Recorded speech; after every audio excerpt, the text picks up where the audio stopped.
The Heroes of Olympus, Book 2. The Son of Neptune. By Rick Riordan. I don't normally read the dedications page, but I really want to because this is super cute. It says, "To Becky, who shares my sanctuary in New Rome. Even Hera could never make me forget you." Guys. Anyway. Chapter 1. Percy. The snake-haired ladies were starting to annoy Percy. They should have died 3 days ago when he dropped a crate of bowling balls on them at the Napa Bargain Mart. They should have died 2 days ago when he ran over them with a police car in Martinez.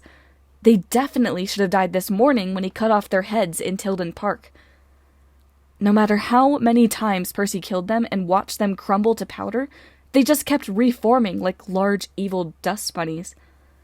He couldn't even seem to outrun them. He reached the top of the hill and caught his breath. How long since he'd last killed them? Maybe 2 hours. They never seemed to stay dead longer than that. The past few days, he'd hardly slept. He'd eaten whatever he could scrounge, vending machine gummy bears, stale bagels, even a Jack-in-the-Crack burrito, which was a new personal low. His clothes were torn, burned, and splattered with monster slime. He'd only survived this long because the 2 snake-haired ladies, Gorgons, they called themselves, couldn't seem to kill him either. Their claws didn't cut his skin. Their teeth broke whenever they tried to bite him. But Percy couldn't keep going much longer. Soon he'd collapse from exhaustion, and then, as hard as he was to kill, he was pretty sure the Gorgons would find a way. Where to run? He scanned his surroundings. Under different circumstances, he might have enjoyed the view. To his left, golden hills rolled inland, dotted with lakes, woods, and a few herds of cows. To his right, the flatlands of Berkeley and Oakland marched west, a vast checkerboard of neighborhoods, with several million people who probably did not want their morning interrupted by 2 monsters and a filthy demigod. Farther west, San Francisco Bay glittered under a silvery haze. Past that, a wall of fog had swallowed most of San Francisco, leaving just the tops of skyscrapers and the towers of the Golden Gate Bridge. A vague sadness weighed on Percy's chest. Something told him he'd been to San Francisco before. The city had some connection to Annabeth, the only person he could remember from his past. His memory of her was frustratingly dim. The wolf had promised he would see her again and regain his memory, if he succeeded in his journey. Should he try to cross the bay? It was tempting. He could feel the power of the ocean just over the horizon. Water always revived him. Salt water was the best. He'd discovered that 2 days ago when he had strangled a sea monster in the Carquinez Strait. If he could reach the bay, he might be able to make a last stand. Maybe he could even drown the Gorgons. But the shore was at least 2 miles away. He'd have to cross an entire city. He hesitated for another reason. The she-wolf Lupa had taught him to sharpen his senses, to trust the instincts that had been guiding him south. His homing radar was tingling like crazy now. The end of his journey was close, almost right under his feet. But how could that be? There was nothing on the hilltop. The wind changed. Percy caught the sour scent of reptile. 100 yards down the slope, something rustled through the woods, snapping branches, crunching leaves, hissing. Gorgons. For the millionth time, Percy wished their noses weren't so good. They had always said they could smell him because he was a demigod, the half-blood son of some old Roman god. Percy had tried rolling in mud, splashing through creeks, even keeping air freshener sticks in his pockets so he'd have that new car smell, but apparently demigod stink was hard to mask. He scrambled to the west side of the summit. It was too steep to descend. The slope plummeted 80 feet, straight to the roof of an apartment complex built into the hillside. 50 feet below that, a highway emerged from the hill's base and wound its way toward Berkeley. Great. No other way off the hill. He'd managed to get himself cornered. He stared at the stream of cars flowing west toward San Francisco and wished he were in one of them. Then he realized the highway must cut through the hill.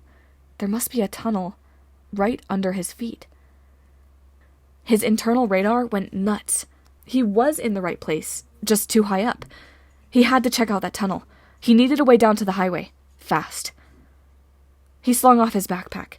He'd managed to grab a lot of supplies at the Napa Bargain Mart, A portable GPS, duct tape, lighter, super glue, water bottle, camping roll, a comfy panda pillow pet, as seen on TV, and a Swiss Army knife. Pretty much every tool a modern demigod could want. But he had nothing that would serve as a parachute or a sled. That left him two options: jump 80 feet to his death, or stand and fight.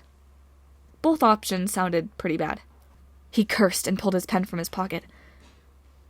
The pen didn't look like much, just a regular cheap ballpoint, but when Percy uncapped it, it grew into a glowing bronze sword. The blade balanced perfectly. The leather grip fit his hand like it had been custom designed for him. Etched along the guard was an ancient Greek word Percy somehow understood. Anaklusmos, riptide. He'd woken up with the sword his first night at the Wolf House. 2 months ago? More? He'd lost track. He'd found himself in the courtyard of a burned-out mansion in the middle of the woods, wearing shorts, an orange t-shirt, and a leather necklace with a bunch of strange clay beads. Riptide had been in his hand, but Percy had had no idea how he'd gotten there, and only the vaguest idea of who he was. He'd been barefoot, freezing, and confused. And then the wolves came. Right next to him, a familiar voice jolted him back to the present. "There you are!" Percy stumbled away from the Gorgon, almost falling off the edge of the hill. It was the smiley one, Beano. Okay, her name wasn't really Beano. As near as Percy could figure, he was dyslexic, because words got twisted around when he tried to read. The first time he'd seen the Gorgon, posing as a bargain mart greeter with a big green button that read, "Welcome, my name is Steno," he'd thought it said Beano. She was still wearing her green bargain mart employee vest over a flower print dress. If you just looked at her body, you might think she was somebody's dumpy old grandmother, until you looked down and realized she had rooster feet. Or you looked up and saw bronze boar tusks sticking out of the corners of her mouth. Her eyes glowed red, and her hair was a writhing nest of bright green snakes. The most horrible thing about her, she was still holding her big silver platter of free samples, crispy cheese and wieners. Her platter was dented from all the times Percy had killed her, but those little samples looked perfectly fine. Steno just kept toting them across California so she could offer Percy a snack before she killed him. Percy didn't know why she kept doing that, but if he ever needed a suit of armor, he was going to make it out of crispy cheese and wieners. They were indestructible. "Try one?" Steno offered. Percy fended her off with his sword. "Where's your sister?" "Oh, put the sword away," Steno chided. "You know by now that even celestial bronze can't kill us for long. Have a cheese and wiener. They're on sale this week, and I'd hate to kill you on an empty stomach." "Steno!" The second Gorgon appeared on Percy's right so fast he didn't have time to react. Fortunately, she was too busy glaring at her sister to pay him much attention. "I told you to sneak up on him and kill him!" Steno's smile wavered. But Uriel..." She said the name so it rhymed with Muriel. "Can't I give him a sample first?" "No, you imbecile!" Uriel turned toward Percy and bared her fangs. Except for her hair, which was a nest of coral snakes instead of green vipers, she looked exactly like her sister. Her bargain mart vest, her flowery dress, even her tusks were decorated with 50% off stickers. Her name badge read, "Hello, my name is Die, Demigod Scum." "You've led us on quite a chase, Percy Jackson," Uriel said. "But now you're trapped, and we'll have our revenge." "The cheese and wieners are only $2.99, Steno added helpfully. "Grocery department, aisle 3. Uriel snarled. "Steno! The bargain mart was a front! You're going native! Now put down that ridiculous tray and help me kill this demigod! Or have you forgotten that he's the one who vaporized Medusa?" Percy stepped back. 6 more inches, and he'd be tumbling through thin air. "Look, ladies, we've been over this. I don't even remember killing Medusa. I don't remember anything. Can't we just call a truce and talk about your weekly specials?" Steno gave her sister a pouty look, which was hard to do with giant bronze tusks. "Can we?" "No!" Uriel's red eyes bored into Percy. "I don't care what you remember, son of the sea god. I can smell Medusa's blood on you. It's faint, yes, several years old, but you were the last one to defeat her. She still has not returned from Tartarus. It's your fault. Percy didn't really get that. The whole dying then returning from Tartarus concept gave him a headache. Of course, so did the idea that a ballpoint pen could turn into a sword, or that monsters could disguise themselves with something called the Mist, or that Percy was the son of a barnacle-encrusted god from 5,000 years ago. But he did believe it. Even though his memory was erased, he knew he was a demigod the same way he knew his name was Percy Jackson. From his very first conversation with Lupa the wolf, he'd accepted that this crazy, messed-up world of gods and monsters was his reality, which pretty much sucked. "How about we call it a draw?" he said. "I can't kill you, you can't kill me. If you're Medusa's sisters, like the Medusa who turned people to stone, shouldn't I be petrified by now?" "Heroes," Uriel said with disgust. "They always bring that up, just like our mother. Why can't you turn people to stone? Your sister can turn people to stone." "Well, I'm sorry to disappoint you, boy. That was Medusa's curse alone. She was the most hideous one in the family. She got all the luck." Steno looked hurt. "Mother said I was the most hideous." "Quiet!" Uriel snapped. "As for you, Percy Jackson, it's true you bear the mark of Achilles. That makes you a little tougher to kill. But don't worry, we'll find a way." "The mark of what?" "Achilles," Steno said cheerfully. "Oh, he was gorgeous. Dipped in the river Styx as a child, you know. So he was invulnerable, except for a tiny spot on his ankle. That's what happened to you, dear. Someone must have dumped you in the Styx and made your skin like iron. But not to worry. Heroes like you always have a weak spot. We just have to find it, and then we can kill you. Won't that be lovely? Have a cheese and wiener." Percy tried to think. He didn't remember any dip in the Styx. Then again, he didn't remember much of anything. His skin didn't feel like iron, but it would explain how he'd held out so long against the Gorgons. Maybe if he just fell down the mountain? Would he survive? He didn't want to risk it, not without something to slow the fall, or a sled, or... He looked at Steno's large silver platter of free samples. "Reconsidering?" Steno asked. "Very wise, dear. I added some Gorgon's blood to these, so your death will be quick and painless." Percy's throat constricted. "You added your blood to the cheese and wieners?" "Just a little," Steno smiled. "A tiny nick on my arm, but you're sweet to be concerned. Blood from our right side can cure anything, you know, but blood from our left side is deadly." "You dimwit!" Uriel screeched. "You're not supposed to tell him that. He won't eat the wieners if you tell him they're poisoned." Steno looked stunned. "He won't, but I said it would be quick and painless." "Never mind." Uriel's fingernails grew into claws. "We'll kill him the hard way. Just keep slashing until we find the weak spot. Once we defeat Percy Jackson, we'll be more famous than Medusa. Our patron will reward us greatly." Percy gripped his sword. He'd have to time his move perfectly. A few seconds of confusion, grabbed the platter with his left hand. Keep them talking, he thought. "Before you slash me to bits," he said, "who's this patron you mentioned?" Uriel sneered. "The goddess Gaia, of course. The one who brought us back from oblivion. You won't live long enough to meet her, but your friends below will soon face her wrath. Even now, her armies are marching south. At the Feast of Fortune, she'll awaken, and the demigods will be cut down like our low prices at Bargain Mart," Steno suggested. "Yeah!" Uriel stormed toward her sister. Percy took the opening. He grabbed Steno's platter, scattering poisoned cheese and wieners, and slashed Riptide across Uriel's waist, cutting her in half. He raised the platter, and Steno found herself facing her own greasy reflection. "Medusa!" she screamed. Her sister Uriel had crumbled to dust, but she was already starting to reform, like a snowman unmelting. "Steno, you fool!" she gurgled, as her half-made face rose from the mound of dust. "That's just your own reflection! Get him!" Percy slammed the metal tray on top of Steno's head, and she passed out cold. He put the platter behind his butt, said a silent prayer to whatever Roman god oversaw stupid sledding tricks, and jumped off the side of the hill. Chapter 2. Percy. The thing about plummeting downhill at 50 miles an hour on a snack platter, if you realize it's a bad idea when you're halfway down, it's too late. Percy narrowly missed a tree, glanced off a boulder, and spun a 360 as he shot toward the highway. The stupid snack tray did not have power steering. He heard the Gorgon sisters screaming and caught a glimpse of Uriel's coral snake hair at the top of the hill, but he didn't have time to worry about it.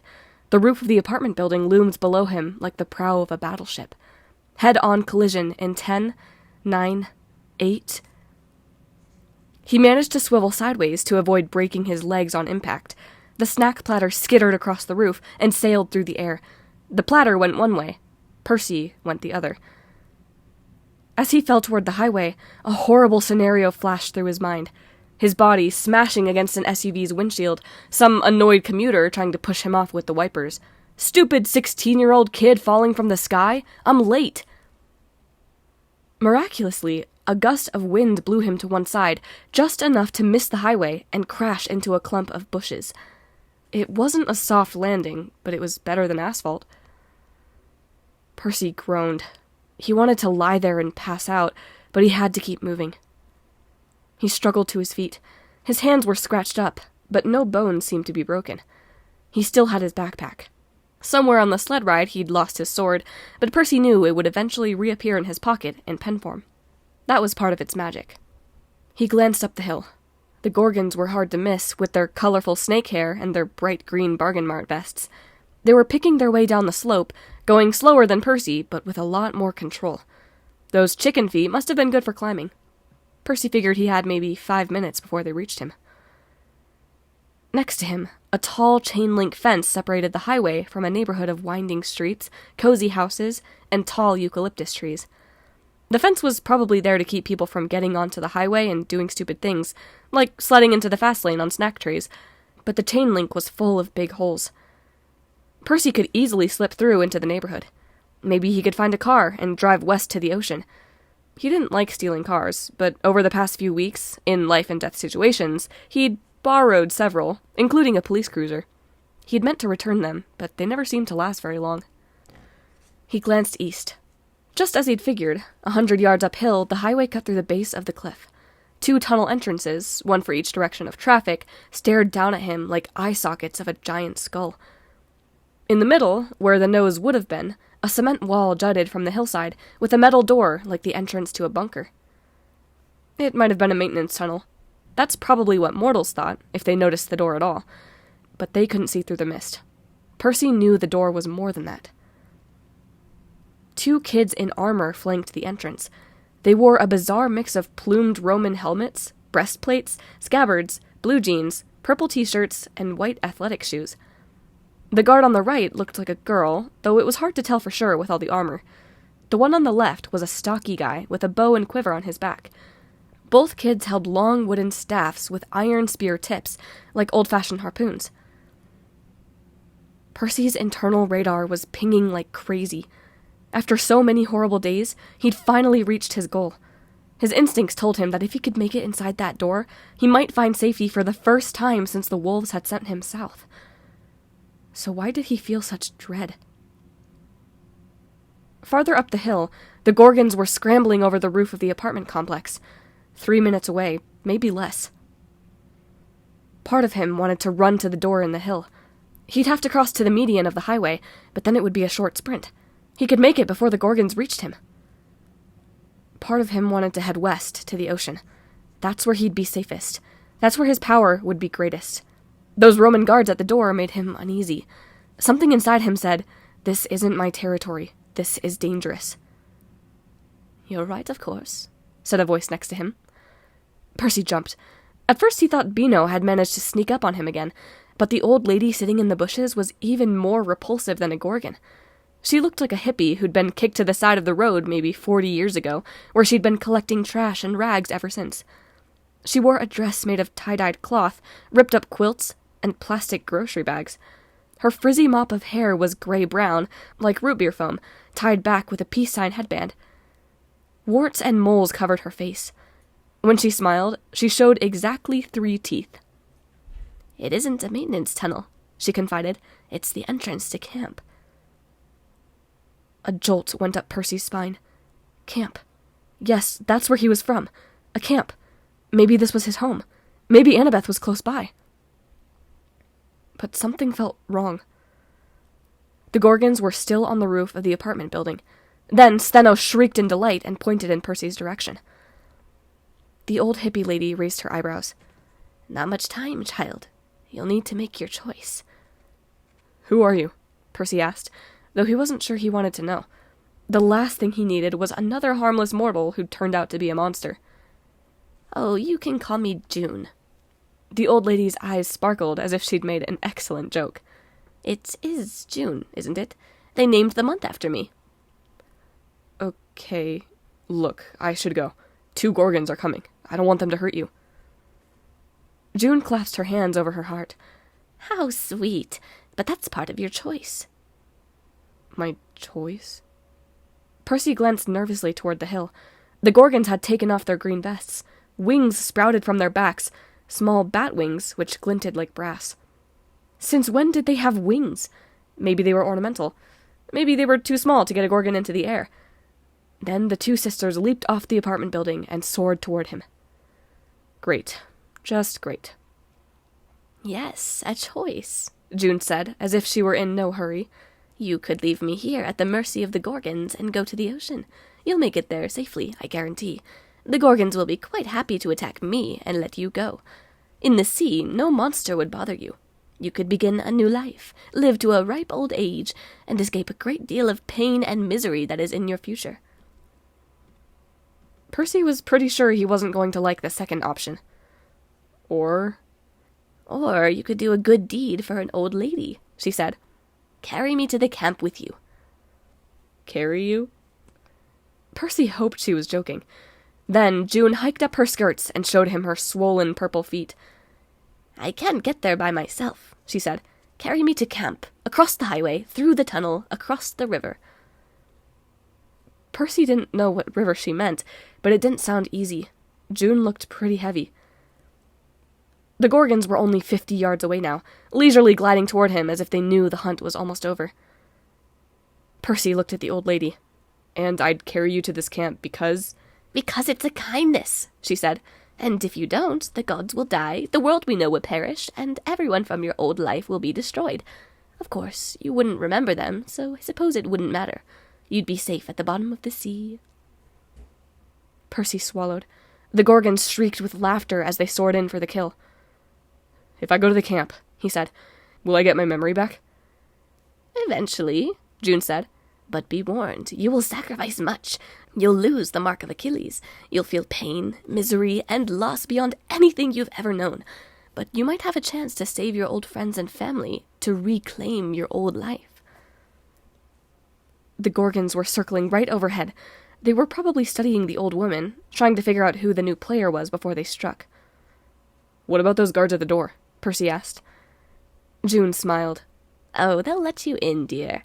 You can trust those 2. So what do you say? Will you help a defenseless old woman? Percy doubted June was defenseless. At worst, this was a trap. At best, it was some kind of test. Percy hated tests. Since he'd lost his memory, his whole life was one big fill-in-the-blank. He was blank from blank. He felt like blank, and if the monsters caught him, he'd be blank. Then he thought about Annabeth, the only part of his old life he was sure about. He had to find her. I'll carry you. He scooped up the old woman. She was lighter than he expected. Percy tried to ignore her sour breath and her calloused hands clinging to his neck. He made it across the first lane of traffic. A driver honked. Another yelled something that was lost in the wind. Most just swerved and looked irritated, as if they had to deal with a lot of ratty teenagers carrying old hippie women across the freeway here in Berkeley. A shadow fell over him. Steno called down gleefully, Clever boy! Found a goddess to carry, did you? A goddess? June cackled with delight, muttering, Whoops, as a car almost killed them. Somewhere off to his left, Uriel screamed, Get them! 2 prizes are better than 1! Percy bolted across the remaining lanes.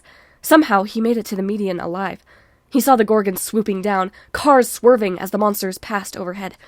He wondered what the mortals saw through the mist. Giant pelicans? Off-course hang gliders? The wolf Lupa had told him that mortal minds could believe just about anything, except the truth. Percy ran for the door in the hillside. June got heavier with every step. Percy's heart pounded. His ribs ached. One of the guards yelled. The guy with the bow knocked an arrow. Percy shouted, "Wait!" But the boy wasn't aiming at him. The arrow flew over Percy's head. A Gorgon wailed in pain. The second guard readied her spear, gesturing frantically at Percy to hurry. 50 feet from the door. 30 feet. Gotcha! Shrieked Uriel. Percy turned as an arrow thudded into her forehead. Uriel tumbled into the fast lane. A truck slammed into her and carried her backward 100 yards, but she just climbed over the cab, pulled the arrow out of her head, and launched back into the air. Percy reached the door. "Thanks," he told the guards. "Good shot." "That should have killed her," the archer protested. "Welcome to my world," Percy muttered. "Frank," the girl said, "get them inside, quick! Those are Gorgons." "Gorgons?" the archer's voice squeaked. It was hard to tell much about him under the helmet, but he looked stout like a wrestler, maybe 14 or 15. "Will the door hold them?" In Percy's arms, June cackled. No, it won't. Onward, Percy Jackson, through the tunnel, over the river." "Percy Jackson?" The female guard was darker skinned, with curly hair sticking out of the sides of her helmet. She looked younger than Frank, maybe 13. Her sword scabbard came down almost to her ankle. Still, she sounded like she was the one in charge. "Okay, you're obviously a demigod, but who's the—" She glanced at June. "Never mind. Just get inside. I'll hold them off." "Hazel," the boy said. "Don't be crazy." "Go!" she demanded. Frank cursed in another language. Was that Latin? And opened the door. "Come on!" Percy followed, staggering under the weight of the old lady, who was definitely getting heavier. He didn't know how that girl Hazel would hold off the Gorgons by herself, but he was too tired to argue. The tunnel cut through solid rock, about the width and height of a school hallway. At first, it looked like a typical maintenance tunnel, with electric cables, warning signs, and fuse boxes on the walls, light bulbs and wire cages along the ceiling. As they ran deeper into the hillside, the cement floor changed to tiled mosaic. The lights changed to reed torches, which burned but didn't smoke. A few hundred yards ahead, Percy saw a square of daylight. The old lady was heavier now than a pile of sandbags. Percy's arms shook from the strain.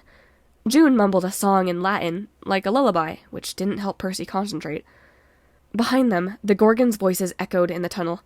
Hazel shouted.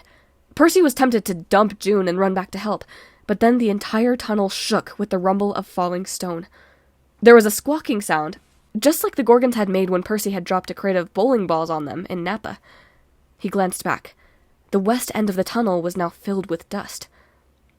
"Shouldn't we check on Hazel?" he asked. "She'll be okay, I hope," Frank said. "She's good underground. Just keep moving. We're almost there." "Almost where?" June chuckled. "All roads lead there, child. You should know that." "Detention?" Percy asked. "Rome, child," the old woman said. "Rome." Percy wasn't sure he'd heard her right. True, his memory was gone. His brain hadn't felt right since he had woken up at the Wolf House. But he was pretty sure Rome wasn't in California. They kept running. The glow at the end of the tunnel grew brighter, and finally they burst into sunlight. Percy froze. Spread out at his feet was a bowl-shaped valley several miles wide. The basin floor was rumpled with smaller hills, golden plains, and stretches of forest. A small, clear river cut a winding course from a lake in the center and around the perimeter, like a capital G. The geography could have been anywhere in Northern California. Live oaks and eucalyptus trees, gold hills and blue skies. That big inland mountain, what was it called? Mount Diablo? Rose in the distance, right where it should be. But Percy felt like he'd stepped into a secret world. In the center of the valley, nestled by the lake, was a small city of white marble buildings with red-tiled roofs. Some had domes and column porticos, like national monuments. Others looked like palaces, with golden doors and large gardens.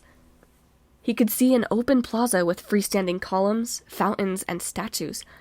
A 5-story tall Roman Colosseum gleamed in the sun next to a long oval arena like a racetrack.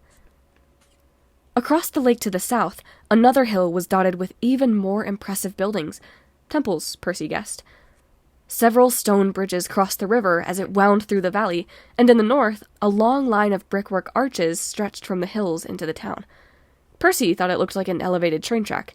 Then he realized it must be an aqueduct. The strangest part of the valley was right below him. About 200 yards away, just across the river, was some sort of military encampment. It was about a quarter-mile square, with earthen ramparts on all 4 parts, the tops lined with sharpened spikes. Outside the walls ran a dry moat, also studded with spikes. Wooden watchtowers rose at each corner, manned by sentries with oversized, mounted crossbows. Purple banners hung from the towers. A wide gateway opened on the far side of camp, leading toward the city. A narrower gate stood closed on the riverbank side.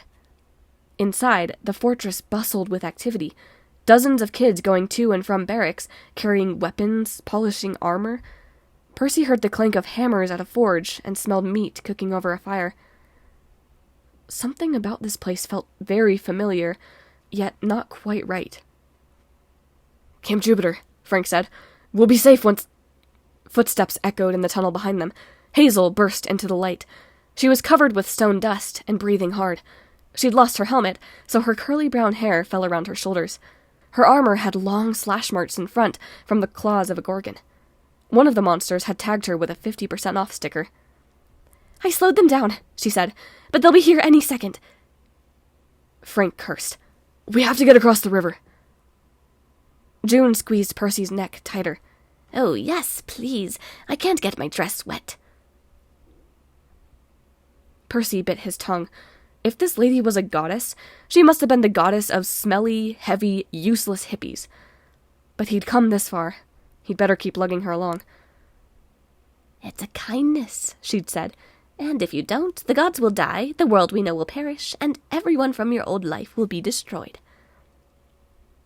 If this was a test, he couldn't afford to get an F. He stumbled a few times as they ran for the river. Frank and Hazel kept him on his feet. They reached the riverbank, and Percy stopped to catch his breath. The current was fast, but the river didn't look deep. Only a stone's throw across stood the gates of the fort. "Go, Hazel!" Frank knocked 2 arrows at once. "Escort Percy so the sentries don't shoot him.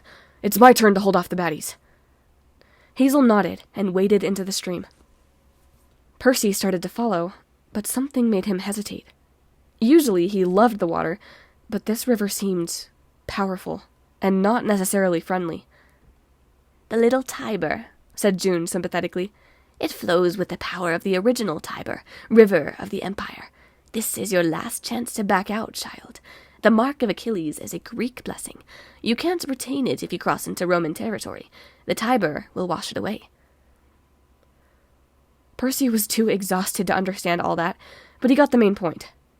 "If I cross, I won't have iron skin anymore?" June smiled. "So what will it be? Safety, or a future of pain and possibility?" Behind him, the gorgons screeched as they flew from the tunnel. Frank let his arrows fly. From the middle of the river, Hazel yelled, "Percy, come on!" Up on the watchtowers, horns blew. The sentries shouted and swiveled their crossbows toward the gorgons. Annabeth, Percy thought. He forged into the river. It was icy cold, much swifter than he'd imagined, but that didn't bother him. New strength surged through his limbs. His senses tingled like he'd been injected with caffeine. He reached the other side and put the old woman down as the camp gates opened. Dozens of kids in armor poured out. Hazel turned with a relieved smile. Then she looked over Percy's shoulder, and her expression changed to horror. "Frank!" Frank was halfway across the river when the gorgons caught him. They swooped out of the sky and grabbed him by either arm. He screamed in pain as their claws dug into his skin. The sentries yelled, but Percy knew they couldn't get a clear shot. They'd end up killing Frank. The other kids drew swords and got ready to charge into the water, but they'd be too late. There was only one way. Percy thrust out his hands. An intense tugging sensation filled his gut, and the Tiber obeyed his will. The river surged. Whirlpools formed on either side of Frank. Giant, watery hands erupted from the stream, copying Percy's movements. The giant hands grabbed the Gorgons, who dropped Frank in surprise. Then the hands lifted the squawking monsters in a liquid vice grip. Percy heard the other kids yelping and backing away, but he stayed focused on his task. He made a smashing gesture with his fists, and the giant hands plunged the Gorgons into the Tiber. The monsters hit bottom and broke into dust. Glittering clouds of Gorgon essence struggled to reform, but the river pulled them apart like a blender. Soon, every trace of the Gorgons was swept downstream. The whirlpools vanished, and the currents returned to normal. Percy stood on the riverbank. His clothes and his skin steamed as if the Tiber's waters had given him an acid bath. He felt exposed, raw, vulnerable. In the middle of the Tiber, Frank stumbled around, looking stunned but perfectly fine. Hazel waded out and helped him ashore. Only then did Percy realize how quiet the other kids had become. Everyone was staring at him. Only the old lady June looked unfazed. "Well, that was a lovely trip," she said. "Thank you, Percy Jackson, for bringing me to Camp Jupiter." One of the girls made a choking sound. Percy Jackson? She sounded as if she recognized his name. Percy focused on her, hoping to see a familiar face. She was obviously a leader. She wore a regal purple cloak over her armor. Her chest was decorated with medals. She must have been about Percy's age, with dark, piercing eyes and long black hair. Percy didn't recognize her, but the girl stared at him as if she'd seen him in her nightmares. June laughed with delight. "Oh, yes, you'll have such fun together." Then, just because the day hadn't been weird enough already, the old lady began to glow and change form. She grew until she was a shining, 7-foot-tall goddess in a blue dress with a cloak that looked like goat skin over her shoulders. Her face was stern and stately. In her hand was a staff topped with a lotus flower. If it was possible for the campers to look more stunned, they did. The girl with the purple cloak knelt. The others followed her lead. One kid got down so hastily he almost impaled himself on his sword. Hazel was the first to speak. "Juno." She and Frank also fell to their knees, leaving Percy the only one standing. He knew he should probably kneel too, but after carrying the old lady so far, he didn't feel like showing her that much respect. "Juno, huh?" he said. "If I passed your test, can I have my memory and my life back?" The goddess smiled. "In time, Percy Jackson. If you succeed here at camp. You've done well today, which is a good start. Perhaps there's hope for you yet." She turned to the other kids. "Romans, I present to you the son of Neptune. For months he has been slumbering, but now he is awake. His fate is in your hands. The feast of fortune comes quickly, and death must be unleashed if you are to stand any hope in the battle. Do not fail me." Juno shimmered and disappeared. Percy looked at Hazel and Frank for some kind of explanation, but they seemed just as confused as he was. Frank was holding something Percy hadn't noticed before, 2 small clay flasks with cork stoppers, like potions, one in each hand. Percy had no idea where they'd come from, but he saw Frank slip them into his pockets. Frank gave him a look like, "We'll talk about it later." The girl in the purple cloak stepped forward. She examined Percy warily, and Percy couldn't shake the feeling that she wanted to run him through with her dagger. "So," she said coldly, "a son of Neptune, who comes to us with the blessing of Juno." "Look," he said, "my memory's a little fuzzy. It's gone, actually. Do I know you?" The girl hesitated. "I am Reyna, praetor of the 12th Legion, and no, I don't know you." That last part was a lie. Percy could tell from her eyes, but he also understood that if he argued with her about it here, in front of her soldiers, she wouldn't appreciate it. "Hazel," said Reyna, "bring him inside. I want to question him at the Principia. Then we'll send him to Octavian. We must consult the auguries before we decide what to do with him." "What do you mean?" Percy asked.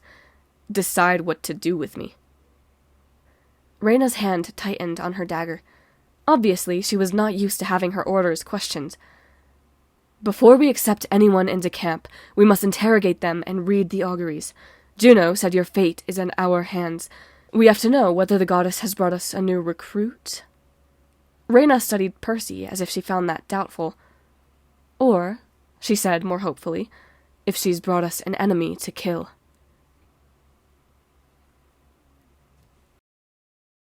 Chapter 3.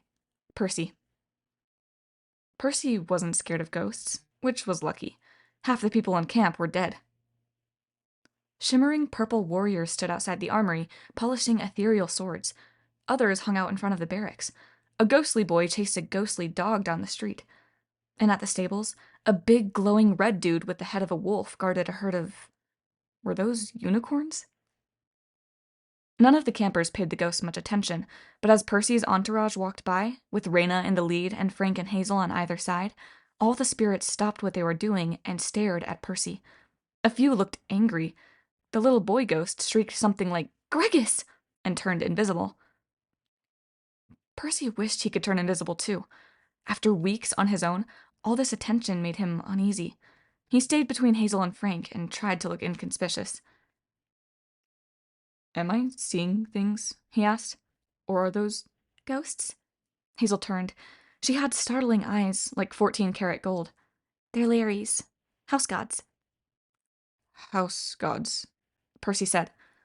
"Like smaller than real gods, but larger than apartment gods?" "They're ancestral spirits," Frank explained. He had removed his helmet, revealing a babyish face that didn't go with his military haircut or his big burly frame. He looked like a toddler who'd taken steroids and joined the Marines. "The Larrys are kind of like mascots," he continued. "Mostly they're harmless, but I've never seen them so agitated." "They're staring at me," Percy said. "That ghost kid called me Gregis. My name isn't Greg." Graecus, Hazel said. Once you've been here a while, you'll start understanding Latin. Demigods have a natural sense for it. Graecus means Greek. "Is that bad?" Percy asked. Frank cleared his throat. "Maybe not. You've got that type of complexion, the dark hair and all. Maybe they think you're actually Greek.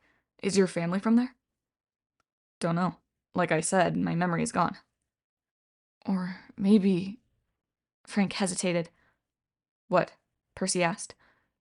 "Probably nothing," Frank said. "Romans and Greeks have an old rivalry. Sometimes Romans use Graecus as an insult for someone who's an outsider, an enemy. I wouldn't worry about it." He sounded pretty worried. They stopped at the center of camp, where two wide stone-paved roads met at a T.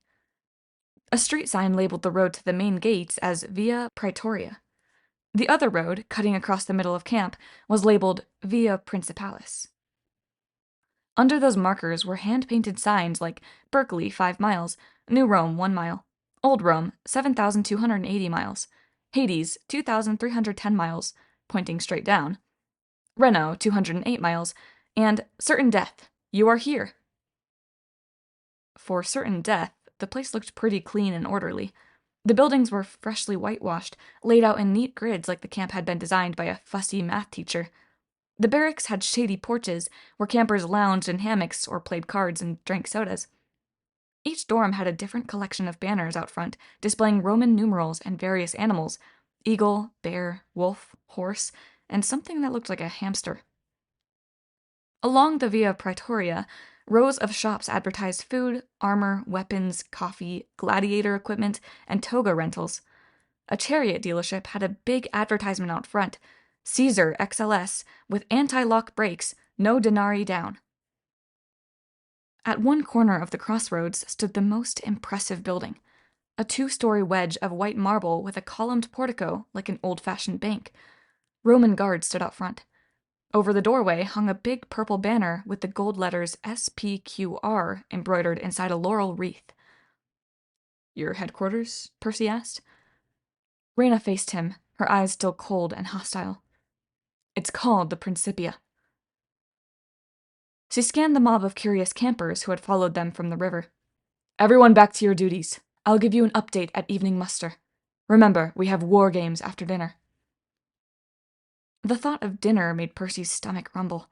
The scent of barbecue from the dining hall made his mouth water. The bakery down the street smelled pretty wonderful too, but he doubted Reyna would let him get an order to go. The crowd dispersed reluctantly. Some muttered comments about Percy's chances. He's dead, said one. Would be those two who found him, said another. Yeah, muttered another. Let him join the 5th cohort. Greeks and geeks. Several kids laughed at that, but Reyna scowled at them, and they cleared off. Hazel, Reyna said, come with us. I want your report on what happened at the gates. Me too, Frank said. Percy saved my life. We've got to let him... Reyna gave Frank such a harsh look, he stepped back. I'd remind you, Frank Zhang, she said. You are on probatio yourself. You've caused enough trouble this week. Frank's ears turned red. He fiddled with a little tablet on a cord around his neck. Percy hadn't paid much attention to it, but it looked like a name tag made out of lead. Go to the armory, Reyna told him. Check our inventory. I'll call you if I need you. But... Frank caught himself. Yes, Reyna. He hurried off. Reyna waved Hazel and Percy toward the headquarters. Now, Percy Jackson, let's see if we can improve your memory. The Principia was even more impressive inside. On the ceiling glittered a mosaic of Romulus and Remus under their adopted mama she-wolf. Lupa had told Percy that story 1,000,000 times. The floor was polished marble. The walls were draped in velvet, so Percy felt like he was inside the world's most expensive camping tent. Along the back wall stood a display of banners and wooden poles studded with bronze medals, military symbols, Percy guessed. In the center was one empty display stand, as if the main banner had been taken down for cleaning or something. In the back corner, a stairwell led down. It was blocked by a row of iron bars like a prison door. Percy wondered what was down there. Monsters? Treasure? Amnesiac demigods who had gotten on Reyna's bad side? In the center of the room, a long wooden table was cluttered with scrolls, notebooks, tablet computers, daggers, and a large bowl filled with jelly beans, which seemed kind of out of place. 2 life-size statues of greyhounds, one silver, one gold, flanked the table. Reyna walked behind the table and sat in one of 2 high-backed chairs.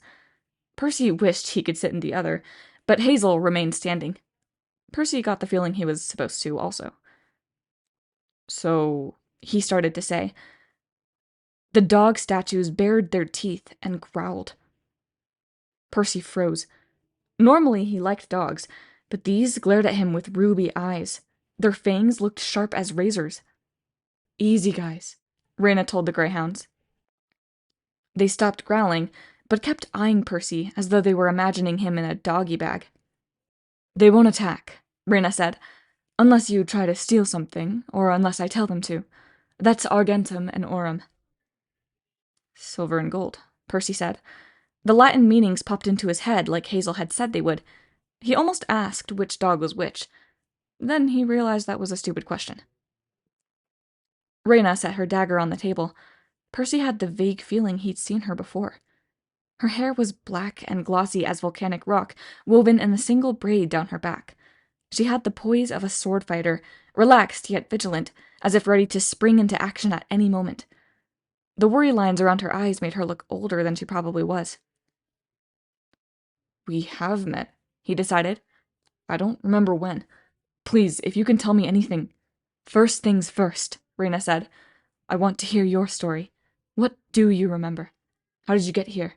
And don't lie. My dogs don't like liars. Argentum and aurum snarled to emphasize the point. Percy told his story, how he'd woken up at the ruined mansion in the woods of Sonoma. He described his time with Lupa and her pack, learning their language of gestures and expressions, learning to survive and fight. Lupa had taught him about demigods, monsters, and gods. She'd explained that she was one of the guardian spirits of ancient Rome. Demigods like Percy were still responsible for carrying on Roman traditions in modern times, fighting monsters, serving the gods, protecting mortals, and upholding the memory of the empire.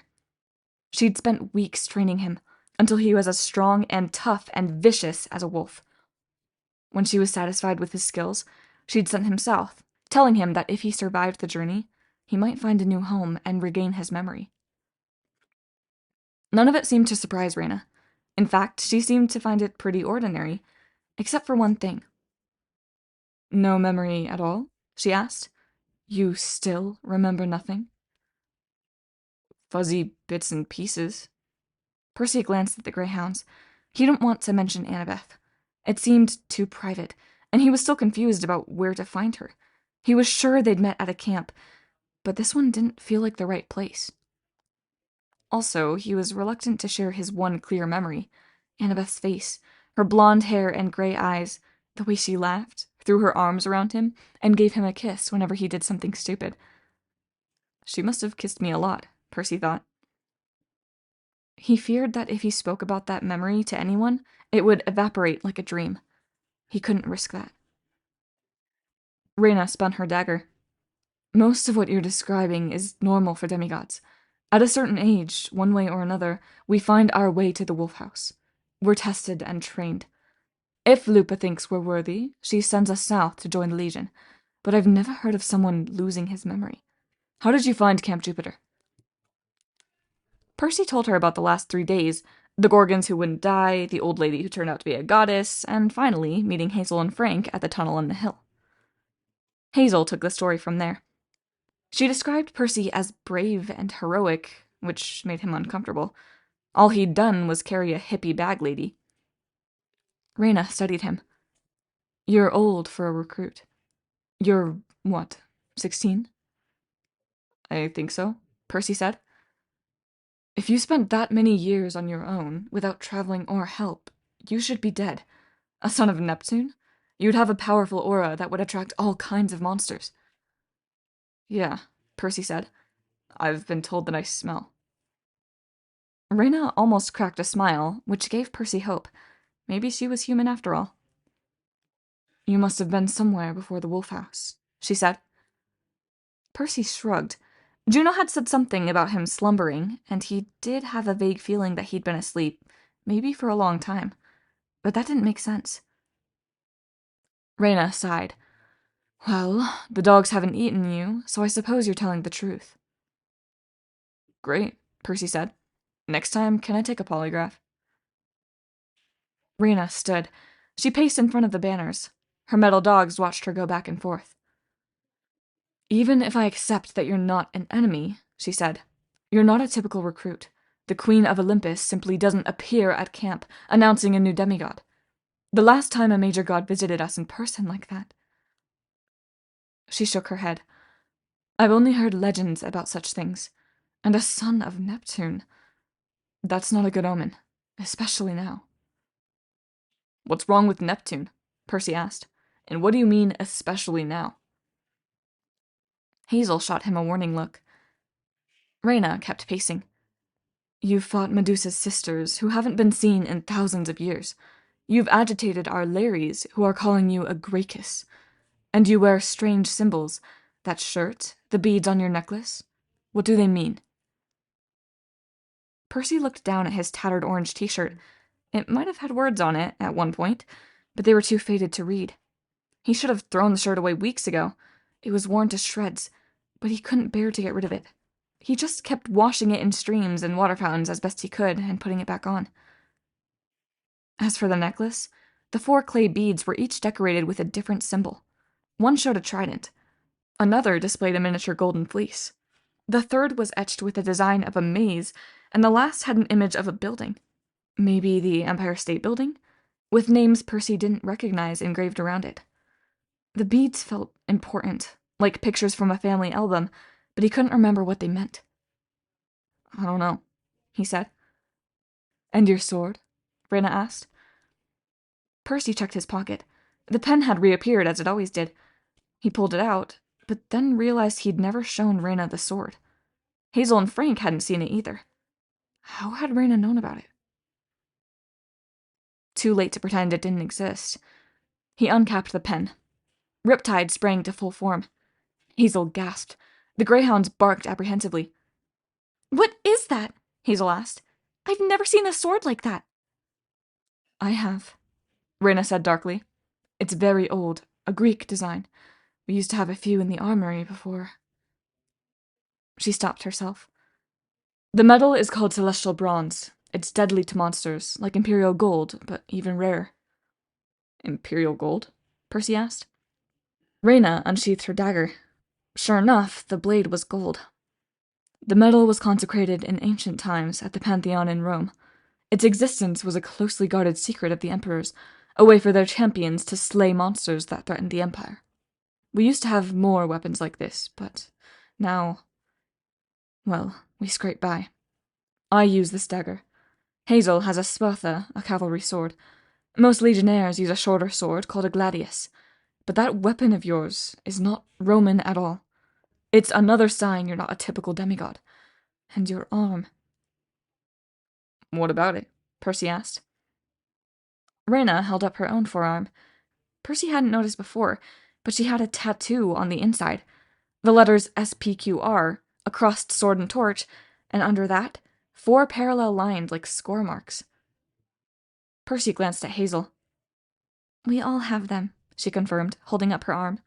All full members of the Legion do. Hazel's tattoo also had the letters SPQR, but she only had 1 score mark, and her emblem was different. A black glyph like a cross, with curved arms and a head. Percy looked at his own arms. A few scrapes, some mud, and a fleck of crispy cheese and wiener, but no tattoos. So you've never been a member of the Legion, Reyna said. These marks can't be removed. I thought perhaps... She shook her head, as if dismissing an idea. Hazel leaned forward. If he's survived as a loner all this time, maybe he's seen Jason. She turned to Percy. Have you ever met a demigod like us before? A guy in a purple shirt with marks on his arm? Hazel. Reyna's voice tightened. Percy's got enough to worry about. Percy touched the point of his sword, and Riptide shrank back into a pen. I haven't seen anyone like you guys before. Who's Jason? Reyna gave Hazel an irritated look. He was my colleague. She waved her hand at the second empty chair. The Legion normally has 2 elected praetors. Jason Grace, son of Jupiter, was our other praetor until he disappeared last October. Percy tried to calculate. He hadn't paid much attention to the calendar out in the wilderness, but Juno had mentioned that it was now June. You mean he's been gone 8 months, and you haven't replaced him? He might not be dead, Hazel said. We haven't given up. Reyna grimaced. Percy got the feeling this guy, Jason, might have been more to her than just a colleague. Elections only happen in 2 ways, Reyna said. Either the Legion raises someone on a shield after a major success on the battlefield, and we haven't had any major battles, or we hold a ballot on the evening of June 24th at the Feast of Fortuna. That's in 5 days. Percy frowned. You have a feast for tuna? Fortuna, Hazel corrected. She's the goddess of luck. Whatever happens on her feast day can affect the entire rest of the year. She can grant the camp good luck, or really bad luck. Reyna and Hazel both glanced at the empty display stand, as if thinking about what was missing. A chill went down Percy's back. The Feast of Fortune. The Gorgons mentioned that. So did Juno. They said the camp was going to be attacked on that day. Something about a big bad goddess named Gaia, and an army, and death being unleashed. You're telling me that day is this week? Reyna's fingers tightened around the hilt of her dagger. You will say nothing about that outside this room, she ordered. I will not have you spreading more panic in the camp. So it's true, Percy said. Do you know what's going to happen? Can we stop it? Percy had just met these people. He wasn't sure he even liked Reyna. But he wanted to help. They were demigods, the same as him. They had the same enemies. Besides, Percy remembered what Juno had told him. It wasn't just this camp at risk.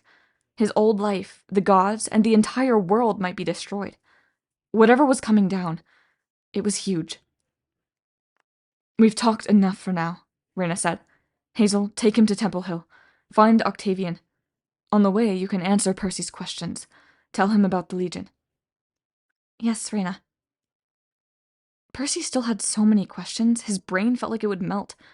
But Reyna made it clear the audience was over. She sheathed her dagger. The metal dog stood and growled, inching toward Percy. Good luck with the augury, Percy Jackson, she said. If Octavian lets you live, perhaps we can compare notes about your past. Chapter 4. Percy. On the way out of camp, Hazel brought him an espresso drink and a cherry muffin from Bombilo, the two-headed coffee merchant. Percy inhaled the muffin. The coffee was great. Now, Percy thought, if he could just get a shower, a change of clothes, and some sleep, he'd be golden. Maybe even imperial golden. He watched a bunch of kids in swimsuits and towels head into a building that had steam coming out of a row of chimneys. Laughter and watery sounds echoed from inside, like it was an indoor pool. Percy's kind of place. Bathhouse, Hazel said. We'll get you in there before dinner, hopefully. You haven't lived until you've had a Roman bath. Percy sighed with anticipation. As they approached the front gate, the barracks got bigger and nicer. Even the ghosts looked better, with fancier armor and shinier auras. Percy tried to decipher the banners and symbols hanging in front of the buildings. You guys are divided into different cabins? He asked.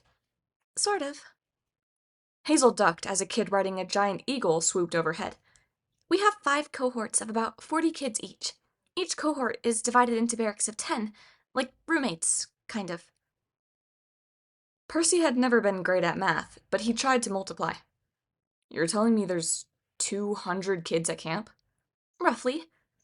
And all of them are children of the gods? The gods have been busy. Hazel laughed. Not all of them are children of major gods. There are hundreds of minor Roman gods, plus a lot of the campers are legacies, 2nd or 3rd generation. Maybe their parents were demigods, or their grandparents. Percy blinked. Children of demigods? Why? Does that surprise you? Percy wasn't sure. The last few weeks he'd been so worried about surviving day to day. The idea of living long enough to be an adult and have kids of his own, that seemed like an impossible dream. These Legos... Legacies, Hazel corrected. They have powers like a demigod? Sometimes. Sometimes not. But they can be trained. All the best Roman generals and emperors, they all claim to be descended from gods. Most of the time they were telling the truth. The camp augur we're going to meet, Octavian, he's a legacy, descendant of Apollo. He's got the gift of prophecy, supposedly. Supposedly? Hazel made a sour face. You'll see. That didn't make Percy feel so great, if this dude Octavian had Percy's fate in his hands. So the divisions, he asked. The cohorts, whatever. You're divided according to who your godly parent is? Hazel stared at him. What a horrible idea! No, the officers decide where to assign recruits. If we were divided according to God, the cohorts would be all uneven. I'd be alone. Percy felt a twinge of sadness, like he'd been in that situation. Why? What's your ancestry? Before she could answer, someone behind them yelled, "Wait!" A ghost ran toward them, an old man with a medicine ball belly and toga so long he kept tripping on it.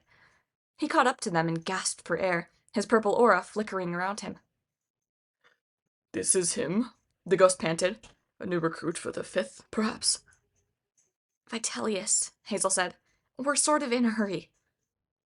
The ghost scowled at Percy and walked around him, inspecting him like a used car. "I don't know," he grumbled. "We need only the best for the cohort. Does he have all his teeth? Can he fight? Does he clean stables?" Yes, and no, Percy said. "Who are you?" Percy, this is Vitellius. Hazel's expression said, "Just humor him." He's one of our Larrys, takes an interest in new recruits. On a nearby porch, other ghosts snickered as Vitellius paced back and forth, tripping over his toga and hiking up his sword belt. "Yes," Vitellius said. "Back in Caesar's day, that's Julius Caesar, mind you, the 5th cohort was something. 12th Legion Fulminata, pride of Rome. But these days, disgraceful what we've come to. Look at Hazel here, using a spatha. Ridiculous weapon for a Roman legionnaire. That's for cavalry. And you, boy, you smell like a Greek sewer. Haven't you had a bath?" "I've been a little busy fighting Gorgons," Percy said. Vitellius, Hazel interrupted. We've got to get Percy's augury before he can join. Why don't you check on Frank? He's in the armory doing an inventory. You know how much he values your help. The ghost's furry purple eyebrows shot up. Mars almighty! They let the Probatio check the armor? We'll be ruined! He stumbled off down the street, stopping every few feet to pick up his sword and rearrange his toga. Okay, Percy said. Sorry, Hazel said. He's eccentric, but he's one of the oldest Larrys. Been around since the Legion was founded. He called the Legion Fulminata? Percy said. Armed with lightning, Hazel translated. That's our motto. The 12th Legion was around for the entire Roman Empire. When Rome fell, a lot of legions just disappeared. We went underground, acting on secret orders from Jupiter himself. Stay alive, recruit demigods and their children, keep Rome going. We've been doing that ever since, moving around to wherever Roman influence was strongest. The last few centuries we've been in America. As bizarre as that sounded, Percy had no trouble believing it. In fact, it sounded familiar, like something he had always known. And you're in the 5th cohort, he guessed, which maybe isn't the most popular. Hazel scowled. Yeah, I joined up last September.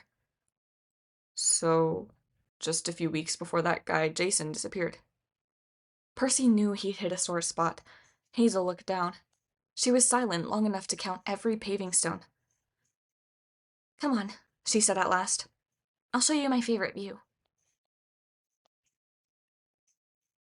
They stopped outside the main gates. The fort was situated on the highest point in the valley, so they could see pretty much everything. The road led down to the river and divided. One path led south across a bridge, up to the hill with all the temples. The other road led north into the city, a miniature version of ancient Rome.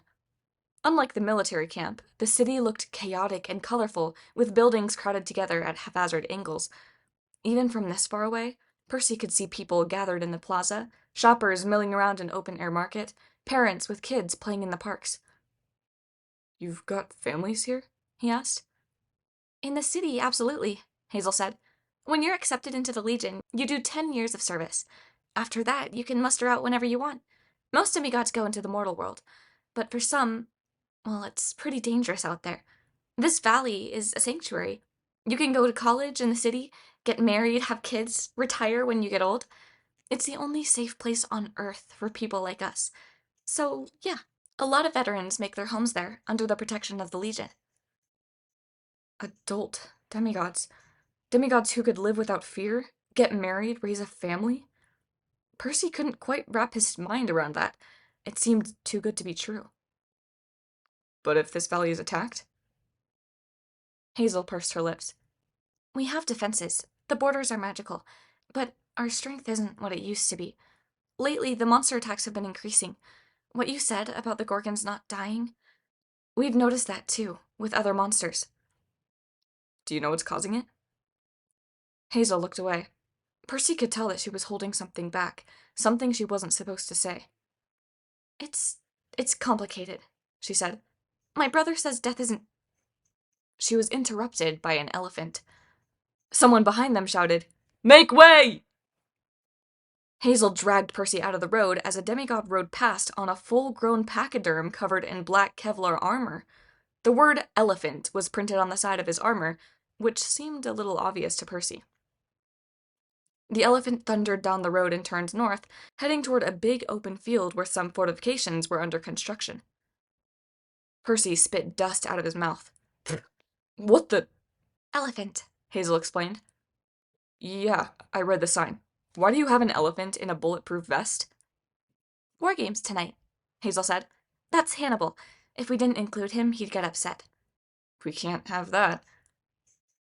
Hazel laughed. It was hard to believe she'd looked so moody a moment ago. Percy wondered what she'd been about to say. She had a brother. Yet she had claimed she'd be alone if the camp sorted her by her godly parent. Percy couldn't figure her out. She seemed nice and easygoing, mature for somebody who couldn't have been more than 13. But she also seemed to be hiding a deep sadness, like she felt guilty about something. Hazel pointed south across the river. Dark clouds were gathering over Temple Hill. Red flashes of lightning washed the monuments in blood-colored light. Octavian is busy, Hazel said.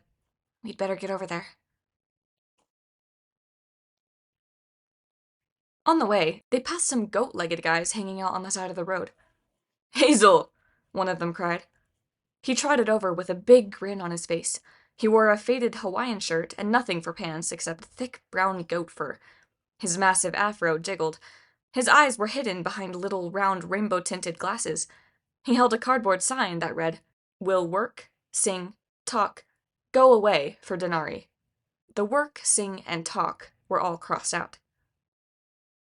"Hi, Don," Hazel said. "Sorry, we don't have time." "Oh, that's cool, that's cool." Don trotted along with them. "Hey, this guy's new." He grinned at Percy.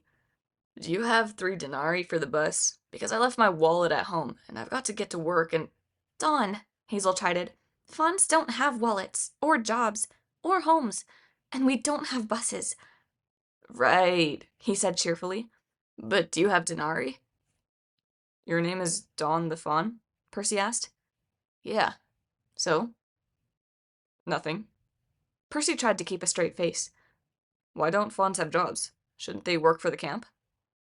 Don bleated. "Fawns! Work for the camp? Hilarious!" "Fawns are, free spirits," Hazel explained. "They hang out here because, well, it's a safe place to hang out and beg. We tolerate them, but—" "Oh, Hazel is awesome," Don said. "She's so nice. All the other campers are like, 'Go away, Don.' But she's like, 'Please go away, Don.' I love her." The fawn seemed harmless, but Percy still found him unsettling. He couldn't shake the feeling that fawns should be more than just homeless guys begging for denarii. Don looked at the ground in front of them and gasped. "Score!" He reached for something, but Hazel screamed, "Don, no!" She pushed him out of the way and snatched up a small, shiny object. Percy caught a glimpse of it before Hazel slipped it into her pocket. He could have sworn it was a diamond.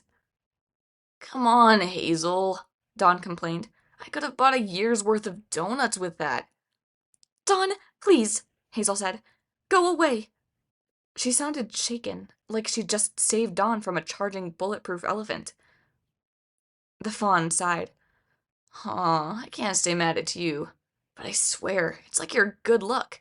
Every time you walk by—" "Goodbye, Don," Hazel said quickly. "Let's go, Percy." She started jogging. Percy had to sprint to catch up. "What was that about?" Percy asked. "That diamond in the road?" "Please," she said. "Don't ask." They walked in uneasy silence the rest of the way to Temple Hill. A crooked stone path led past a crazy assortment of tiny altars and massive domed vaults. Statues of gods seemed to follow Percy with their eyes. Hazel pointed out the Temple of Bellona. "Goddess of War," she said. "That's Rena's mom." Then they passed a massive red crypt decorated with human skulls on iron spikes. "Please tell me we're not going in there," Percy said. Hazel shook her head. "That's the Temple of Mars Altar." "Mars? Ares, the war god?" "That's his Greek name," Hazel said. "But, yeah, same guy. Altar means the Avenger. He's the second most powerful god of Rome." Percy wasn't thrilled to hear that. For some reason, just looking at the ugly red building made him feel angry. He pointed toward the summit. Clouds swirled over the largest temple, a round pavilion with a ring of white columns supporting a domed roof. "I'm guessing that's Jupiter's? That's where we're heading?" "Yeah." Hazel sounded edgy. "Octavian reads auguries there. The Temple of Jupiter Optimus Maximus." Percy had to think about it, but the Latin words clicked into English. "Jupiter. The best and the greatest?" "Right." "What's Neptune's title?" Percy asked. "The coolest and most awesome?" Not quite." Hazel gestured to a small blue building the size of a toolshed. A cobweb-covered trident was nailed above the door. Percy peeked inside. On a small altar sat a bowl with 3 dried-up, moldy apples. His heart sank. Popular place. "I'm sorry, Percy," Hazel said. "It's just, Romans were always scared of the sea. They only used ships if they had to. Even in modern times, having a child of Neptune around has always been a bad omen. The last time one joined the Legion..." Well, it was 1906 when Camp Jupiter was located across the bay in San Francisco. There was this huge earthquake. You're telling me a child of Neptune caused that? So they say. Hazel looked apologetic. Anyway, Romans fear Neptune, but they don't love him much. Percy stared at the cobwebs on the trident. Great, he thought. Even if he joined the camp, he would never be loved. His best hope was to be scary to his new campmates. Maybe if he did really well, they'd give him some moldy apples. Still, standing at Neptune's altar, he felt something stirring inside him, like waves rippling through his veins. He reached in his backpack and dug out the last bit of food from his trip, a stale bagel. It wasn't much, but he set it on the altar. Hey, Dad. He felt pretty stupid talking to a bowl of fruit. If you can hear me, help me out, okay? Give me my memory back. Tell me what to do. His voice cracked. He hadn't meant to get emotional, but he was exhausted and scared, and he'd been lost for so long, he would have given anything for some guidance. He wanted to know something about his life for sure, without grabbing for missing memories. Hazel put her hand on his shoulder. It'll be okay. You're here now. You're one of us. He felt awkward, depending on an 8th-grade girl he barely knew for comfort, but he was glad she was there. Above them, thunder rumbled. Red lightning lit up the hill. Octavian's almost done, Hazel said. Let's go. Compared to Neptune's toolshed, Jupiter's temple was definitely Optimus and Maximus. The marble floor was etched with fancy mosaics and Latin inscriptions. 60 feet above, the domed ceiling sparkled gold. The whole temple was open to the wind. In the center stood a marble altar where a kid in a toga was doing some sort of ritual in front of a massive golden statue of the big dude himself, Jupiter the sky god, dressed in a silk extra large purple toga, holding a lightning bolt. It doesn't look like that, Percy muttered. What? Hazel asked. The master bolt, Percy said. What are you talking about? Percy frowned. For a second, he thought he'd remembered something. Now it was gone. Nothing, I guess. The kid at the altar raised his hands.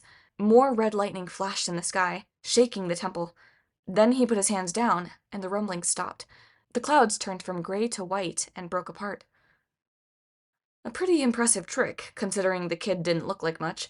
He was tall and skinny, with straw-colored hair, oversized jeans, a baggy t-shirt, and a drooping toga. He looked like a scarecrow, wearing a bedsheet. What's he doing? Percy murmured. The guy in the toga turned. He had a crooked smile and a slightly crazy look in his eyes, like he'd just been playing an intense video game. In one hand, he held a knife.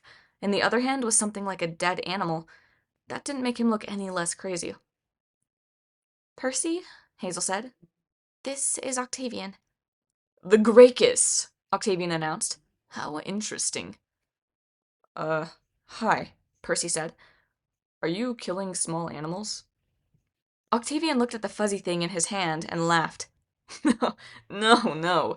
Once upon a time, yes. We used to read the will of the gods by examining animal guts. Chickens, goats, that sort of thing. Nowadays, we use these. He tossed the fuzzy thing to Percy. It was a disemboweled teddy bear. Then Percy noticed that there was a whole pile of mutilated stuffed animals at the foot of Jupiter's statue. Seriously? Percy asked. Octavian stepped off the dais. He was probably about 18, but so skinny and sickly pale he could have passed for younger. At first he looked harmless, but as he got closer, Percy wasn't so sure.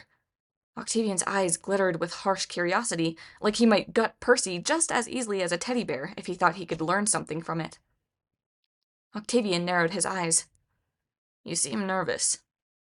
You remind me of someone, Percy said. I can't remember who. Possibly my namesake, Octavian, Augustus Caesar. Everyone says I bear a remarkable resemblance. Percy didn't think that was it, but he couldn't pin down the memory. Why did you call me the Greek? I saw it in the auguries. Octavian waved his knife at the pile of stuffing on the altar. The message said, The Greek has arrived. Or possibly the goose has cried. I'm thinking the first interpretation is correct. You seek to join the Legion? Hazel spoke for him. She told Octavian everything that had happened since they met at the tunnel. The Gorgons, the fight at the river, the appearance of Juno, their conversation with Reyna. When she mentioned Juno, Octavian looked surprised. Juno, he mused. We call her Juno Moneta, Juno the Warner. She appears in times of crisis, to counsel Rome about great threats. He glanced at Percy, as if to say, like mysterious Greeks, for instance. I hear the Feast of Fortuna is this week, Percy said. The Gorgons warned there'd be an invasion on that day. Did you see that in your stuffing? Sadly, no, Octavian sighed. The will of the gods is hard to discern, and these days my vision is even darker. Don't you have, I don't know, Percy said. An oracle or something? An oracle? Octavian smiled. What a cute idea. No, I'm afraid we're fresh out of oracles. Now, if we'd gone questing for the Sibylline books, like I recommended... The Sibyl what? Percy asked. Books of prophecy, Hazel said, which Octavian is obsessed with. Romans used to consult them when disasters happened. Most people believe they burned up when Rome fell. Some people believe that, Octavian corrected. Unfortunately, our present leadership won't authorize a quest to look for them. Because Reyna isn't stupid, Hazel said. So we only have a few remaining scraps from the books, Octavian continued. A few mysterious predictions, like these. He nodded to the inscriptions on the marble floor. Percy stared at the lines of words, not really expecting to understand them. He almost choked. That one, he pointed, translating as he read aloud. 7 half-bloods shall answer the call. To storm or fire the world must fall. Yes, yes. Octavian finished it without looking. An oath to keep with a final breath, and foes bear arms to the doors of death. I know that one. Percy thought thunder was shaking the temple again. Then he realized his whole body was trembling. That's important. Octavian arched an eyebrow. Of course it's important. We call it the Prophecy of 7, but it's several thousand years old. We don't know what it means. Every time someone tries to interpret it, well, Hazel can tell you. Bad things happen. Hazel glared at him. Just read the augury for Percy. Can he join the Legion or not? Percy could almost see Octavian's mind working, calculating whether or not Percy would be useful. He held out his hand for Percy's backpack. That's a beautiful specimen. May I? Percy didn't understand what he meant, but Octavian snatched the Bargain Mart panda pillow that was sticking out of the top of his pack. It was just a silly stuffed toy, but Percy had carried it a long way. He was kind of fond of it. Octavian turned toward the altar and raised his knife. Hey! Percy protested. Octavian slashed open the panda's belly and poured its stuffing over the altar. He tossed the panda carcass aside, muttered a few words over the fluff, and turned with a big smile on his face. Good news, he said. Percy may join the Legion. We'll assign him a cohort at evening muster. Tell Reyna that I approve. Hazel's shoulders relaxed. Great. Come on, Percy. Oh, and Hazel, Octavian said. I'm happy to welcome Percy into the Legion, but when the election for praetor comes up, I hope you'll remember... Jason isn't dead, Hazel snapped. You're the augur. You're supposed to be looking for him. Oh, I am. Octavian pointed at the pile of gutted stuffed animals. I consult the gods every day. Alas, after 8 months, I've found nothing. Of course, I'm still looking, but if Jason doesn't return by the Feast of Fortuna, we must act. We can't have a power vacuum any longer. I hope you'll support me for praetor. It would mean so much to me. Hazel clenched her fists. Me? Support... you? Octavian took off his toga, setting it and his knife on the altar. Percy noticed 7 lines on Octavian's arm. 7 years of camp, Percy guessed. Octavian's mark was a harp, the symbol of Apollo. After all, Octavian told Hazel, I might be able to help you. It would be a shame if those awful rumors about you kept circulating. Or, gods forbid, if they turned out to be true. Percy slipped his hand into his pocket and grabbed his pen. This guy was blackmailing Hazel. That was obvious. One sign from Hazel, and Percy was ready to bust out Riptide and see how Octavian liked being at the other end of a blade. Hazel took a deep breath. Her knuckles were white. "I'll think about it." "Excellent," Octavian said. "By the way, your brother is here." Hazel stiffened. "My brother? Why?" Octavian shrugged. "Why does your brother do anything? He's waiting for you at your father's shrine. Just, don't invite him to stay too long. He has a disturbing effect on the others. Now, if you'll excuse me, I have to keep searching for our poor lost friend Jason. Nice to meet you, Percy." Hazel stormed out of the pavilion, and Percy followed. He was sure he'd never been so glad to leave a temple in his life. As Hazel marched down the hill, she cursed in Latin. Percy didn't understand all of it, but he got "son of a Gorgon, power-hungry snake," and a few choice suggestions about where Octavian should stick his knife. "I hate that guy," she muttered in English. "If I had my way—" "He won't really get elected praetor, will he?" Percy asked. "I wish I could be certain. Octavian has a lot of friends. Most of them bought. The rest of the campers are afraid of him." "Afraid of that skinny little guy?" "Don't underestimate him. Reina's not so bad by herself, but if Octavian shares her power—" Hazel shuddered. "Let's go see my brother. He'll want to meet you." Percy didn't argue. He wanted to meet this mysterious brother, maybe learn something about Hazel's background, who her dad was, what secrets she was hiding. Percy couldn't believe she'd done anything to be guilty about. She seemed too nice. But Octavian had acted like he had some first-class dirt on her. Hazel led Percy to a black crypt built into the side of the hill. Standing in front was a teenage boy in black jeans and an aviator jacket. "Hey," Hazel called. "I've brought a friend." The boy turned. Percy had another one of those weird flashes, like this was somebody he should know. The kid was almost as pale as Octavian, but with dark eyes and messy black hair. He didn't look anything like Hazel. He wore a silver skull ring, a chain for a belt, and a black t-shirt with skull designs. At his side hung a pure black sword. For a microsecond, when he saw Percy, the boy seemed shocked. Panicked, even, like he'd been caught in a searchlight. "This is Percy Jackson," Hazel said. "He's a good guy. Percy, this is my brother, the son of Pluto." The boy regained his composure and held out his hand. "Pleased to meet you," he said. "I'm Nico D'Angelo." Chapter 5. Hazel. Hazel felt like she'd just introduced 2 nuclear bombs. Now she was waiting to see which one exploded first. Until that morning, her brother Nico had been the most powerful demigod she knew. The others at Camp Jupiter saw him as a traveling oddball, about as harmless as the fawns. Hazel knew better. She hadn't grown up with Nico, hadn't even known him very long. But she knew Nico was more dangerous than Reina, or Octavian, or maybe even Jason. Then she'd met Percy.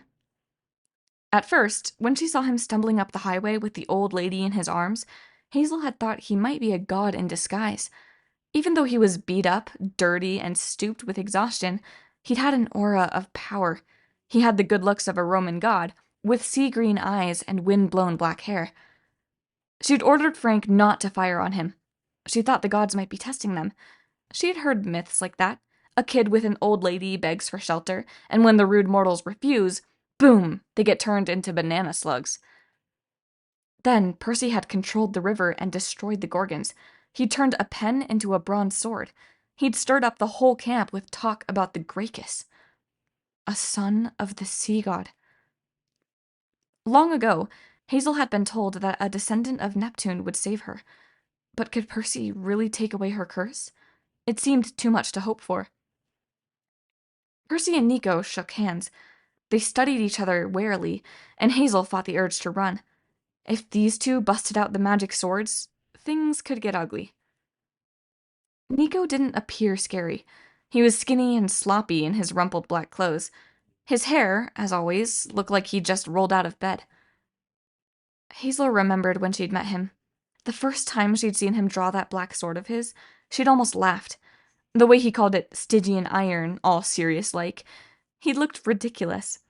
This scrawny white boy was no fighter. She certainly hadn't believed they were related. She had changed her mind about that quick enough. Percy scowled. I know you. Nico raised his eyebrows. Do you? He looked at Hazel for explanation. Hazel hesitated. Something about her brother's reaction wasn't right. He was trying hard to act casual, but when he had first seen Percy, Hazel had noticed his momentary look of panic. Nico already knew Percy. She was sure of it. Why was he pretending otherwise? Hazel forced herself to speak. Percy's lost his memory. She told her brother what had happened since Percy had arrived at the gates.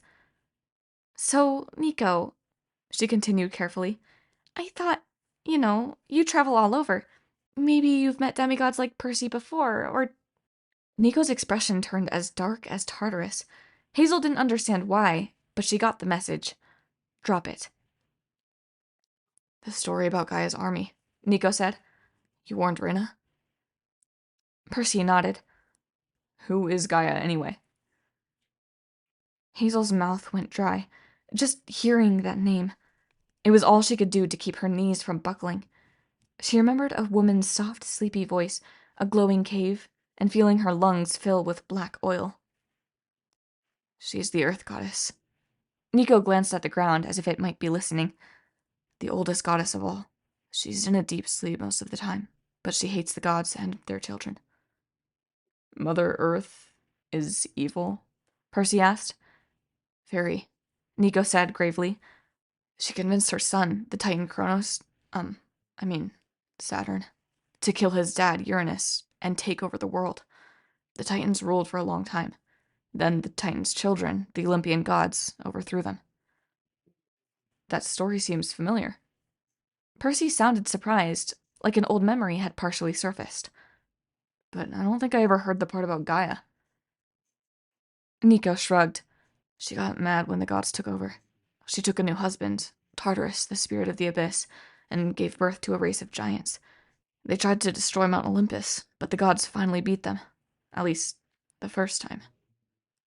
The first time? Percy repeated. Nico glanced at Hazel. He probably wasn't meaning to make her feel guilty, but she couldn't help it. If Percy knew the truth about her, and the horrible things she'd done. Last summer, Nico continued, Saturn tried to make a comeback. There was a second Titan War. The Romans at Camp Jupiter stormed his headquarters on Mount Othries, across the bay, and destroyed his throne. Saturn disappeared. He hesitated, watching Percy's face. Hazel got the feeling her brother was nervous that more of Percy's memory might come back. Anyway, Nico continued, Saturn probably faded back to the abyss. We all thought the war was over. Now it looks like the Titans' defeat stirred up Gaia. She's starting to wake. I've heard reports of giants being reborn. If they mean to challenge the gods again, they'll probably start by destroying the demigods. You've told Rina this? Percy asked. Of course. Nico's jaw tensed. The Romans don't trust me. That's why I was hoping she'd listen to you. Children of Pluto. Well, no offense, but they think we're even worse than children of Neptune. We're bad luck. They let Hazel stay here, Percy noted. That's different, Nico said. Why? Percy, Hazel cut in. Look, the giants aren't the worst problem. Even Gaia isn't the worst problem. The thing you noticed about the Gorgons, how they wouldn't die, that's our biggest worry. She looked at Nico. She was getting dangerously close to her own secret now, but for some reason, Hazel trusted Percy. Maybe because he was also an outsider. Maybe because he'd saved Frank at the river. He deserved to know what they were facing. Nico and I, she said carefully, we think that what's happening is... death isn't... Before she could finish, a shout came from down the hill. Frank jogged toward them, wearing his jeans, purple camp shirt, and denim jacket. His hands were covered with grease from cleaning weapons. As it did every time she saw Frank, Hazel's heart performed a little skip-beat tap dance, which really irritated her. Sure, he was a good friend, one of the only people at camp who didn't treat her as if she had a contagious disease, but she didn't like him in that way. He was 3 years older than she was, and he wasn't exactly Prince Charming, with that strange combination of baby face and bulky wrestler's body. He looked like a cuddly koala bear with muscles. The fact that everyone always tried to pair them up, the two biggest losers at camp, you guys are perfect for each other, just made Hazel more determined not to like him. But her heart wasn't with the program. It went nuts whenever Frank was around. She hadn't felt like that since, well, since Sammy. Stop it, she thought. You're here for one reason, and it isn't to get a new boyfriend. Besides, Frank didn't know her secret. If he knew, he wouldn't be so nice to her. He reached the shrine. Hey, Nico. Frank. Nico smiled. He seemed to find Frank amusing, maybe because Frank was the only one at camp who wasn't uneasy around the children of Pluto. Rena sent me to get Percy, Frank said. Did Octavian accept you? Yeah, Percy said. He slaughtered my panda. Oh, the augury? Yeah, teddy bears must have nightmares about that guy. But you're in! We need to get you cleaned up before evening muster. Hazel realized the sun was getting low over the hills. How had the day gone so fast? You're right, she said. We'd better... Frank, Nico interrupted. Why don't you take Percy down? Hazel and I will be along soon. Uh-oh, Hazel thought. She tried not to look anxious. That's a good idea, she managed. Go ahead, guys. We'll catch up. Percy looked at Nico one more time, as though he was still trying to place a memory. I'd like to talk to you some more. I can't shake the feeling. Sure, Nico agreed. Later. I'll be staying overnight. You will? Hazel blurted. The campers were going to love that. The son of Neptune and the son of Pluto arriving on the same day. Now, all they needed was some black cats and broken mirrors. Go on, Percy, Nico said. Settle in. He turned to Hazel, and she got the sense that the worst part of her day was yet to come. My sister and I need to talk. You know him, don't you? Hazel said. They sat on the roof of Pluto's shrine, which was covered with bones and diamonds. As far as Hazel knew, the bones had always been there. The diamonds were her fault. If she sat anywhere too long, or just got anxious, they started popping up all around her like mushrooms after a rain. Several $1 million worth of stones glittered on the roof, but fortunately the other campers wouldn't touch them. They knew better than to steal from temples, especially Pluto's, and the fawns never came up here. Hazel shuddered, remembering her close call with Dawn that afternoon. If she hadn't moved quickly and snatched that diamond off the road? She didn't want to think about it. She didn't need another death on her conscience. Nico swung his feet like a little kid. His Stygian iron sword lay by his side, next to Hazel's spatha. He gazed across the valley, where construction crews were working in the fields of Mars, building fortifications for tonight's games. Percy Jackson. He said the name like an incantation. Hazel, I have to be careful what I say. Important things are at work here. Some secrets need to stay secret. You, of all people, you should understand that. Hazel's cheeks felt hot. But he's not like me? No, Nico said. I'm sorry I can't tell you more. I can't interfere. Percy has to find his own way at this camp. Is he dangerous? She asked. Nico managed a dry smile. Very. To his enemies. But he's not a threat to Camp Jupiter. You can trust him. Like I trust you? Hazel said bitterly. Nico twisted his skull ring. Around him, bones began to quiver as if they were trying to form a new skeleton. Whenever he got moody, Nico had that effect on the dead, kind of like Hazel's curse. Between them, they represented Pluto's two spheres of control, death and riches. Sometimes, Hazel thought Nico had gotten the better end of the deal. Look, I know this is hard, Nico said, but you have a second chance. You could make things right. Nothing about this is right, Hazel said. If they find out the truth about me... They won't, Nico promised. They'll call a quest soon. They have to. You'll make me proud. Trust me, He caught himself, but Hazel knew what he'd almost called her. Bianca. Nico's real sister, the one he'd grown up with. Nico might care about Hazel, but she'd never be Bianca. Hazel was simply the next best thing Nico could manage, a consolation prize from the underworld. "I'm sorry," he said. Hazel's mouth tasted like metal, as if gold nuggets were popping up under her tongue. Then it's true about death? Is Alcyonius to blame? "I think so," Nico said. "It's getting bad in the underworld. Dad's going crazy trying to keep things under control. From what Percy said about the Gorgons, things are getting worse up here too. But look, that's why you're here. All that stuff in your past, you can make something good come out of it. You belong at Camp Jupiter." That sounded so ridiculous, Hazel almost laughed. She didn't belong in this place. She didn't even belong in this century. She should have known better than to focus on the past, but she remembered the day when her old life had been shattered. The blackout hit her so suddenly, she didn't even have time to say, "Uh-oh." She shifted back in time.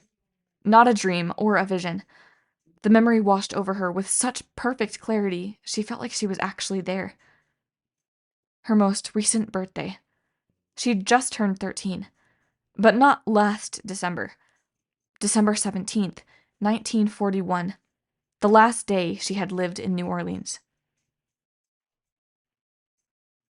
Chapter 6. Hazel.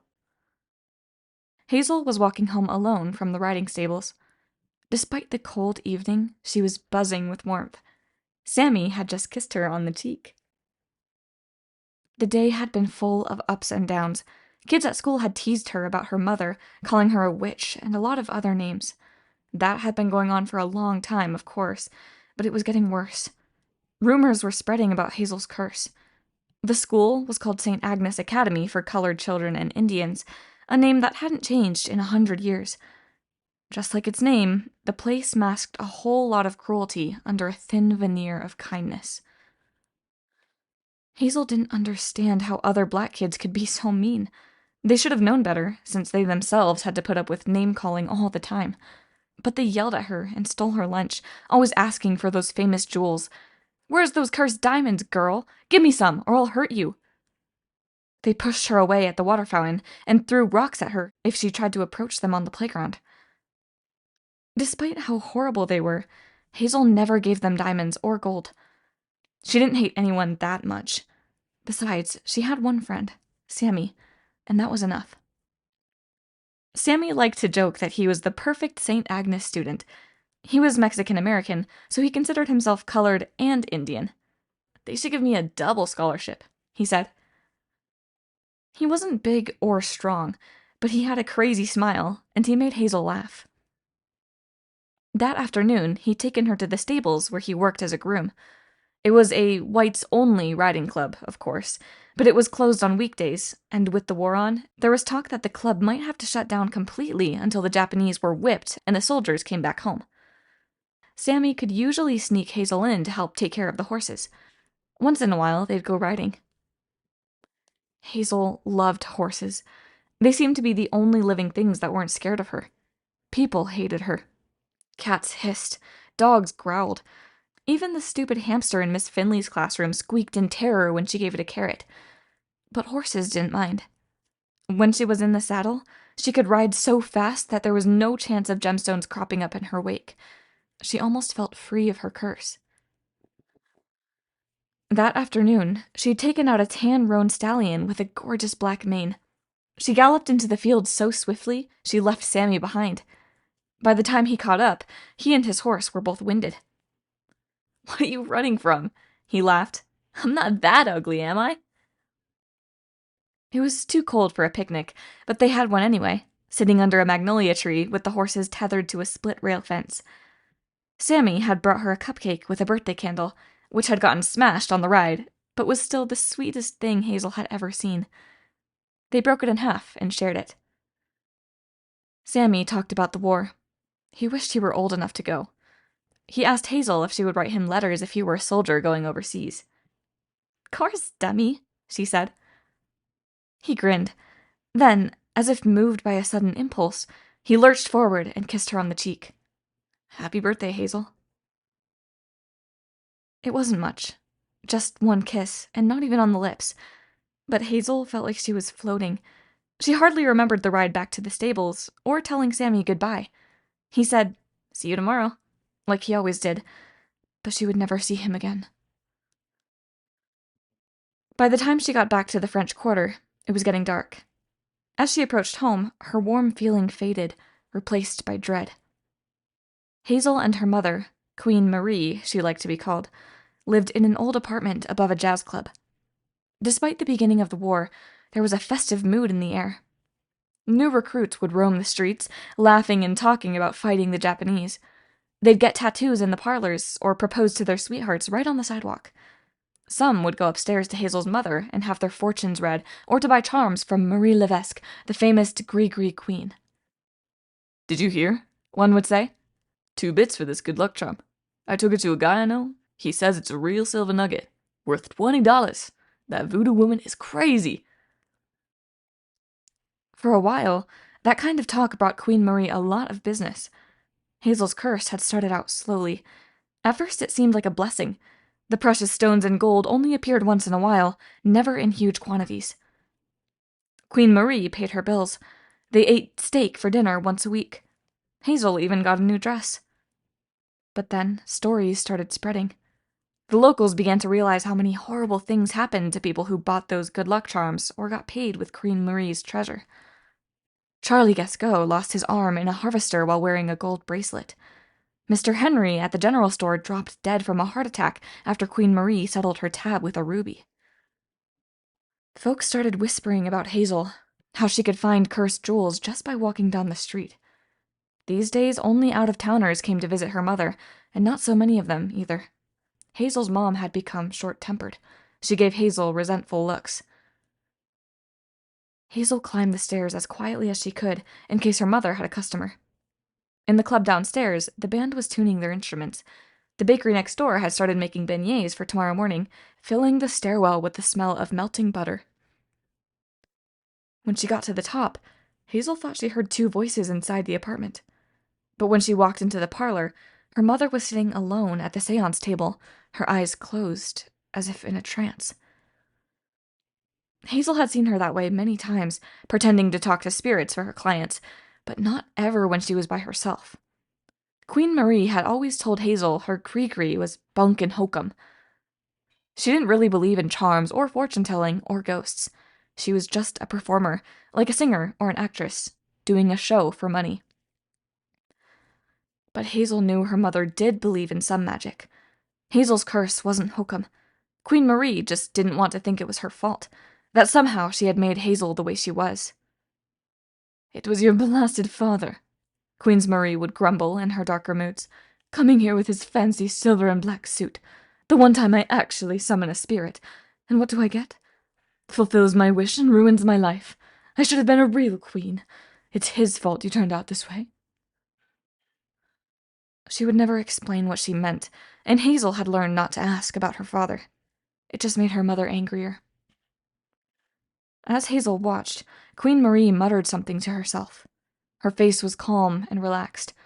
Hazel was struck by how beautiful she looked, without her scowl and the creases in her brow. She had a lush mane of gold-brown hair like Hazel's, and the same dark complexion, brown as a roasted coffee bean. She wasn't wearing the fancy saffron robes or gold bangles she wore to impress clients, just a simple white dress. Still, she had a regal air, sitting straight and dignified in her gilded chair as if she really were a queen. "You'll be safe there," she murmured, "far from the gods." Hazel stifled a scream. The voice coming from her mother's mouth wasn't hers. It sounded like an older woman's. The tone was soft and soothing, but also commanding, like a hypnotist giving orders. Queen Marie tensed. She grimaced in her trance, then spoke in her normal voice. "It's too far, too cold, too dangerous. He told me not to." The other voice responded, "What has he ever done for you? He gave you a poisoned child. But we can use her gift for good. We can strike back at the gods. You will be under my protection in the north, far from the gods' domain." I'll make my son your protector. You'll live like a queen at last. Queen Marie winced. But what about Hazel? Then her voice contorted in a sneer. Both voices spoke in unison, as if they'd found something to agree on. A poisoned child. Hazel fled down the stairs, her pulse racing. At the bottom, she ran into a man in a dark suit. He gripped her shoulders with strong, cold fingers. Easy, child, the man said. Hazel noticed the silver skull ring on his finger, then the strange fabric of his suit. In the shadows, the solid black wool seemed to shift and boil, forming images of faces in agony, as if lost souls were trying to escape from the folds of his clothes. His tie was black, with platinum stripes. His shirt was tombstone gray. His face... Hazel's heart nearly leapt out of her throat. His skin was so white it looked almost blue, like cold milk. He had a flap of greasy black hair. His smile was kind enough, but his eyes were fiery and angry, full of mad power. Hazel had seen that look in the newsreels at the movie theater. This man looked like that awful Adolf Hitler. He had no mustache, but otherwise he could have been Hitler's twin. Or his father. Hazel tried to pull away. Even when the man let go, she couldn't seem to move. His eyes froze her in place. Hazel Levesque, he said in a melancholy voice. You've grown. Hazel started to tremble. At the base of the stairs, the cement stoop cracked under the man's feet. A glittering stone popped up from the concrete like the earth had spit out a watermelon seed. The man looked at it, unsurprised. He bent down. Don't! Hazel cried. It's cursed! He picked up the stone, a perfectly formed emerald. Yes, it is, but not to me. So beautiful. Worth more than this building, I imagine. He slipped the emerald in his pocket. I'm sorry for your fate, child. I imagine you hate me. Hazel didn't understand. The man sounded sad, as if he were personally responsible for her life. Then the truth hit her. A spirit in silver and black, who'd fulfilled her mother's wishes and ruined her life. Her eyes widened. You? You're my... He cupped his hand under her chin. I am Pluto. Life is never easy for my children, but you have a special burden. Now that you're 13, we must make provisions. She pushed his hand away. You did this to me? She demanded. You cursed me and my mother? You left us alone? Her eyes stung with tears. This rich white man in a fine suit was her father? Now that she was 13, he showed up for the first time and said he was sorry? You're evil, she shouted. You ruined our lives! Pluto's eyes narrowed. What has your mother told you, Hazel? Has she never explained her wish, or told you why you were born under a curse? Hazel was too angry to speak, but Pluto seemed to read the answers in her face. No, he sighed. I suppose she wouldn't. Much easier to blame me. What do you mean? Pluto sighed. Poor child. You were born too soon. I cannot see your future clearly, but someday you will find your place. A descendant of Neptune will wash away your curse and give you peace. I fear, though, that is not for many years. Hazel didn't follow any of that. Before she could respond, Pluto held out his hand. A sketch pad and a box of colored pencils appeared in his palm. I understand you enjoy art and horseback riding, he said. These are for your art.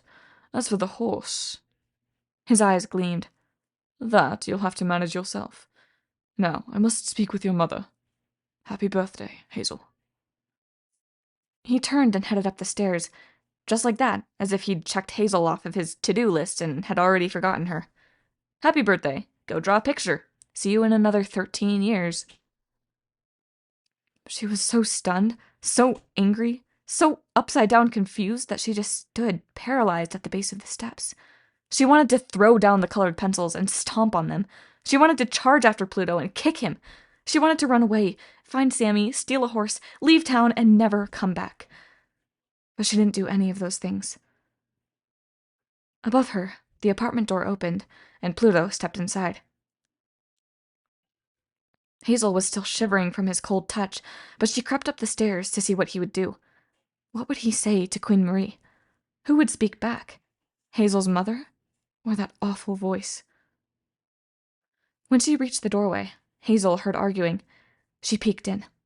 Her mother seemed back to normal, screaming and angry, throwing things around the parlor while Pluto tried to reason with her. Marie, it's insanity, he said. You'll be far beyond my power to protect you. Protect me? Queen Marie yelled. When have you ever protected me? Pluto's dark suit shimmered, as if the souls trapped in the fabric were getting agitated. You have no idea, he said. I've kept you alive, you and the child. My enemies are everywhere, among gods and men. Now with the war on, it will only get worse. You must stay where I can— The police think I'm a murderer, Queen Marie shouted. My clients want to hang me as a witch.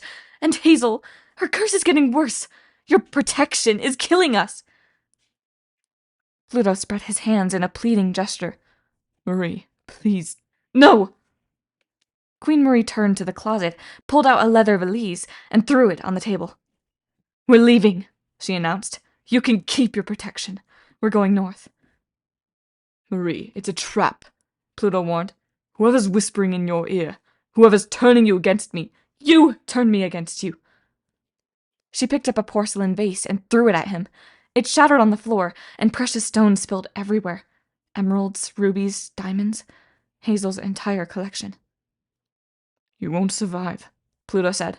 If you go north, you'll both die. I can foresee that clearly. Get out, she said. Hazel wished Pluto would stay and argue. Whatever her mother was talking about, Hazel didn't like it. But her father slashed his hand across the air and dissolved into shadows, like he really was a spirit. Queen Marie closed her eyes. She took a deep breath. Hazel was afraid the strange voice might possess her again. But when she spoke, she was her regular self. Hazel, she snapped, come out from behind that door. Trembling, Hazel obeyed. She clutched the sketch pad and colored pencils to her chest. Her mother studied her like she was a bitter disappointment. A poisoned child, the voices had said. Pack a bag, she ordered. We're moving. Where? Hazel asked. Alaska, Queen Marie answered. You're going to make yourself useful. We're going to start a new life. The way her mother said that, it sounded as if they were going to create a new life for someone else. Or something else. What did Pluto mean? Hazel asked. Is he really my father? He said you made a wish. Go to your room, her mother shouted. Pack! Hazel fled, and suddenly she was ripped out of the past. Nico was shaking her shoulders. You did it again. Hazel blinked. They were still sitting on the roof of Pluto's shrine. The sun was lower in the sky. More diamonds had surfaced around her, and her eyes stung from crying. Sorry, she murmured. Don't be, Nico said. Where were you? My mother's apartment, the day we moved. Nico nodded. He understood her history better than most people could. He was also a kid from the 1940s. He'd been born only a few years after Hazel, and had been locked away in a magic hotel for decades. But Hazel's past was much worse than Nico's. She'd caused so much damage and misery. You have to work on controlling those memories, Nico warned. If a flashback like that happens when you're in combat— I know, she said. I'm trying. I know. Nico squeezed her hand. It's okay. I think it's a side effect from, your time in the underworld. Hopefully it'll get easier. Hazel wasn't so sure. After 8 months, the blackout seemed to be getting worse, as if her soul were attempting to live in 2 different time periods at once. No one had ever come back from the dead before, at least not the way she had. Nico was trying to reassure her, but neither of them knew what would happen. I can't go north again, Hazel said. Nico, if I have to go back where it happened— You'll be fine, he promised. You'll have friends this time. Percy Jackson, he's got a role to play in this. You can sense that, can't you? He's a good person to have at your side. Hazel remembered what Pluto told her long ago. A descendant of Neptune will wash away your curse and give you peace. Was Percy the one? Maybe, but Hazel sensed it wouldn't be so easy. She wasn't even sure Percy could survive what was waiting in the north. Where did he come from? She asked. Why do the ghosts call him the Greek? Before Nico could respond, horns blew across the river. The legionnaires were gathering for evening muster. We'd better get down there, Nico said. I have a feeling tonight's war games are going to be interesting. Chapter 7. Hazel. On the way back, Hazel tripped over a gold bar. She should have known not to run so fast, but she was afraid of being late for muster. The 5th cohort had the nicest centurions in camp. Still, even they would have to punish her if she was tardy. Roman punishments were harsh. Scrubbing the streets with a toothbrush, cleaning the bullpens at the Colosseum, getting sewn inside a sack full of angry weasels and dumped into the Little Tiber. The options were not great. The gold bar popped out of the ground just in time for her foot to hit it. Nico tried to catch her, but she took a spill and scraped her hands. You okay? Nico knelt next to her and reached for the bar of gold. Don't! Hazel warned. Nico froze. Right. Sorry. It's just... Geez, that thing is huge. He pulled a flask of nectar from his aviator jacket and poured a little on Hazel's hands. Immediately, the cut started to heal. Can you stand? He helped her up. They both stared at the gold. It was the size of a bread loaf, stamped with a serial number and the words U.S. Treasury. Nico shook his head. Oh, in Tartarus, I don't know, Hazel said miserably. It could have been buried there by robbers or dropped off a wagon 100 years ago. Maybe it migrated from the nearest bank vault. Whatever's in the ground, anywhere close to me, it just pops up. And the more valuable it is, the more dangerous it is. Nico frowned. Should we cover it up? If the fawns find it. Hazel imagined a mushroom cloud billowing up from the road, charbroiled fawns tossed in every direction. It was too horrible to consider. It should sink back underground after I leave, eventually, but just to be sure. She'd been practicing this trick, but never with something so heavy and dense. She pointed at the gold bar and tried to concentrate. The gold levitated. She channeled her anger, which wasn't hard. She hated that gold. She hated her curse. She hated thinking about her past and all the ways she'd failed. Her fingers tingled. The gold bar glowed with heat. Nico gulped. Hazel, are you sure? She made a fist. The gold bent like putty. Hazel forced it to twist into a giant lumpy ring. Then she flicked her hand toward the ground. Her $1,000,000 donut slammed into the earth. It sank so deep, nothing was left but a scar of fresh dirt. Nico's eyes widened. That was terrifying. Hazel didn't think it was so impressive compared to the powers of a guy who could reanimate skeletons and bring people back from the dead, but it felt good to surprise him for a change. Inside the camp, horns blew again. The cohorts would be starting roll call, and Hazel had no desire to be sewn into a sack of weasels. Hurry, she told Nico, and they ran for the gates. The first time Hazel had seen the Legion assemble, she'd been so intimidated she'd almost slunk back to the barracks to hide. Even after being at camp for 9 months, she still found it an impressive sight. The first 4 cohorts, each 40 kids strong, stood in rows in front of their barracks on either side of the Via Praetoria. The 5th cohort assembled at the very end, in front of the Principia, since their barracks were tucked in the back corner of camp next to the stables and the latrines. Hazel had to run right down the middle of the Legion to reach her place. The campers were dressed for war. Their polished chain mail and greaves gleamed over purple t-shirts and jeans. Sword and skull designs decorated their helmets. Even their leather combat boots looked ferocious with their iron cleats, great for marching through mud or stomping on faces. In front of the legionnaires, like a line of giant dominoes, stood their red and gold shields, each the size of a refrigerator door. Every legionnaire carried a harpoon-like spear called a pilum, a gladius, a dagger, and about 100 pounds of other equipment. If you were out of shape when you came to the Legion, you didn't stay that way for long. Just walking around in your armor was a full-body workout. Hazel and Nico jogged down the street as everyone was coming to attention, so their entrance was really obvious. Their footsteps echoed on the stones. Hazel tried to avoid eye contact, but she caught Octavian at the head of the first cohort smirking at her, looking smug in his plumed centurion's helmet, with a dozen medals pinned on his chest. Hazel was still seething from his blackmail threats earlier. Stupid augur and his gift of prophecy. Of all the people at camp to discover her secrets, why did it have to be him? She was sure he would have told on her weeks ago, except that he knew her secrets were worth more to him as leverage. She wished she'd kept that bar of gold so she could hit him in the face with it. She ran past Reyna, who was cantering back and forth on her Pegasus Scipio, nicknamed Skippy because he was the color of peanut butter. The metal dogs Aurum and Argentum trotted at her side. Her purple officer's cape billowed behind her. "Hazel Levesque," she called. "So glad you could join us." Hazel knew better than to respond. She was missing most of her equipment, but she hurried to her place in line next to Frank and stood at attention. Their lead centurion, a big 17-year-old guy named Dakota, was just calling her name, the last one on the roll. "Present!" she squeaked. Thank the gods. Technically, she wasn't late. Nico joined Percy Jackson, who was standing off to one side with a couple of guards. Percy's hair was wet from the baths. He'd put on fresh clothes, but he still looked uncomfortable.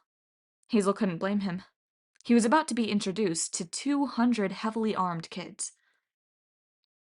The Larrys were the last ones to fall in. Their purple forms flickered as they jockeyed for places. They had an annoying habit of standing halfway inside living people, so that the ranks looked like a blurry photograph, but finally the centurions got them sorted out. Octavian shouted, "Colors!" The standard-bearers stepped forward. They wore lion-skin capes and held poles decorated with each cohort's emblems. The last to present his standard was Jacob, the Legion's eagle-bearer. He had a long pole with absolutely nothing on top. The job was supposed to be a big honor, but Jacob obviously hated it. Even though Reyna insisted on following tradition, every time the eagle-less pole was raised, Hazel could feel embarrassment rippling through the Legion. Reyna brought her Pegasus to a halt. "Romans," she announced, "you've probably heard about the incursion today. 2 Gorgons were swept into the river by this newcomer, Percy Jackson. Juno herself guided him here, and proclaimed him a son of Neptune." The kids in the back rows craned their necks to see Percy. He raised his hand and said, "Hi." "He seeks to join the Legion," Reyna continued. "What do the auguries say?" "I have read the entrails," Octavian announced, as if he'd killed a lion with his bare hands, rather than ripping up a stuffed panda pillow. "The auguries are favorable. He is qualified to serve." The campers gave a shout. "Ave! Hail!" Frank was a little late with his Ave, so it came out as a high-pitched echo. The other legionnaires snickered. Reyna motioned the senior officers forward, one from each cohort. Octavian, as the most senior centurion, turned to Percy. "Recruit," he asked. "Do you have credentials? Letters of reference?" Hazel remembered this from her own arrival. A lot of kids brought letters from older demigods in the outside world, adults who were veterans of the camp. Some recruits had rich and famous sponsors. Some were 3rd or 4th generation campers. A good letter could get you a position in the better cohorts, sometimes even special jobs like Legion Messenger, which made you exempt from the grunt work like digging ditches or conjugating Latin verbs. Percy shifted. "Letters? No." Octavian wrinkled his nose. "Unfair!" Hazel wanted to shout. Percy had carried a goddess into camp. What better recommendation could you want? But Octavian's family had been sending kids to camp for over a century. He loved reminding recruits that they were less important than he was. "No letters," Octavian said regretfully. "Will any legionnaires stand for him?" "I will." Frank stepped forward. "He saved my life." Immediately, there were shouts of protest from the other cohorts. Reyna raised her hand for quiet and glared at Frank. "Frank Zhang," she said, "for the 2nd time today, I remind you that you are on probatio. Your godly parent has not even claimed you yet. You're not eligible to stand for another camper until you've earned your first stripe. Frank looked like he might die of embarrassment. Hazel couldn't leave him hanging. She stepped out of line and said, "What Frank means is that Percy saved both our lives. I am a full member of the Legion. I will stand for Percy Jackson." Frank glanced at her gratefully, but the other campers started to mutter. Hazel was barely eligible. She'd only gotten her stripe a few weeks ago, and the act of valor that earned it for her had been mostly an accident. Besides, she was a daughter of Pluto, and a member of the disgraced 5th cohort. She wasn't doing Percy much of a favor by giving him her support. Reyna wrinkled her nose, but she turned to Octavian. The augur smiled and shrugged, like the idea amused him. Why not? Hazel thought. Putting Percy in the 5th would make him less of a threat, and Octavian liked to keep all his enemies in one place. "Very well," Reyna announced. "Hazel Levesque, you may stand for the recruit. Does your cohort accept him?" The other cohorts started coughing, trying not to laugh. Hazel knew what they were thinking. Another loser for the 5th. Frank pounded his shield against the ground. The other members of the 5th followed his lead, though they didn't seem very excited. Their centurions, Dakota and Gwen, exchanged pained looks, like, "Here we go again." "My cohort has spoken," Dakota said. "We accept the recruit." Reyna looked at Percy with pity. "Congratulations, Percy Jackson. You stand on probatio. You will be given a tablet with your name and cohort. In 1 year's time, or as soon as you complete an act of valor, you will become a full member of the 12th Legion Fulminata. Serve Rome, obey the rules of the Legion, and defend the camp with honor. Senatus Populus Romanus!" The rest of the Legion echoed the cheer. Reyna wheeled her Pegasus away from Percy, like she was glad to be done with him. Skippy spread his beautiful wings. Hazel couldn't help feeling a pang of envy. She'd give anything for a horse like that, but it would never happen. Horses were for officers only, or barbarian cavalry, not for Roman legionnaires. "Centurions," Reyna said, "you and your groups have 1 hour for dinner. Then we will meet on the field of Mars. The 1st and 2nd cohorts will defend. The 3rd, 4th, and 5th will attack. Good fortune." A bigger cheer went up, for the war games and for dinner. The cohorts broke rank and ran for the mess hall. Hazel waved at Percy, who made his way through the crowd with Nico at his side. To Hazel's surprise, Nico was beaming at her. "Good job, sis," he said. "That took guts, standing for him." He had never called her sis before. She wondered if that was what he had called Bianca. One of the guards had given Percy his Probatio nameplate. Percy strung it on his leather necklace with the strange beads. "Thanks, Hazel," he said. What exactly does it mean? You're standing for me." "I guarantee your good behavior," Hazel explained. "I teach you the rules, answer your questions, make sure you don't disgrace the Legion." "And if I do something wrong?" "Then I get killed along with you," Hazel said. "Hungry? Let's eat." Chapter 8. Hazel. At least the camp food was good. Invisible wind spirits, or I, waited on the campers and seemed to know exactly what everyone wanted. They blew plates and cups around so quickly, the mess hall looked like a delicious hurricane.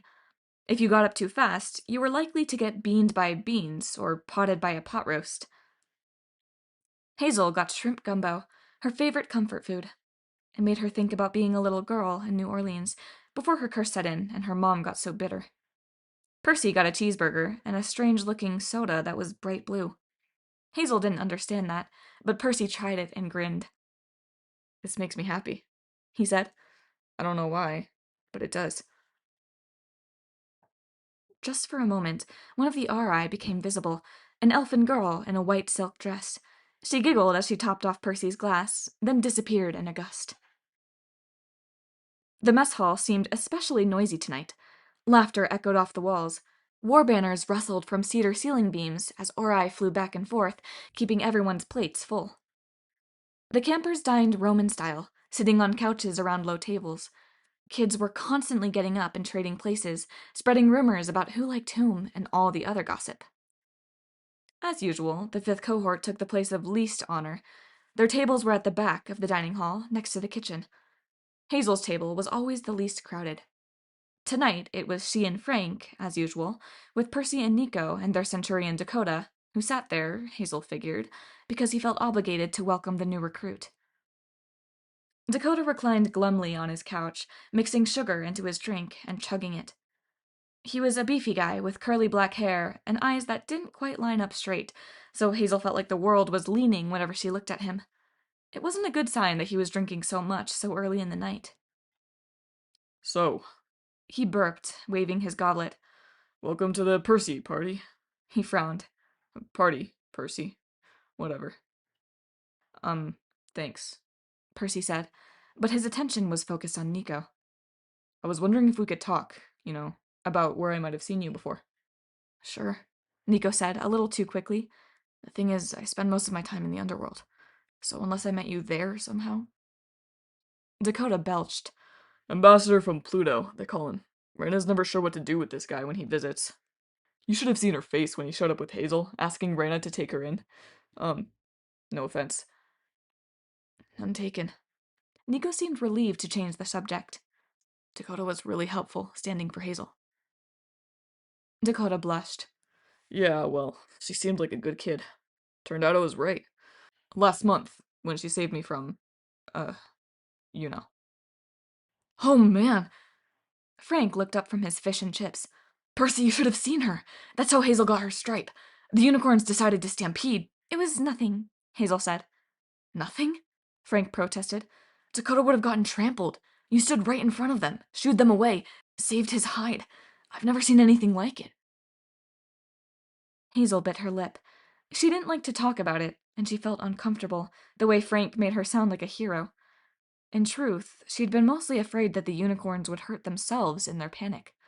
Their horns were precious metal, silver and gold, so she'd managed to turn them aside simply by concentrating, steering the animals by their horns and guiding them back to the stables. It had gotten her a full place in the Legion, but it had also started rumors about her strange powers, rumors that reminded her of the bad old days. Percy studied her. Those sea-green eyes made her unsettled. Did you and Nico grow up together? He asked. No, Nico answered for her. I found out that Hazel was my sister only recently. She's from New Orleans. That was true, of course, but not the whole truth. Nico let people think he'd stumbled upon her in modern New Orleans and brought her to camp. It was easier than telling the real story. Hazel had tried to pass herself off as a modern kid. It wasn't easy. Thankfully, demigods didn't use a lot of technology at camp. Their powers tended to make electronic gadgets go haywire. But the first time she went on furlough to Berkeley, she had nearly had a stroke. Televisions, computers, iPods, the internet. It made her glad to get back to the world of ghosts, unicorns, and gods. That seemed much less of a fantasy than the 21st century. Nico was still talking about the children of Pluto. There aren't many of us, he said, so we have to stick together. When I found Hazel... You have other sisters? Percy asked, almost as if he knew the answer. Hazel wondered again when he and Nico had met, and what her brother was hiding. One, Nico admitted, but she died. I saw her spirit a few times in the underworld, except that the last time I went down there... To bring her back, Hazel thought, though Nico didn't say that. She was gone. Nico's voice turned hoarse. She used to be in Elysium, like the underworld paradise. But she chose to be reborn into a new life. Now we'll never see her again. I was just lucky to find Hazel. In New Orleans, I mean. Dakota grunted. Unless you believe the rumors. Not saying that I do. Rumors? Percy asked. From across the room, Don the Fawn yelled, Hazel! Hazel had never been so glad to see the Fawn. He wasn't allowed in camp, but of course he always managed to get in. He was working his way toward their table, grinning at everybody, sneaking food off plates, and pointing at campers. Hey, call me! A flying pizza smacked him in the head, and he disappeared behind a couch. Then he popped up, still grinning, and made his way over. My favorite girl. He smelled like a wet goat wrapped in old cheese. He leaned over their couches and checked out their food. Say, new kid, you gonna eat that? Percy frowned. Aren't fawns vegetarian? Not the cheeseburger, man, the plate. He sniffed Percy's hair. Hey, what's that smell? Thon, Hazel said. Don't be rude. No, man, Their house god Vitellius shimmered into existence, standing half embedded in Frank's couch. Fawns in the dining hall. What are we coming to? Centurion Dakota, do your duty. I am, Dakota grumbled into his goblet. I'm having dinner. Dawn was still sniffing around Percy. Man, you've got an empathy link with a fawn. Percy leaned away from him. A what? An empathy link. It's real faint, like somebody suppressed it, but... I know what. Nico stood suddenly. Hazel, how about we give you and Frank time to get Percy oriented? Dakota and I can visit the Praetor's table. Dawn and Vitellius, you come too. We can discuss strategies for the war games. Strategies for losing? Dakota muttered. Deathboy is right, Vitellius said. The Legion fights worse than we did in Judea, and that was the first time we lost our eagle. Why, if I were in charge... Could I just eat the silverware first? Dawn asked. Let's go. Nico stood and grabbed Dawn and Vitellius by the ears. Nobody but Nico could actually touch the Larrys. Vitellius spluttered with outrage as he was dragged off to the Praetor's table. Ow! Dawn protested. Man, watch the fro! Come on, Dakota, Nico called over his shoulder. The Centurion got up reluctantly. He wiped his mouth, uselessly, since it was permanently stained red. Back soon. He shook all over, like a dog trying to get dry. Then he staggered away, his goblet sloshing. What was that about? Percy asked. And what's wrong with Dakota? Frank sighed. He's okay. He's the son of Bacchus, the wine god. He's got a drinking problem. Percy's eyes widened. You let him drink wine? Gods, no, Hazel said. That would be a disaster. He's addicted to red Kool-Aid. Drinks it with 3 times the normal sugar, and he's already ADHD. You know, attention deficit hyperactive. One of these days, his head is going to explode. Percy looked over at the Praetor's table. Most of the senior officers were in deep conversation with Reyna. Nico and his 2 captives, Dawn and Vitellius, stood on the periphery. Dakota was running back and forth along a line of stacked shields, banging his goblet on them like they were a xylophone. ADHD, Percy said. You don't say. Hazel tried not to laugh. Well, most demigods are, or dyslexic. Just being a demigod means that our brains are wired differently. Like you said you had trouble reading. Are you guys that way too? Percy asked. I don't know, Hazel admitted. Maybe. Back in my day, they used to call kids like us lazy. Percy frowned. Back in your day? Hazel cursed herself. Luckily for her, Frank spoke up. I wish I was ADHD or dyslexic. All I got was lactose intolerance. Percy grinned. Seriously? Frank might have been the silliest demigod ever, but Hazel thought he was cute when he pouted. His shoulders slumped. And I love ice cream too. Percy laughed. Hazel couldn't help joining in. It was good to sit at dinner and actually feel like she was among friends. Okay, so tell me, Percy said. Why is it bad to be in the 5th cohort? You guys are great. The compliment made Hazel's toes tingle.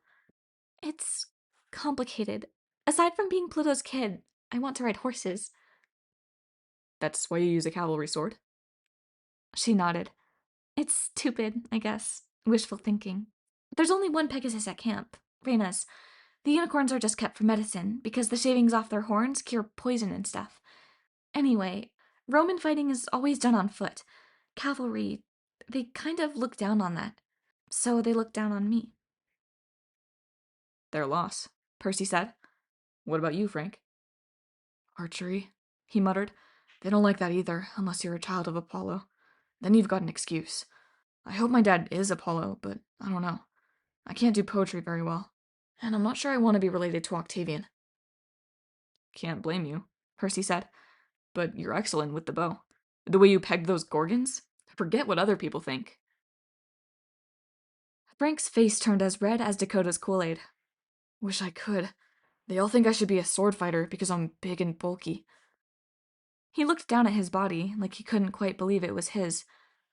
They say I'm too stocky for an archer. Maybe if my dad would ever claim me. They ate in silence for a few minutes. A dad who wouldn't claim you? Hazel knew that feeling. She sensed Percy could relate too. You asked about the 5th, she said at last. Why it's the worst cohort? That actually started way before us. She pointed to the back wall, where the Legion's standards were on display. See the empty pole in the middle? The eagle, Percy said. Hazel was stunned. How'd you know? Percy shrugged. Vitellius was talking about how the Legion lost its eagle a long time ago. The first time, he said. He acted like it was a huge disgrace. I'm guessing that's what's missing. And from the way you and Reyna were talking earlier, I'm guessing your eagle got lost a second time, more recently, and it had something to do with the 5th cohort.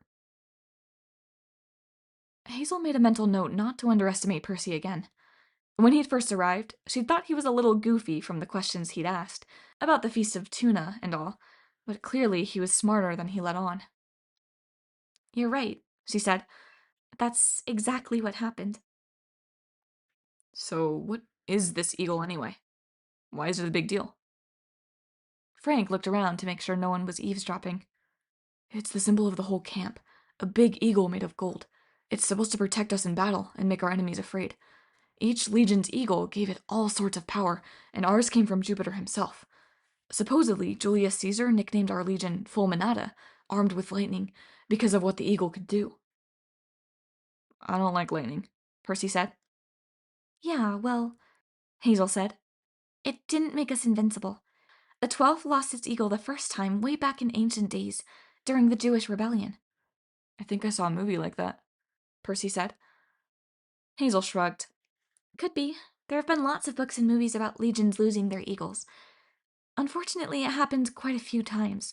The eagle was so important. Well, archaeologists have never recovered a single eagle from ancient Rome. Each legion guarded theirs to the last man because it was charged with power from the gods. They'd rather hide it or melt it down than surrender it to an enemy. The 12th was lucky the first time. We got our eagle back. But the second time... You guys were there? Percy asked.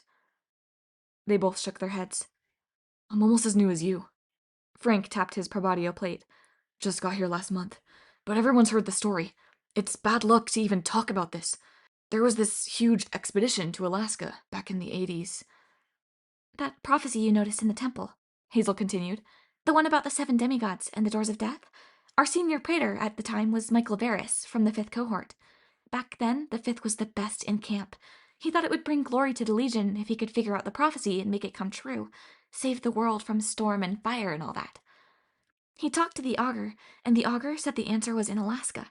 But he warned Michael it wasn't time yet. The prophecy wasn't for him. But he went anyway. Percy guessed. What happened? Frank lowered his voice. Long, gruesome story.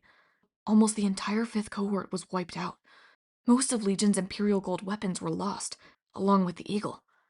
Their survivors went crazy or refused to talk about what had attacked them. I know, Hazel thought solemnly, but she kept silent. Since the eagle was lost, Frank continued, the camp has been getting weaker. Quests are more dangerous. Monsters attack the borders more often. Morale is lower. The last month or so, things have been getting much worse, much faster. And the 5th cohort took the blame, Percy guessed, so now everyone thinks we're cursed. Hazel realized her gumbo was cold. She sipped a spoonful, but the comfort food didn't taste very comforting. We've been the outcasts of the Legion since the Alaska disaster. Our reputation got better when Jason became praetor. The kid who's missing? Percy asked. Yeah, Frank said. I never met him. Before my time. But I hear he was a good leader. He practically grew up in the 5th cohort. He didn't care what people thought about us. He started to rebuild our reputation. Then he disappeared. Which put us back at square one, Hazel said bitterly. Made us look cursed all over again. I'm sorry, Percy. Now you know what you've gotten yourself into. Percy sipped his blue soda and gazed thoughtfully across the dining hall. I don't even know where I come from, but I've got a feeling this isn't the first time I've been an underdog. He focused on Hazel and managed a smile. Besides, joining the Legion is better than being chased through the wilderness by monsters. I've got myself some new friends. Maybe together we can turn things around for the 5th cohort, huh? A horn blew at the end of the hall. The officers at the praetors' table got to their feet. Even Dakota, his mouth vampire red from Kool-Aid. "The games begin," Rina announced. The campers cheered and rushed to collect their equipment from the stacks along the walls. "So we're the attacking team?" Percy asked over the noise. "Is that good?" Hazel shrugged. Good news, we get the elephant. Bad news... "Let me guess," said Percy. "The 5th cohort always loses." Frank slapped Percy on the shoulder. "I love this guy. Come on, new friend. Let's go chalk up my 13th defeat in a row." Chapter 9. Frank. As he marched to the war games, Frank replayed the day in his mind. He couldn't believe how close he'd come to death. That morning, on sentry duty, before Percy showed up, Frank had almost told Hazel his secret. The two of them had been standing for hours in the chilly fog, watching the commuter traffic on Highway 24. Hazel had been complaining about the cold. "I'd give anything to be warm," she said, her teeth chattering. "I wish we had a fire." Even with her armor on, she looked great. Frank liked the way her cinnamon toast-colored hair curled around the edges of her helmet, and the way her chin dimpled when she frowned. She was tiny compared to Frank, which made him feel like a big, clumsy ox. He wanted to put his arms around her to warm her up, but he'd never do that. She'd probably hit him, and he'd lose the only friend he had at camp. I could make a really impressive fire, he thought. Of course, it would only burn for a few minutes, and then I'd die. It was scary that he even considered it. Hazel had that effect on him. Whenever she wanted something, he had the irrational urge to provide it. He wanted to be the old-fashioned knight riding to her rescue, which was stupid, as she was way more capable at everything than he was. He imagined what his grandmother would say. Frank Zhang riding to the rescue? Ha! He'd fall off his horse and break his neck. Hard to believe it had been only 6 weeks since he'd left his grandmother's house. 6 weeks since his mom's funeral. Everything had happened since then. Wolves arriving at his grandmother's door, the journey to Camp Jupiter, the weeks he'd spent in the 5th cohort trying not to be a complete failure. Through it all, he'd kept the half-burned piece of firewood wrapped in a cloth in his coat pocket. Keep it close, his mother had warned. As long as it is safe, you are safe. The problem was that it burned so easily. He remembered the trip south from Vancouver. When the temperature dropped below freezing near Mount Hood, Frank had brought out the piece of tinder and held it in his hands, imagining how nice it would be to have some fire. Immediately, the charred end blazed with a searing yellow flame. It lit up the night and warmed Frank to the bone, but he could feel his life slipping away, as if he were being consumed rather than the wood. He'd thrust the flame into a snowbank. For a horrible moment, it kept burning. When it finally went out, Frank got his panic under control. He wrapped the piece of wood and put it back in his coat pocket, determined not to bring it out again, but he couldn't forget it. It was as though someone had said, "Whatever you do, don't think about that stick bursting into flame." So, of course, that's all he thought about. On sentry duty with Hazel, he would try to take his mind off it. He loved spending time with her. He asked her about growing up in New Orleans, but she got dodgy at his questions, so they made small talk instead. Just for fun, they tried to speak French to each other. Hazel had some Creole blood on her mother's side. Frank had taken French in school. Neither of them was very fluent, and Louisiana French was so different from Canadian French it was almost impossible to converse. When Frank asked Hazel how her beef was feeling today, and she replied that his shoe was green, they decided to give up. Then Percy Jackson had arrived. Sure, Frank had seen kids fight monsters before. He'd fought plenty of them himself on his journey from Vancouver. But he'd never seen Gorgons. He'd never seen a goddess in person. And the way Percy had controlled the little Tiber... Wow. Frank wished he had powers like that. He could still feel the Gorgon's claws pressing into his arms and smell their snaky breath, like dead mice and poison. If not for Percy, those grotesque hags would have carried him away. He'd be a pile of bones in the back of a bargain mart by now. After the incident at the river, Reyna had sent Frank to the armory, which had given him way too much time to think. While he polished swords, he remembered Juno, warning them to unleash death. Unfortunately, Frank had a pretty good idea of what the goddess meant. He had tried to hide his shock when Juno had appeared, but she looked exactly like his grandmother had described, right down to the goatskin cape. She chose your path years ago, grandmother had told him, and it will not be easy. Frank glanced at his bow in the corner of the armory. He'd feel better if Apollo would claim him as a son. Frank had been sure his godly parent would speak up on his 16th birthday, which had passed 2 weeks ago. 16 was an important milestone for Romans. It had been Frank's first birthday at camp, but nothing had happened. Now Frank hoped he would be claimed on the Feast of Fortuna, though from what Juno had said, they'd be in a battle for their lives on that day. His father had to be Apollo. Archery was the only thing Frank was good at. Years ago, his mother had told him that their family name, Zhang, meant master of bows in Chinese. That must have been a hint about his dad.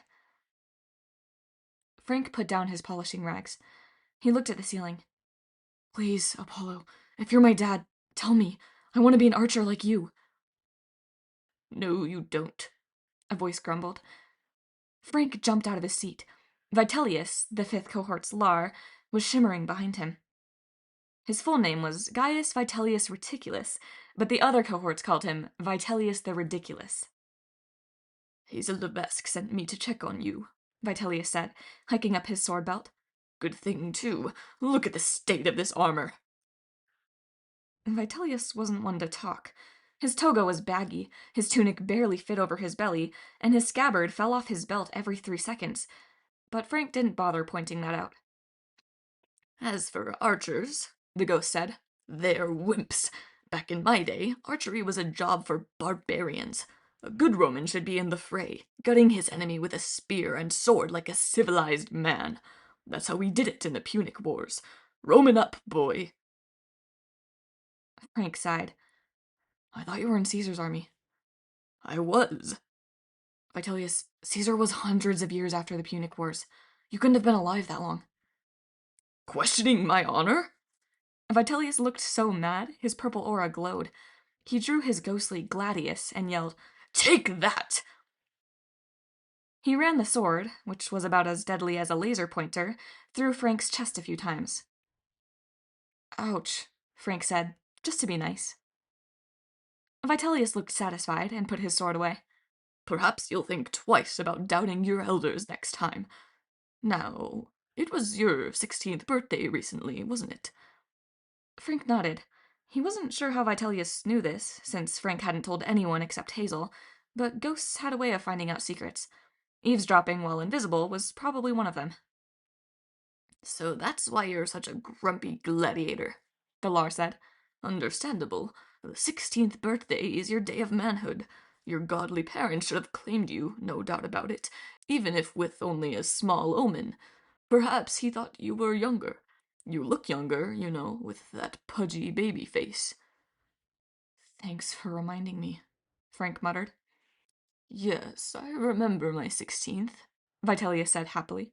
Wonderful omen, a chicken in my underpants. Excuse me? Vitellius puffed up with pride. That's right. I was at the river changing my clothes for my liberalia. Rite of passage into manhood, you know. We did things properly back then. I'd taken off my childhood toga and was washing up to don the adult one. Suddenly, a pure white chicken ran out of nowhere, dove into my loincloth, and ran off with it. I wasn't wearing it at the time. That's good, Frank said. And can I just say, too much information? Vitellius wasn't listening. That was the sign I was descended from Aesculapius, the son of medicine. I took my cognomen, my third name, Reticulus, because it meant undergarment, to remind me of the blessed day when a chicken stole my loincloth. So, your name means Mr. Underwear? Praise the gods! I became a surgeon in the Legion, and the rest is history. He spread his arms generously. Don't give up, boy. Maybe your father is running late. Most omens are not as dramatic as a chicken, of course. I knew a fellow once who got a dung beetle. Thanks, Vitellius, Frank said, but I have to finish polishing the armor. And the Gorgon's blood? Frank froze. He hadn't told anyone about that. As far as he knew, only Percy had seen him pocket the vials at the river, and they hadn't had a chance to talk about it. Come now, Vitellius chided. I am a healer. I know the legends about Gorgon's blood. Show me the vials. Reluctantly, Frank brought out the 2 ceramic flasks he'd retrieved from the little Tiber. Spoils of war were often left behind when a monster dissolved, sometimes a tooth, or a weapon, or even the monster's entire head. Frank had known what the 2 vials were immediately. By tradition, they belonged to Percy, who had killed the Gorgons, but Frank couldn't help thinking, what if I could use them? Yes. Vitellius studied the vials approvingly. Blood taken from the right side of a Gorgon's body can cure any disease, even bring the dead back to life. The goddess Minerva once gave a vial of it to my divine ancestor, Asclepius, but blood taken from the left side of a Gorgon, instantly fatal. So, which is which? Frank looked down at the vials. I don't know. They're identical. Ha! But you're hoping the right vial could solve your problem with the burned stick, eh? Maybe break your curse? Frank was so stunned he couldn't talk. Oh, don't worry, boy, the ghost chuckled. I won't tell anyone. I'm a Lar, a protector of the cohort. I wouldn't do anything to endanger you. You stabbed me through the chest with your sword. Trust me, boy, I have sympathy for you, carrying the curse of that Argonaut. The... what? Vitellius waved away the question. Don't be modest. You've got ancient roots, Greek as well as Roman. It's no wonder Juno... He tilted his head, as if listening to a voice from above. His face went slack. His entire aura flicked green. But I've said enough. At any rate, I'll let you work out who gets the Gorgon's blood. I suppose that newcomer Percy could use it too, with his memory problem. Frank wondered what Vitellius had been about to say, and what made him so scared, but he got the feeling that for once, Vitellius was going to keep his mouth shut. He looked down at the 2 vials. He hadn't even thought of Percy's needing them. He felt guilty that he'd been intending to use the blood for himself. Yeah, of course. He should have it. But if you want my advice... Vitellius looked up nervously again. You should both wait on that Gorgon blood. If my sources are right, you're going to need it on your quest. Quest? The doors of the armory flew open. Reyna stormed in with her metal greyhounds. Vitellius vanished. He might have liked chickens, but he did not like the praetor's dogs. Frank. Reyna looked troubled. That's enough with the armor. Go find Hazel. Get Percy Jackson down here. He's been up there too long. I don't want Octavian... She hesitated. Just get Percy down here. So Frank had run all the way to Temple Hill. Walking back, Percy had asked tons of questions about Hazel's brother, Nico, but Frank didn't know that much. He's okay, Frank said. He's not like Hazel. How do you mean? Percy asked. Oh, Frank coughed. He'd meant that Hazel was better looking and nicer, but he decided not to say that. Nico is kind of mysterious. He makes everybody else nervous, being the son of Pluto and all. But not you? Frank shrugged. Pluto's cool. It's not his fault he runs the underworld. He just got bad luck when the gods were dividing up the world, you know? Jupiter got the sky, Neptune got the sea, and Pluto got the shaft. Death doesn't scare you? Frank almost wanted to laugh. Not at all. Got a match? Instead, he said, back in the old times, like the Greek times, when Pluto was called Hades, he was more of a death god. When he became Roman, he got more, I don't know, respectable. He became the god of wealth, too. Everything under the earth belongs to him, so I don't think of him as being real scary. Percy scratched his head. How does a god become Roman? If he's Greek, wouldn't he stay Greek? Frank walked a few steps, thinking about that. Vitellius would have given Percy an hour-long lecture on the subject, probably with a PowerPoint presentation, but Frank took his best shot. The way Romans saw it, they adopted the Greek stuff and perfected it. Percy made a sour face. Perfected it? Like there was something wrong with it? Frank remembered what Vitellius had said. You've got ancient roots, Greek as well as Roman. His mother had said something similar. I don't know, he admitted. Rome was more successful than Greece. They made this huge empire. The gods became a bigger deal in Roman times, more powerful and widely known. That's why they're still around today. So many civilizations based themselves on Rome. The gods changed to Roman because that's where the center of power was. Jupiter was, well, more responsible as a Roman god than he had been when he was Zeus. Mars became a lot more important and disciplined. And Juno became a hippie bag lady, Percy noted. So you're saying the old Greek gods, they just changed permanently to Roman? There's nothing left of the Greek? Frank looked around to make sure there were no campers or Larrys nearby, but the main gates were still 100 yards away. That's a sensitive topic.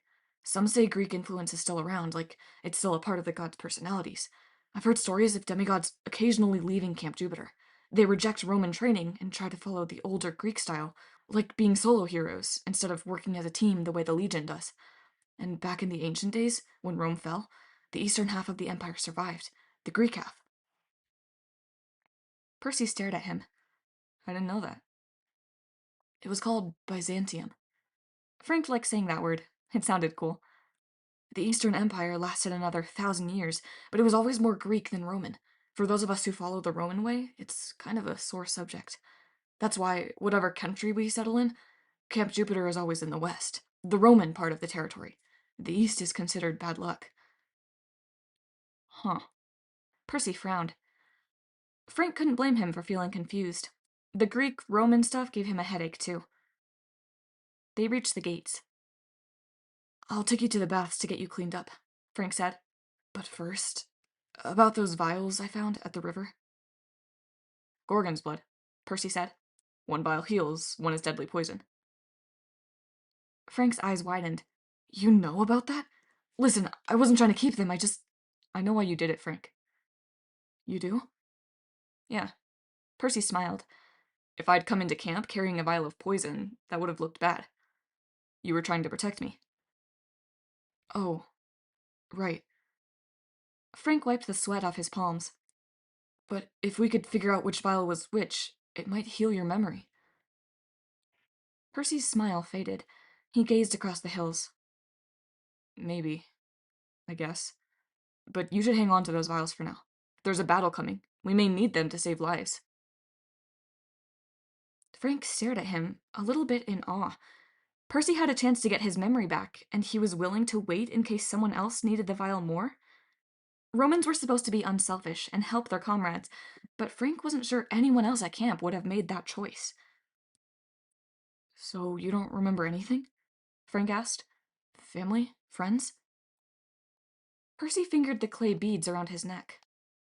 Only glimpses. Murky stuff. A girlfriend. I thought she'd be at camp. He looked at Frank carefully, as if making a decision.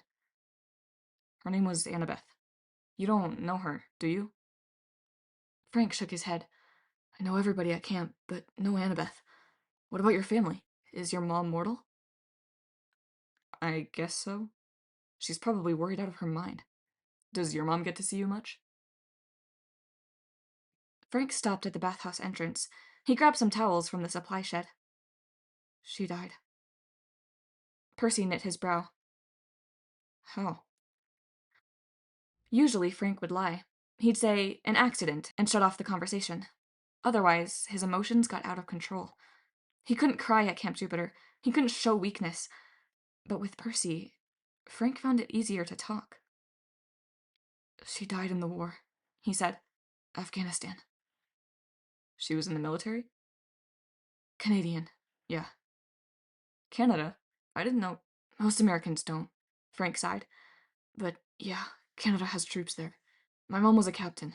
She was one of the first women to die in combat. She saved some soldiers who were pinned down by enemy fire. She... She didn't make it. The funeral was right before I came down here. Percy nodded. He didn't ask for more details, which Frank appreciated. He didn't say he was sorry, or make any of the well-meaning comments Frank always hated. "Oh, you poor guy, that must be so hard on you. You have my deepest condolences." It was like Percy had faced death before, like he knew about grief. What mattered was listening. You didn't need to say you were sorry. The only thing that helped was moving on, moving forward.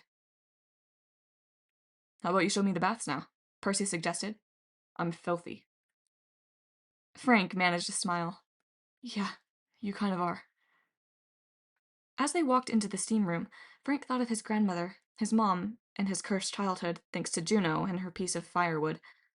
He almost wished he could forget his past, the way Percy had. Chapter 10. Frank. Frank didn't remember much about the funeral itself. But he remembered the hours leading up to it, his grandmother coming out into the backyard to find him shooting arrows at her porcelain collection. His grandmother's house was a rambling gray stone mansion on 12 acres in North Vancouver. Her backyard ran straight into Lynn Canyon Park. The morning was cold and drizzly, but Frank didn't feel the chill. He wore a black wool suit and a black overcoat that had once belonged to his grandfather. Frank had been startled and upset to find that they fit him fine. The clothes smelled like wet mothballs and jasmine. The fabric was itchy, but warm. With his bow and quiver, he probably looked like a very dangerous butler. He'd loaded some of his grandmother's porcelain in a wagon and toted it into the yard, where he set up targets on old fence posts at the edge of the property. He'd been shooting so long, his fingers were starting to lose their feeling. With every arrow, he imagined he was striking down his problems. Snipers in Afghanistan. Smash. A teapot exploded with an arrow through the middle. The sacrifice medal, a silver disc on a red and black ribbon, given for death in the line of duty, presented to Frank as if it were something important, something that made everything all right. Thwack! A teacup spun into the woods. The officer, who came to tell him, "Your mother is a hero. Captain Emily Zhang died trying to save her comrades." Crack! A blue and white plate split into pieces. His grandmother's chastisement. Men do not cry, especially Zhang men. You will endure, Phi. No one called him Phi except his grandmother. What sort of name is Frank? She would scold. That is not a Chinese name. I'm not Chinese, Frank thought, but he didn't dare say that. His mother had told him years ago, "There is no arguing with grandmother. It'll only make you suffer worse." She'd been right, and now Frank had no one except his grandmother. Thud! A fourth arrow hit the fence post and stuck there, quivering. Phi, said his grandmother. Frank turned. She was clutching a shoebox-sized mahogany chest that Frank had never seen before. With her high-collared black dress and severe bun of gray hair, she looked like a schoolteacher from the 1800s. She surveyed the carnage. Her porcelain in the wagon, the shards of her favorite tea sets scattered over the lawn, Frank's arrows sticking out of the ground, the trees, the fence posts, and one in the head of a smiling garden gnome. Frank thought she would yell or hit him with the box. He'd never done anything this bad before. He'd never felt so angry. Grandmother's face was full of bitterness and disapproval. She looked nothing like Frank's mom. He wondered how his mother had turned out to be so nice, always laughing, always gentle. Frank couldn't imagine his mom growing up with grandmother any more than he could imagine her on the battlefield, though the two situations probably weren't that different. He waited for grandmother to explode. Maybe he'd be grounded and wouldn't have to go to the funeral. He wanted to hurt her for being so mean all the time, for letting his mother go off to war, for scolding him to get over it. All she cared about was her stupid collection. Stop this ridiculous behavior, grandmother said. She didn't sound very irritated. It is beneath you. To Frank's astonishment, she kicked aside one of her favorite teacups. The car will be here soon, she said. We must talk. Frank was dumbfounded. He looked more closely at the mahogany box. For a horrible moment, He wondered if it contained his mother's ashes, but that was impossible. Grandmother had told him there would be a military burial. Then why did Grandmother hold the box so gingerly, as if its contents grieved her? Come inside, she said. Without waiting to see if he would follow, she turned and marched toward the house. In the parlor, Frank sat on a velvet sofa, surrounded by vintage family photos, porcelain vases that had been too large for his wagon, and red Chinese calligraphy banners. Frank didn't know what the calligraphy said. He'd never had much interest in learning. He didn't know most of the people in the photographs, either. Whenever Grandmother started lecturing him about his ancestors, how they'd come over from China and prospered in the import-export business, eventually becoming one of the wealthiest Chinese families in Vancouver, well, it was boring. Frank was fourth-generation Canadian. He didn't care about China and all these musty antiques. The only Chinese characters he could recognize were his family name. Zhang, Master of Bows. That was cool. Grandmother sat next to him, her posture stiff, her hands folded over the box. Your mother wanted you to have this, she said with reluctance. She kept it since you were a baby, but she went away to the war and entrusted it to me. But now she is gone, and soon you will be going too. Frank's stomach fluttered. Going? Where? I am old, Grandmother said, as if that were a surprising announcement. I have my own appointment with death soon enough. I cannot teach you the skills you will need, and I cannot keep this burden. If something were to happen, I would never forgive myself. You would die. Frank wasn't sure he'd heard her right. It sounded like she had said his life depended on that box. He wondered why he'd never seen it before. She must have kept it locked in the attic, the one room Frank was forbidden to explore. She'd always said she kept her most valuable treasures up there. She handed the box to him. He opened the lid with trembling fingers. Inside, cushioned in velvet lining, was a terrifying, life-altering, incredibly important piece of wood. It looked like driftwood, hard and smooth, sculpted into a wavy shape. It was about the size of a TV remote control. The tip was charred. Frank touched the burned end. It still felt warm. The ashes left a black smudge on his finger. It's a stick, he said. He couldn't figure out why Grandmother was acting so tense and serious about it. Her eyes glittered. Fie, do you know of prophecies? Do you know of the gods? The questions made him uncomfortable. He thought about Grandmother's silly gold statues of Chinese immortals, her superstitions about putting furniture in certain places and avoiding unlucky numbers. Prophecies made him think of fortune cookies, which weren't even Chinese, not really, but the bullies at school teased him about stupid stuff like that. Confucius say, all that garbage. Frank had never even been to China. He wanted nothing to do with it. But of course, Grandmother didn't want to hear that. A little, Grandmother, he said. Not much. Most would have scoffed at your mother's tale, she said, but I do not. I know of prophecies and gods. Greek, Roman, Chinese. They intertwine with our family. I did not question what she told me about your father. Wait, what? Your father was a god, she said plainly. If Grandmother had had a sense of humor, Frank would have thought she was kidding. But Grandmother never teased. Was she going senile? Stop gaping at me, she snapped. My mind is not addled. Haven't you ever wondered why your father never came back? He was... Frank faltered. Losing his mother was painful enough. He didn't want to think about his father, too. He was in the army, like Mom. He went missing in action, in Iraq. Bah! He was a god. He fell in love with your mother because she was a natural warrior. She was like me, strong, brave, good, beautiful. Strong and brave, Frank could believe. Picturing Grandmother as good or beautiful was more difficult. He still suspected she might be losing her marbles, but he asked, "What kind of god?" Roman, she said. Beyond that, I don't know. Your mother wouldn't say. Or perhaps she didn't know herself. It is no surprise a god would fall in love with her, given our family. He must have known she was of ancient blood. Wait, we're Chinese. Why would Roman gods want to date Chinese Canadians? Grandmother's nostrils flared. If you bothered to learn the family history, Phi, you might know this. China and Rome are not so different, nor as separate as you might believe. Our family is from Gansu province, a town once called Lijian. And before that, as I said, ancient blood, the blood of princes and heroes.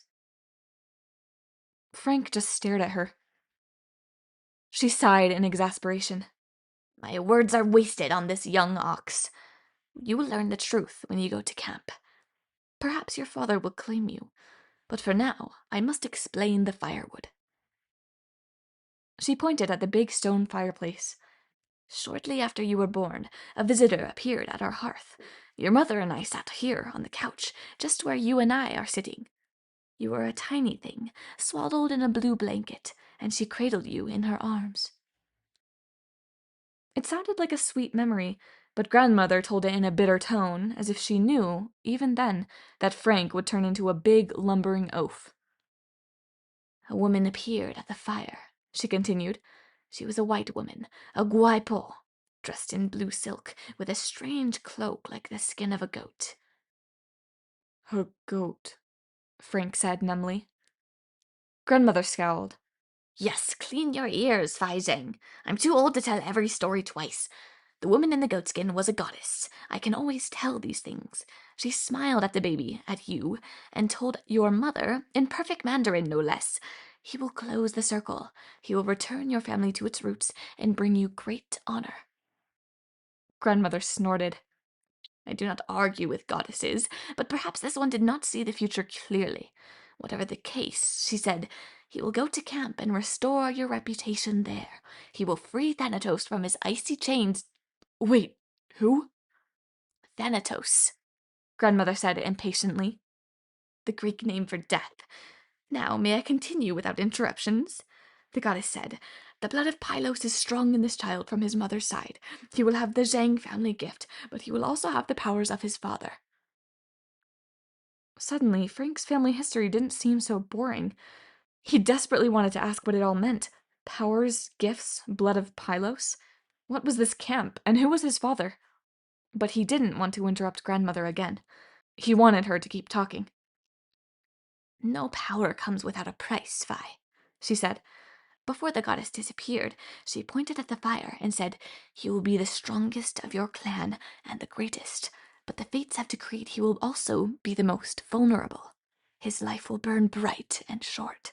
As soon as that piece of tinder is consumed, that stick at the edge of the fire, your son is destined to die. Frank could hardly breathe. He looked at the box in his lap and the smudge of ash on his finger. The story sounded ridiculous, but suddenly the piece of driftwood seemed more sinister, colder, and heavier. This... Yes, my thick-headed ox, grandmother said. That is the very stick. The goddess disappeared, and I snatched the wood from the fire immediately. We have kept it ever since. If it burns up, I die? It is not so strange, grandmother said. Roman, Chinese, the destinies of men can often be predicted and sometimes guarded against, at least for a time. The firewood is in your possession now. Keep it close. As long as it is safe, you are safe. Frank shook his head. He wanted to protest that this was all just a stupid legend. Maybe grandmother was trying to scare him as some sort of revenge for breaking her porcelain. But her eyes were defiant. She seemed to be challenging Frank. If you do not believe it, burn it. Frank closed the box. If it's so dangerous, why not seal the wood in something that won't burn, like plastic or steel? Why not put it in a safe deposit box? What would happen, Grandma wondered, if we coated the stick in another substance? Would you too suffocate? I do not know. Your mother would not take the risk. She couldn't bear to part with it, for fear something would go wrong. Banks can be robbed. Buildings can burn down. Strange things conspire when one tries to cheat fate. Your mother thought the stick was only safe in her possession until she went to war. Then she gave it to me. Grandmother exhaled sourly. Emily was foolish, going to war, though I suppose I always knew it was her destiny. She hoped to meet your father again. She thought he'd be in Afghanistan? Grandmother spread her hands, as if this was beyond her understanding. She went. She died bravely. She thought the family gift would protect her. No doubt that's how she saved those soldiers. But the gift has never kept our family safe. It did not help my father, or his father. It did not help me. And now you have become a man. You must follow the path. But what path? What's our gift? Archery? You and your archery, foolish boy. Soon you will find out. Tonight, after the funeral, you must go south. Your mother said if she did not come back from combat, Lupa would send messengers.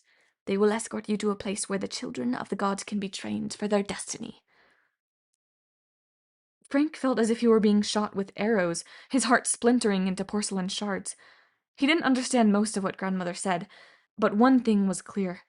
She was kicking him out. "You just let me go?" he asked. "Your last family?" Grandmother's mouth quivered.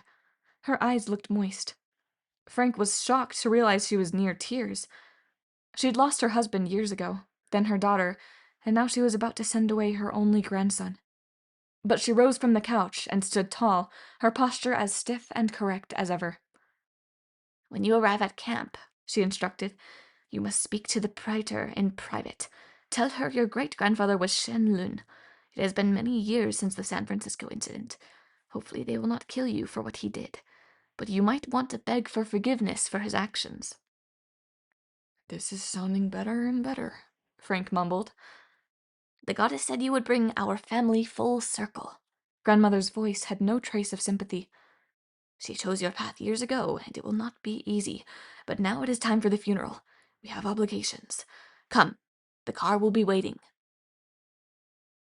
The ceremony was a blur.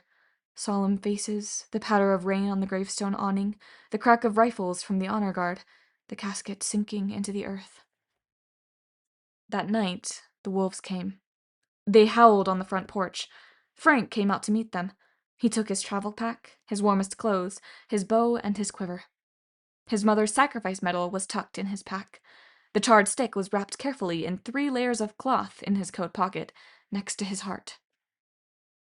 His journey south began, to the wolf house in Sonoma, and eventually to Camp Jupiter, where he spoke to Reyna privately, as Grandmother had instructed. He begged forgiveness for the great-grandfather he knew nothing about. Reyna let him join the Legion. She never did tell him what his great-grandfather had done, but she obviously knew. Frank could tell it was bad. "I judge people by their own merits," Reyna had told him. "But do not mention the name Shenlun to anyone else. It must remain our secret, or you'll be treated badly." Unfortunately, Frank didn't have many merits. His first month at camp was spent knocking over rows of weapons, breaking chariots, and tripping entire cohorts as they marched. His favorite job was caring for Hannibal the elephant, but he managed to mess that up too, giving Hannibal indigestion by feeding him peanuts. Who knew elephants could be peanut intolerant? Frank figured Reyna was regretting her decision to let him join. Every day, he woke up wondering if the stick would somehow catch fire and burn, and he would cease to exist. All of this ran through Frank's head as he walked with Hazel and Percy to the war games. He thought about the stick wrapped inside his coat pocket, and what it meant that Juno had appeared at camp. Was he about to die? He hoped not. He hadn't brought his family any honor yet, that was for sure. Maybe Apollo would claim him today and explain his powers and gifts. Once they got out of camp, the 5th cohort formed 2 lines behind their centurions, Dakota and Gwen. They marched north, skirting the edge of the city, and headed to the Field of Mars, the largest, flattest part of the valley. The grass was cropped short by all the unicorns, bulls, and homeless fawns that grazed here. The earth was pitted with explosion craters and scarred with trenches from past games. At the north end of the field stood their target. The engineers had built a stone fortress with an iron portcullis, guard towers, scorpion ballistae, water cannons, and no doubt many other nasty surprises for the defenders to use. They did a good job today, Hazel noted. That's bad for us. Wait, Percy said. You're telling me that fortress was built today? Hazel grinned. Legionnaires are trained to build. If we had to, we could break down the entire camp and rebuild it somewhere else. Take maybe 3 or 4 days, but we could do it. Let's not, Percy said. So you attack a different fort every night? Not every night, Frank said. We have different training exercises. Sometimes deathball, which is like paintball except with, poison and acid and fireballs. Sometimes we do chariots and gladiator competitions. Sometimes war games. Hazel pointed at the fort. Somewhere inside, the first and second cohorts are keeping their banners. Our job is to get inside and capture them without getting slaughtered. We do that, we win. Percy's eyes lit up. Like capture the flag. I think I like capture the flag. Frank laughed. Yeah, well, it's harder than it sounds. We have to get past those scorpions and water cannons on the walls, fight through the inside of the fortress, find the banners, and defeat the guards, all while protecting our own banners and troops from capture. And our cohort is in competition with the other 2 attacking cohorts. We sort of work together, but not really. The cohort that captures the banners gets all the glory. Percy stumbled, trying to keep time with the left-right marching rhythm. Frank sympathized. He'd spent his first 2 weeks falling down. So why are we practicing this anyway? Percy asked. Do you guys spend a lot of time laying siege to fortified cities? Teamwork, Hazel said. Quick thinking, tactics, battle skills. You'd be surprised what you can learn in the war games. Like who will stab you in the back, Frank said. Especially that, Hazel agreed. They marched to the center of the field of Mars and formed ranks. The 3rd and 4th cohorts assembled as far as possible from the 5th. The Centurions for the attacking side gathered for a conference. In the sky above them, Reyna circled on her Pegasus, Scipio, ready to play referee. Half a dozen giant eagles flew in formation behind her, prepared for ambulance airlift duty if necessary. The only person not participating in the game was Nico D'Angelo, Pluto's ambassador, who had climbed an observation tower about 100 yards from the fort and would be watching with binoculars. Frank propped his pilum against his shield and checked Percy's armor. Every strap was correct. Every piece of armor was properly adjusted. You did it right, he said in amazement. Percy, you must have done war games before. I don't know. Maybe. The only thing that wasn't regulation was Percy's glowing bronze sword, not imperial gold, and not a gladius.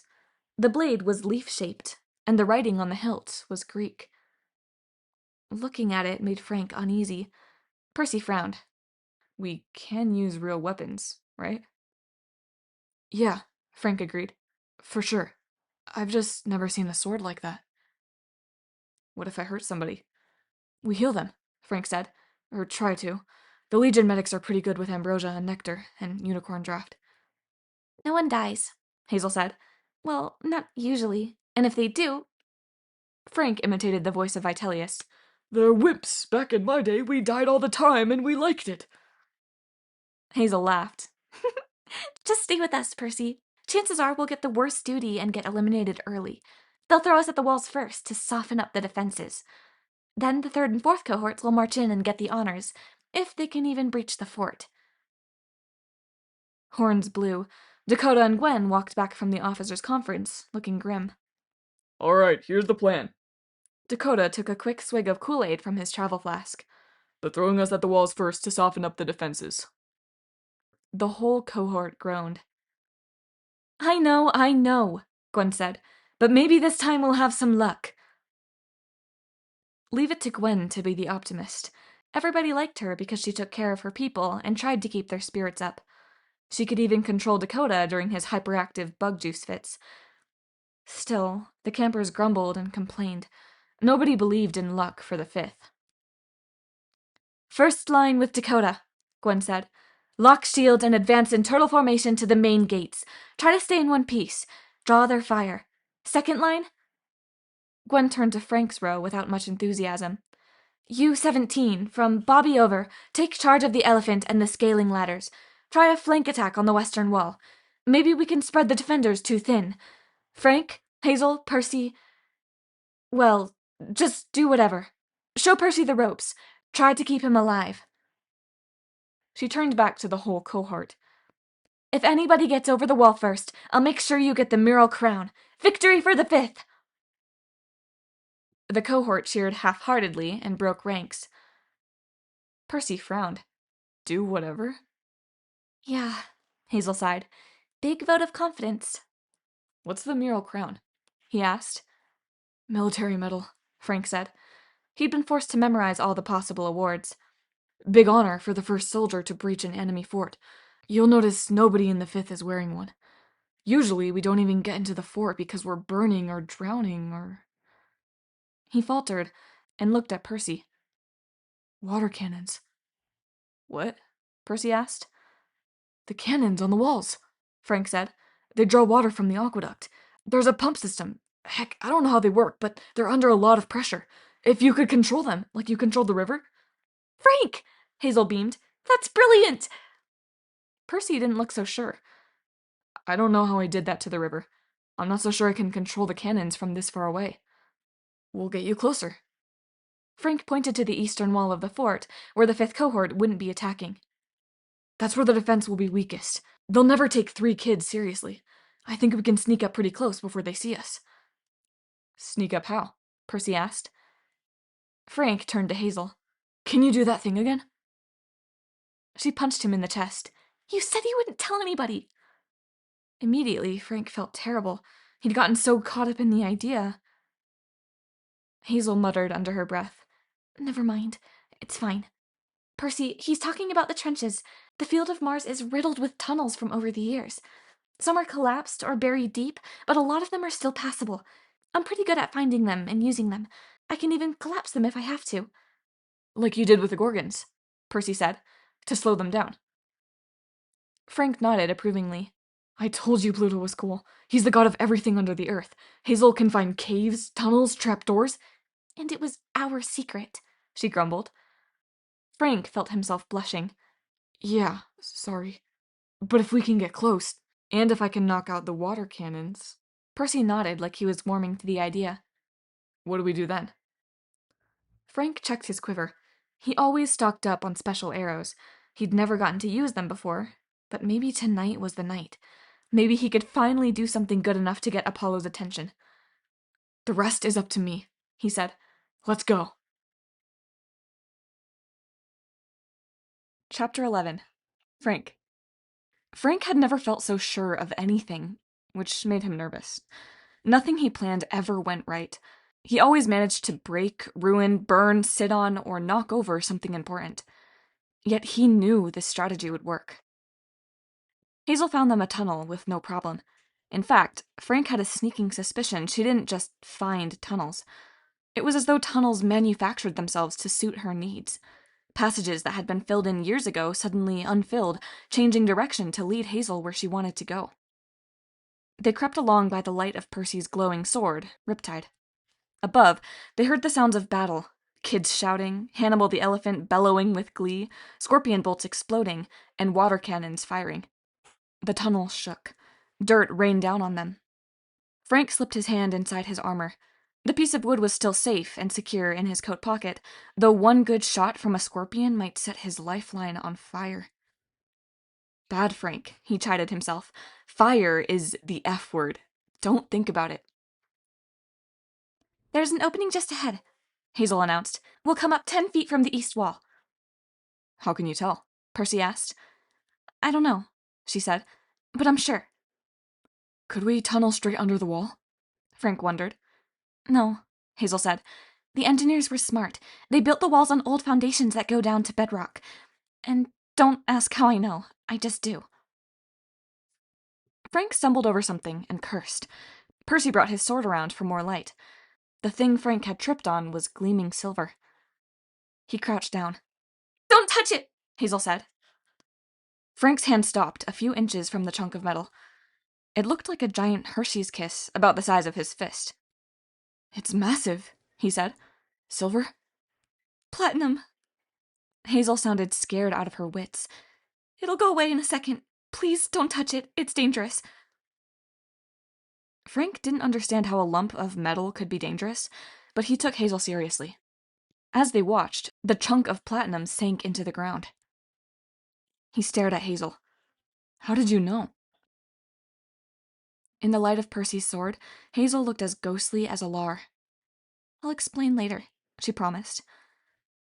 Another explosion rocked the tunnel, and they forged ahead. They popped out of a hole just where Hazel had predicted. In front of them, the fort's east wall loomed. Off to their left, Frank could see the main line of the 5th cohort advancing in turtle formation, shields forming a shell over their heads and sides. They were trying to reach the main gates, but the defenders above pelted them with rocks and shot flaming bolts from the scorpions, blasting craters around their feet. A water cannon discharged with a jaw-rattling thrum, and a jet of liquid carved a trench in the dirt right in front of the cohort. Percy whistled. "That's a lot of pressure, all right." The 3rd and 4th cohorts weren't even advancing. They stood back and laughed, watching their allies get beat up. The defenders clustered on the wall above the gates, yelling insults at the tortoise formation as it staggered back and forth. War games had deteriorated into beat up the 5th. Frank's vision went red with anger. "Let's shake things up." He reached in his quiver and pulled out an arrow heavier than the rest. The iron tip was shaped like the nose cone of a rocket. An ultra-thin gold rope trailed from the fletching. Shooting it accurately up the wall would take more force and skill than most archers could manage, but Frank had strong arms and good aim. "Maybe Apollo is watching," he thought hopefully. "What does that do?" Percy asked. "Grappling hook?" "It's called a Hydra arrow," Frank said. "Can you knock out the water cannons?" A defender appeared on the wall above them. "Hey," he shouted to his buddies. "Check it out, more victims!" "Percy," Frank said, "now would be good." More kids came across the battlements to laugh at them. A few ran to the nearest water cannon and swung the barrel toward Frank. Percy closed his eyes. He raised his hand. Up on the wall, somebody yelled, "Open wide, losers!" Kaboom! The cannon exploded in a starburst of blue, green, and white. Defenders screamed as a watery shockwave flattened them against the battlements. Kids toppled over the walls, but were snatched by giant eagles and carried to safety. Then the entire eastern wall shuddered as the explosion backed up through the pipelines. One after another, the water cannons on the battlements exploded. The scorpions' fires were doused. Defenders scattered in confusion or were tossed through the air, giving the rescue eagles quite a workout. At the main gates, the 5th cohort forgot about their formation. Mystified, they lowered their shields and stared at the chaos. Frank shot his arrow. It streaked upward, carrying its glittering rope. When it reached the top, the metal point fractured into a dozen lines that lashed out and wrapped around anything they could find. Parts of the wall, a scorpion, a broken water cannon, and a couple of defending campers, who yelped and found themselves slammed against the battlements as anchors. From the main rope, handholds extended at 2-foot intervals, making a ladder. "Go!" Frank yelled. Percy grinned. "You first, Frank. This is your party." Frank hesitated. Then he slung his bow on his back and began to climb. He was halfway up before the defenders recovered their senses enough to sound the alarm. Frank glanced back at the 5th cohort's main group. They were staring up at him, dumbfounded. "Well?" Frank screamed. "Attack!" Gwen was the first to unfreeze. She grinned and repeated the order. A cheer went up from the battlefield. Hannibal the elephant trumpeted with happiness, but Frank couldn't afford to watch. He clambered to the top of the wall, where 3 defenders were trying to hack down his rope ladder. One good thing about being big, clumsy, and clad in metal, Frank was like a heavily armored bowling ball. He launched himself at the defenders, and they toppled like pins. Frank got to his feet. He took command of the battlements, sweeping his pylon back and forth and knocking down defenders. Some shot arrows. Some tried to get under his guard with their swords, but Frank felt unstoppable. Then Hazel appeared next to him, swinging her big cavalry sword like she was born for battle. Percy leaped onto the wall and raised Riptide. "Fun," he said. Together they cleared the defenders off the walls. Below them the gates broke. Hannibal barreled into the fort, arrows and rocks bouncing harmlessly off his Kevlar armor.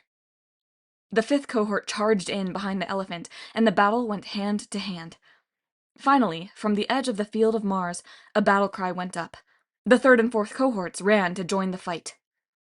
"A little late," Hazel grumbled. "We can't let them get the banners," Frank said. No, Percy agreed. Those are ours.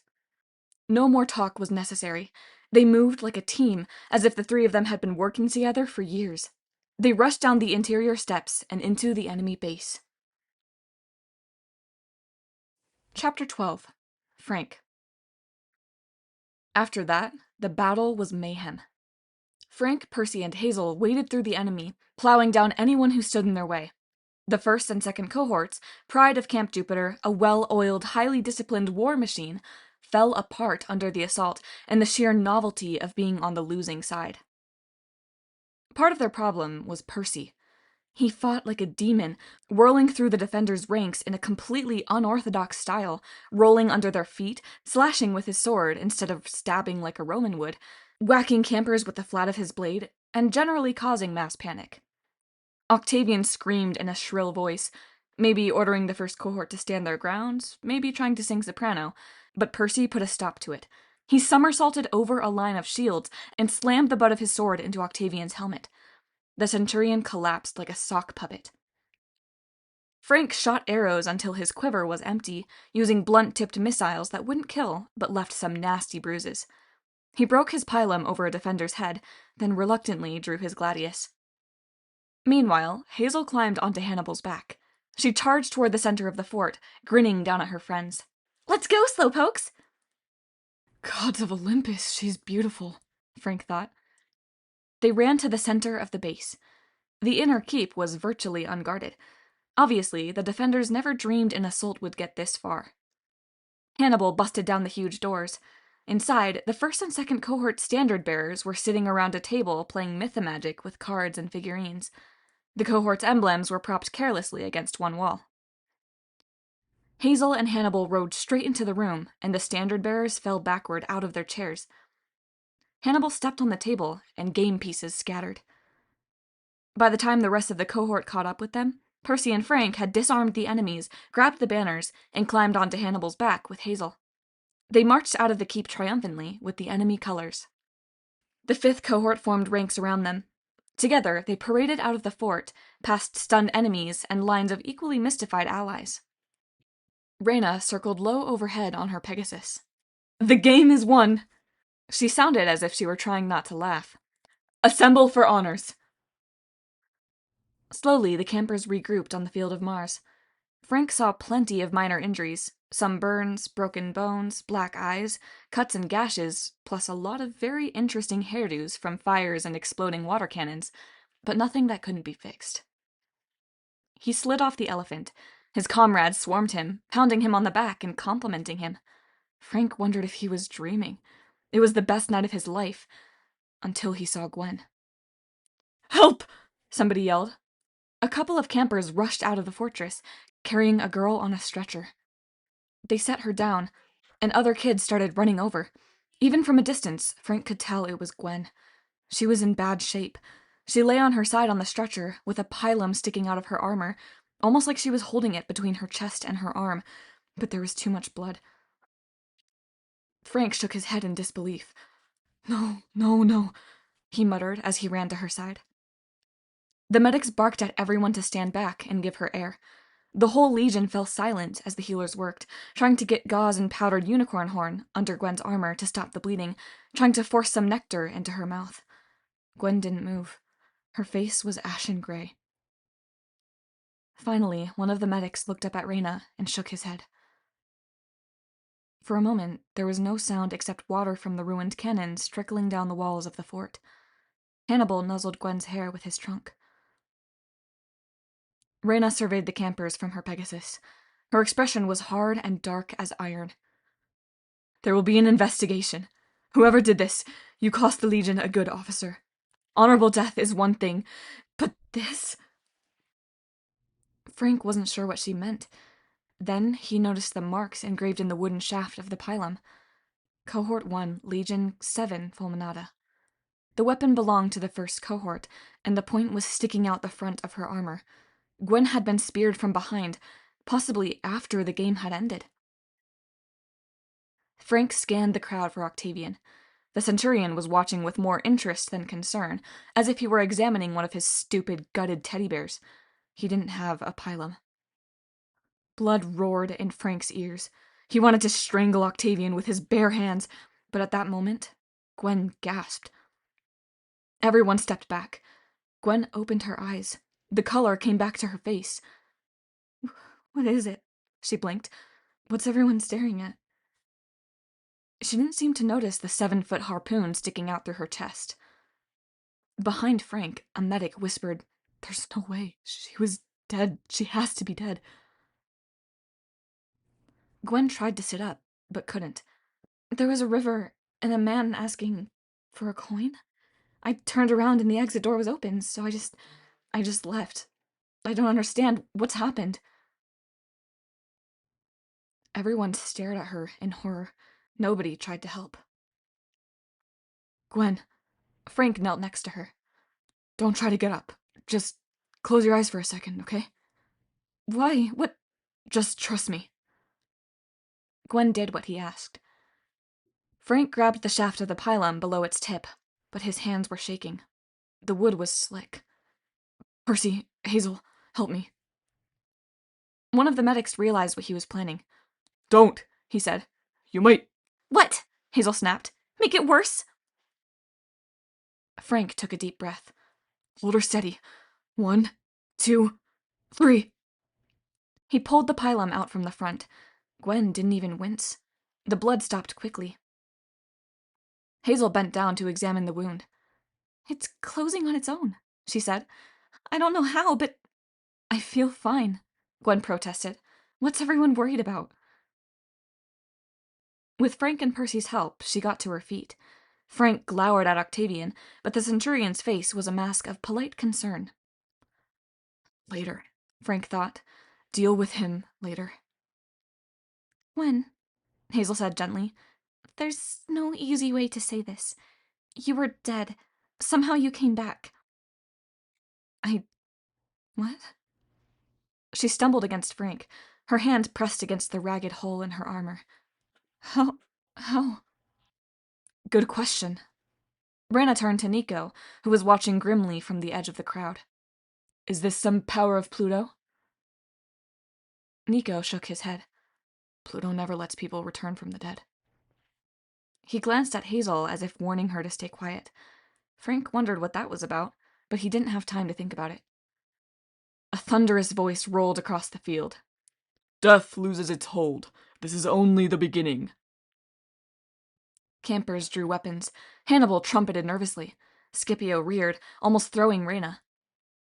I know that voice, Percy said. He didn't sound pleased.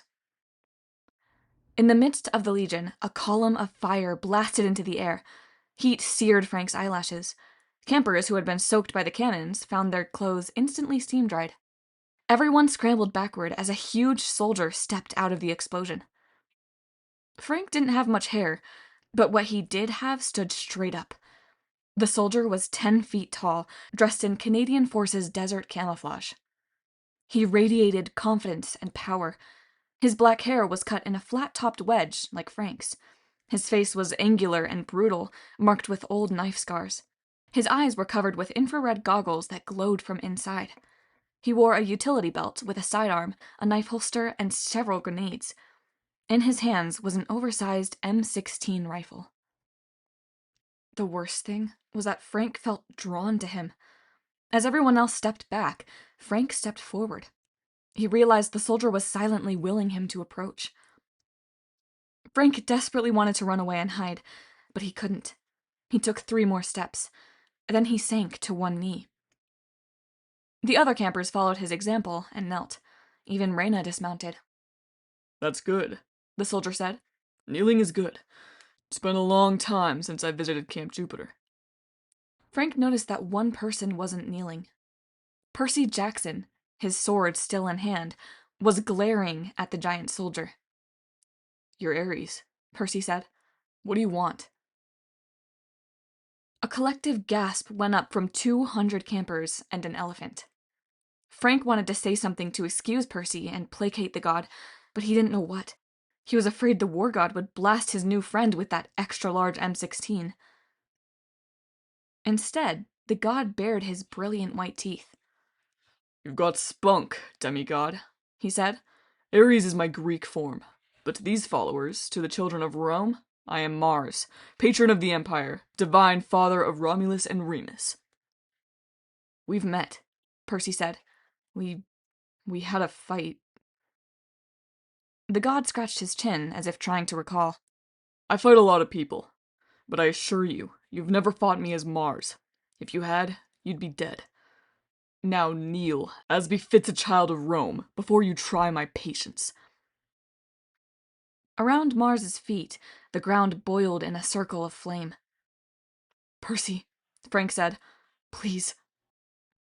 Percy clearly didn't like it, but he knelt.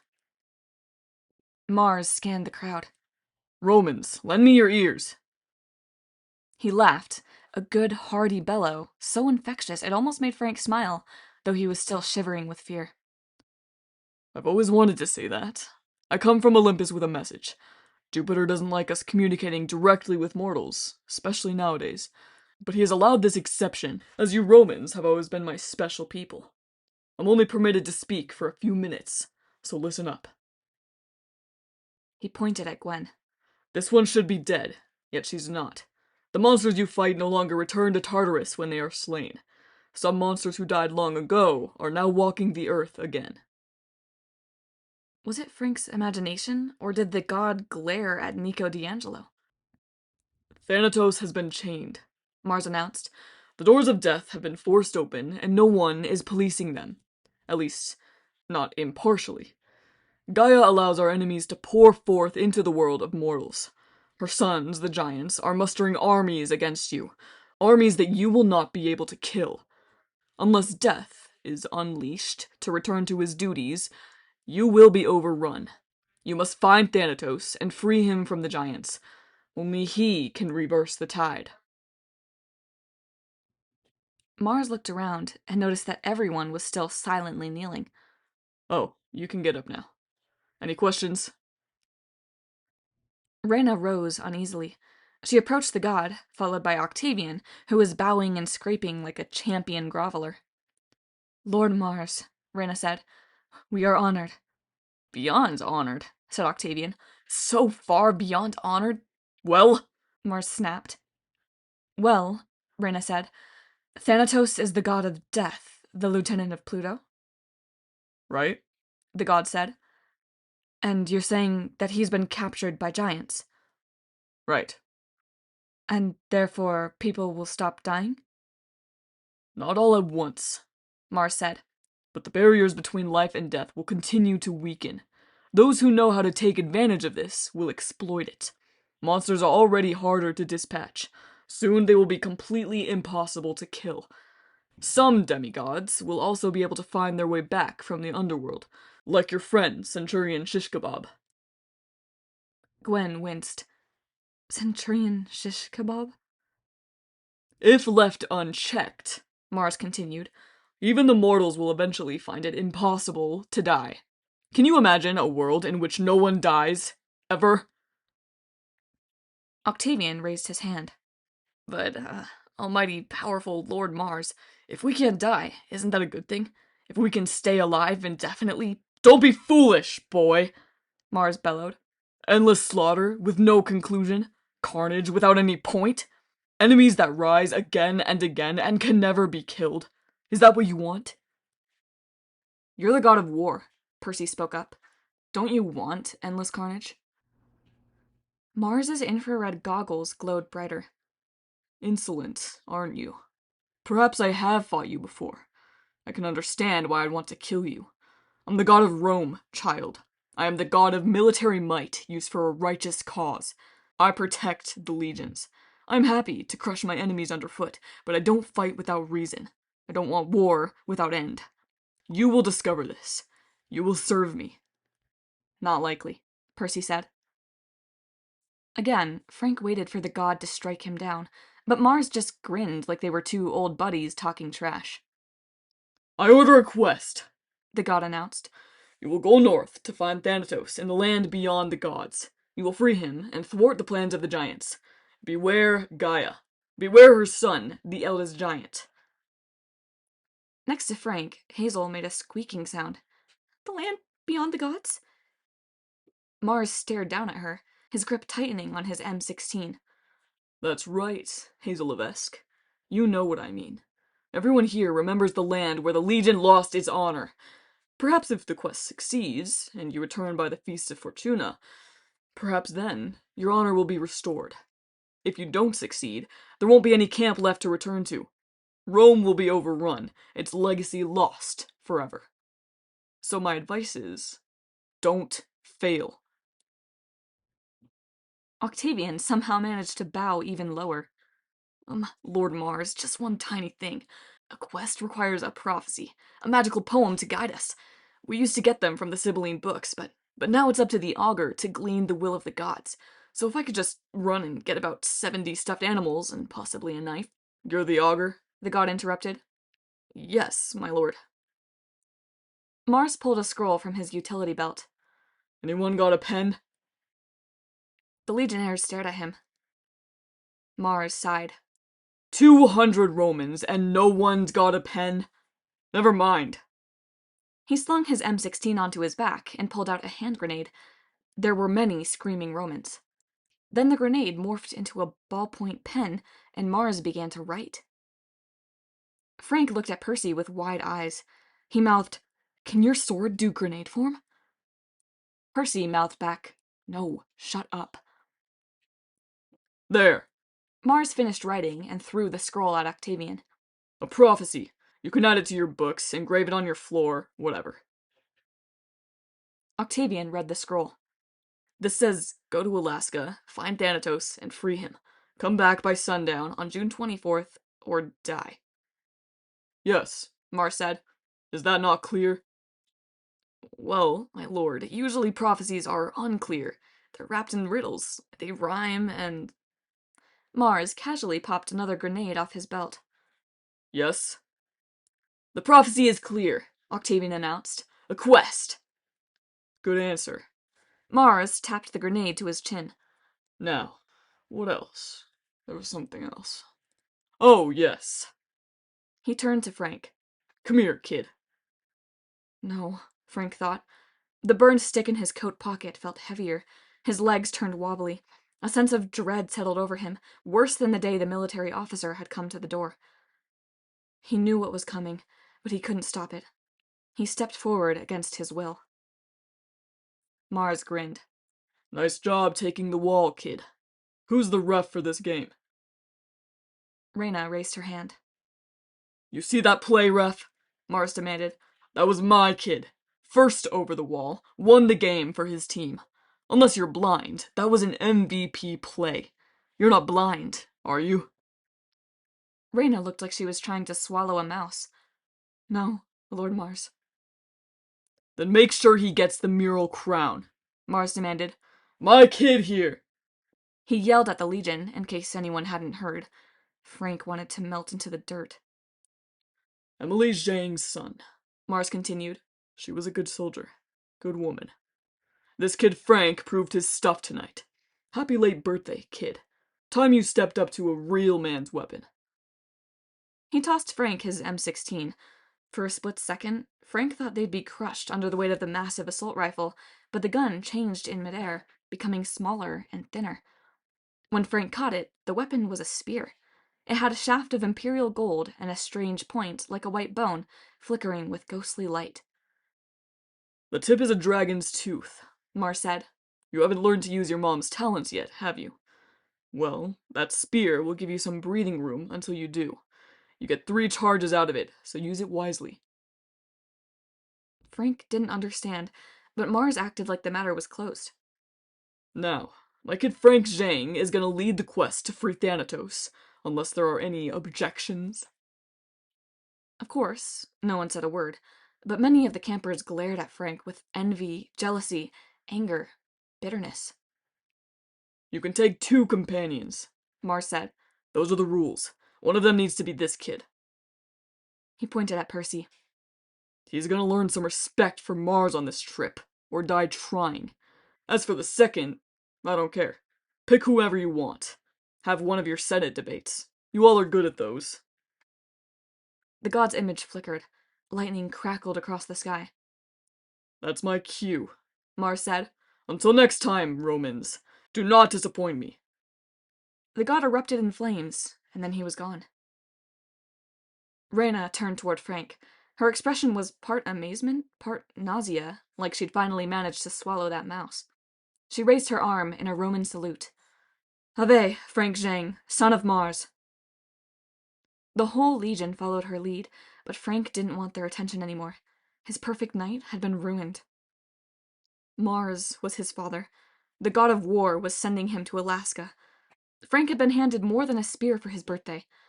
He'd been handed a death sentence. Chapter 13.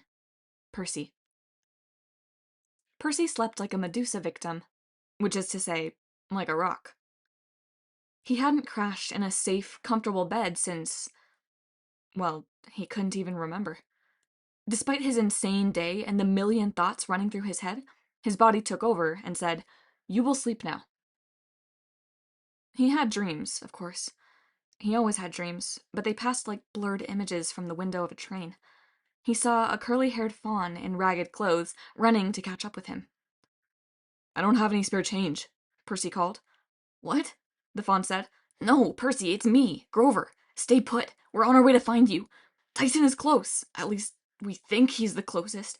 We're trying to get a lock on your position." "What?" Percy called, but the faun disappeared in the fog. Then Annabeth was running along beside him, reaching out her hand. "Thank the gods!" she called. "For months and months we couldn't see you. Are you all right?" Percy remembered what Juno had said. For months he has been slumbering, but now he is awake. The goddess had intentionally kept him hidden, but why? "Are you real?" he asked Annabeth.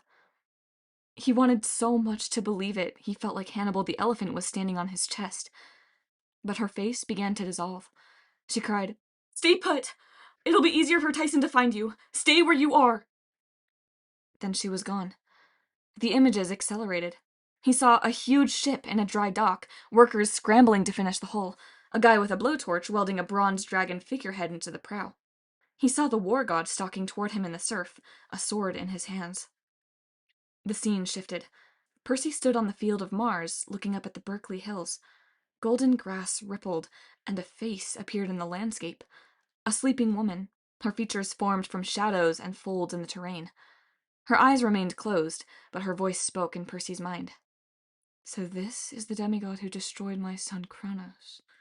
You don't look like much, Percy Jackson, but you are valuable to me. Come north, meet Alcyonius. Juno can play her little games with Greeks and Romans, but in the end, you will be my pawn. You will be the key to the gods' defeat." Percy's vision turned dark. He stood in a theater-sized version of the camp's headquarters, a Principia with walls of ice and freezing mist hanging in the air. The floor was littered with skeletons in Roman armor and imperial gold weapons encrusted with frost. In the back of the room sat an enormous, shadowy figure. His skin glinted of gold and silver, as if he were an automaton like Rena's dogs. Behind him stood a collection of ruined emblems, tattered banners, and a large golden eagle on a staff of iron. The giant's voice boomed in the vast chamber. "This will be fun, son of Neptune. It's been eons since I broke a demigod of your caliber. I await you atop the ice." Percy woke, shivering. For a moment, he didn't know where he was. Then he remembered. Camp Jupiter, the 5th Cohort Barracks. He lay in his bunk, staring at the ceiling and trying to control his racing heartbeat. A golden giant was waiting to break him. Wonderful. But what unnerved him more was that sleeping woman's face in the hills. "You will be my pawn." Percy didn't play chess, but he was pretty sure that being a pawn was bad. They died a lot. Even the friendlier parts of his dream were disturbing. A faun named Grover was looking for him. Maybe that's why Dawn had detected a... what had he called it? An empathy link. Somebody called Tyson was searching for him too, and Annabeth had warned Percy to stay where he was. He sat up in his bunk. His roommates were rushing around, getting dressed and brushing their teeth. Dakota was wrapping himself in a long piece of red speckled cloth, a toga. One of the Larrys was giving him pointers on where to tuck and fold. Breakfast time? Percy asked hopefully. Frank's head popped up from the bunk below. He had bags under his eyes, like he hadn't slept well. A quick breakfast. Then we've got the Senate meeting. Dakota's head was stuck in his toga. He staggered around like a Kool-Aid-stained ghost. Percy said, should I wear my bedsheets? Frank snorted. That's just for the senators. There are 10 of them, elected yearly. You've got to be at camp 5 years to qualify. So how come we're invited to the meeting? Because, the quest. Frank sounded worried, like he was afraid Percy would back out. We have to be in on the discussion. You, me, Hazel. I mean, if you're willing. Frank probably didn't mean to guilt him, but Percy's heart felt puffed like taffy. He had sympathy for Frank. Getting claimed by the war god in front of the whole camp? What a nightmare. Plus, how could Percy say no to that big, pouty baby face? Frank had been given a huge task that would most likely get him killed. He was scared. He needed Percy's help. And the 3 of them had made a good team last night. Hazel and Frank were solid, dependable people. They'd accepted Percy like family. Still, he didn't like the idea of this quest, especially since it came from Mars, and especially after his dreams. I'd better get ready. He climbed out of bed and got dressed. The whole time, he thought about Annabeth. Help was on the way. He could have his old life back. All he had to do was stay put. At breakfast, Percy was conscious of everyone looking at him. They were whispering about the previous night. 2 gods in one day. Un-Roman fighting. Water cannon up my nose. He was too hungry to care. He filled up on pancakes, eggs, bacon, waffles, apples, and several glasses of orange juice. He probably would have eaten more, but Reyna announced that the Senate would now convene in the city, and all the folks in togas got up to leave. Here we go. Hazel fidgeted with a stone that looked like a 2-carat ruby. The ghost Vitellius appeared next to them in a purple shimmer. Bona fortuna, you 3. Senate meetings. I remember the one when Caesar was assassinated. Why, the amount of blood on his toga. Thanks, Vitellius, Frank interrupted. We should get going. Reyna and Octavian led the procession of senators out of camp, with Reyna's metal greyhounds dashing back and forth along the road. Hazel, Frank, and Percy trailed behind. Percy noticed Nico D'Angelo in the group, wearing a black toga and talking with Gwen, who looked a little pale, but surprisingly good considering she'd been dead the night before. Nico waved at Percy, then went back to his conversation, leaving Percy more sure than ever that Hazel's brother was trying to avoid him. Dakota stumbled along in his red-speckled robe. A lot of other senators seemed to be having trouble with their togas too, hiking up their hems, trying to keep the cloth from slipping off their shoulders. Percy was glad he was wearing a regular purple t-shirt and jeans. How could Romans move in those things? He wondered. They were just for formal occasions, Hazel said. Like tuxedos. I bet the ancient Romans hated togas as much as we do. By the way, you didn't bring any weapons, did you? Percy's hand went to his pocket, where his pen always stayed. Why? Are we not supposed to? No weapons allowed inside the Pomerian line, she said. The what line? Pomerian, Frank said. The city limits. Inside is a sacred, safe zone. Legions can't march through. No weapons allowed. That's so Senate meetings don't get bloody. Like Julius Caesar getting assassinated? Percy asked. Frank nodded. Don't worry. Nothing like that has happened in months. Percy hoped he was kidding. As they got closer to the city, Percy could appreciate how beautiful it was. The tiled roofs and gold domes gleamed in the sun. Gardens bloomed with honeysuckle and roses. The central plaza was paved in white and gray stone, decorated with statues, fountains, and gilded columns. In the surrounding neighborhoods, cobblestone streets were lined with freshly painted townhouses, shops, cafes, and parks. In the distance rose the Colosseum and the horse racing arena. Percy didn't notice they'd reached the city limits until the senators in front of him started slowing down. On the side of the road stood a white marble statue, a life-size muscular man with curly hair, no arms, and an irritated expression. Maybe he looked mad because he'd been carved only from the waist up. Below that, he was just a big block of marble. Single file, please, the statue said. Have your IDs ready. Percy looked to his left and right. He hadn't noticed before, but a line of identical statues ringed the city at intervals of about 100 yards. The senators passed through easily. The statue checked the tattoos on their forearms and called each senator by name. Gwendolyn, Senator, 5th Cohort, yes. Nico D'Angelo, Ambassador of Pluto, very well. Reyna, Praetor, of course. Hank, Senator, 3rd Cohort. Oh, nice shoes, Hank. Ah, who have we here? Hazel, Frank, and Percy were the last ones. Terminus, Hazel said. This is Percy Jackson. Percy, this is Terminus, the god of boundaries. New, eh? Said the god. Yes, probatio tablet. Fine. Ah, weapon in your pocket? Take it out! Take it out! Percy didn't know how Terminus could tell, but he took out his pen. Quite dangerous, Terminus said. Leave it in the tray. Wait, where's my assistant? Julia? A little girl about 6 years old peeked out from behind the base of the statue. She had pigtails, a pink dress, and an impish grin with 2 missing teeth. Julia? Terminus glanced behind him, and Julia scurried in the other direction. Where did that girl go? Terminus looked the other way and caught sight of Julia before she could hide. The little girl squealed with delight. Oh, there you are, said the statue. Front and center. Bring the tray. Julia scrambled out and brushed off her dress. She picked up a tray and presented it to Percy. On it were several paring knives, a corkscrew, an oversized container of sun lotion, and a water bottle. You can pick up your weapons on the way out, Terminus said. Julia will take good care of it. She's a trained professional. The little girl nodded. Professional. She said each syllable carefully, like she'd been practicing. Percy glanced at Hazel and Frank, who didn't seem to find anything odd about this. Still, he wasn't wild about handing over a deadly weapon to a kid. The thing is, he said, the pen returns to my pocket automatically, so even if I give it up... Not to worry, Terminus assured him. We'll make sure it doesn't wander off, won't we, Julia? Yes, Mr. Terminus. Reluctantly, Percy put his pen on the tray. Now, a few rules since you're new, Terminus said. You're entering the boundaries of the city proper. Keep the peace inside the line. Yield to chariot traffic while walking on public roads. When you get to the Senate House, sit on the left-hand side. And down there, do you see where I'm pointing? Percy said, you don't have any hands.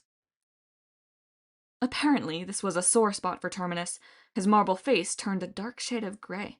A smart aleck, huh? Well, Mr. Rule Flouter, right down there in the forum. Julia, point for me, please. Julia dutifully set down the security tray and pointed toward the main plaza. The shop with the blue awning, Terminus continued. That's the general store. They sell tape measures. Buy one. I want those pants exactly 1 inch above the ankles and that hair regulation cut. And tuck your shirt in. Hazel said, Thank you, Terminus. We need to get going. Fine, fine. You may pass, the god said testily. But stay on the right side of the road. And that rock right there. No, Hazel, look where I'm pointing. That rock is entirely too close to that tree. Move it 2 inches to the left. Hazel did what she was told, and they continued down the path. Terminus was still shouting orders at them, while Julia did cartwheels across the grass. Is he always like that? Percy asked. No, Hazel admitted. Today he was laid back. Usually he's more obsessive-compulsive. He inhabits every boundary stone around the city, Frank said. Kind of our last line of defense if the city's attacked. Terminus isn't so bad, Hazel added. Just don't make him angry, or he'll force you to measure every blade of grass in the valley. Percy filed that information. And the kid? Julia? Hazel grinned. Yeah, she's a cutie. Her parents live in the city. Come on, we'd better catch up to the senators. As they approached the forum, Percy was struck by the sheer number of people. College-age kids were hanging out at the fountain. Several of them waved at the senators as they passed. One guy, in his late 20s, stood at a bakery counter, flirting with a young woman who was buying coffee. An older couple was watching a little boy in diapers and a miniature Camp Jupiter shirt toddle after seagulls. Merchants were opening their shops for the day, putting out signs in Latin that advertised pottery, jewelry, and half-price tickets for the hippodrome. All these people are demigods? Percy asked. Or descended from demigods, Hazel said. Like I told you, it's a good place to go to college or raise a family without worrying about monster attacks every day. Maybe 200-300 people live here? The veterans act as, advisors and reserve forces as needed, but mostly they're just citizens, living their lives. Percy imagined what that would be like, getting an apartment in this tiny replica of Rome, protected by the Legion and Terminus the OCD border god. He imagined holding hands with Annabeth at a cafe, maybe when they were older, watching their own kid chase seagulls across the Forum. He shook the idea out of his head. He couldn't afford to indulge in that kind of thinking. Most of his memories were gone, but he knew this place wasn't his home. He belonged somewhere else, with his other friends. Besides, Camp Jupiter was in danger. If Juno was right, an attack was coming in less than 5 days. Percy imagined that sleeping woman's face, the face of Gaia, forming in the hills above camp. He imagined hordes of monsters descending into this valley. If you don't succeed, Mars had warned, there won't be any camp left to return to. Rome will be overrun, its legacy lost forever. He thought about the little girl, Julia, the families with kids, his new friends in the 5th cohort, even those silly fawns. He didn't want to picture what might happen to them if this place was destroyed. The senators made their way to a big white-domed building on the west end of the Forum. Percy paused at the doorway, trying not to think about Julius Caesar getting slashed to death at a Senate meeting. Then he took a deep breath and followed Hazel and Frank inside. Chapter 14. Percy. The Senate House interior looked like a high school lecture hall. A semicircle of tiered seats faced a dais with a podium and 2 chairs. The chairs were empty, but one had a small velvet package on the seat. Percy, Hazel, and Frank sat on the left side of the semicircle. The 10 senators and Nico D'Angelo occupied the rest of the front row. The upper rows were filled with several dozen ghosts and a few older veterans from the city, all in formal togas. Octavian stood in front, with a knife and a beanie baby lion, just in case anyone needed to consult the god of cutesy collectibles. Reyna walked to the podium and raised her hand for attention. Right, this is an emergency meeting, she said. We won't stand on formalities. I love formalities, a ghost complained. Reyna shot him a cross look. First of all, she said, we're not here to vote on the quest itself. The quest has been issued by Mars Ultor, patron of Rome. We will obey his wishes, nor are we here to debate the choice of Frank Jane's companions. All 3 from the 5th cohort? Called out Hank from the 3rd. That's not fair. And not smart, said the boy next to him. We know the 5th will mess up. They should take somebody good. Dakota got up so fast, he spilled Kool-Aid from his flask. We were plenty good last night when we whipped your Podex, Larry. Enough, Dakota, Reyna said. Let's leave Larry's Podex out of this. As quest leader, Frank has the right to choose his companions. He has chosen Percy Jackson and Hazel Levesque. A ghost from the 2nd row yelled, Absurdus! Frank Zhang isn't even a full member of the Legion. He's on probatio. A quest must be led by someone of Centurion rank or higher. This is completely... Cato, Reyna snapped. We must obey the wishes of Mars Ultor.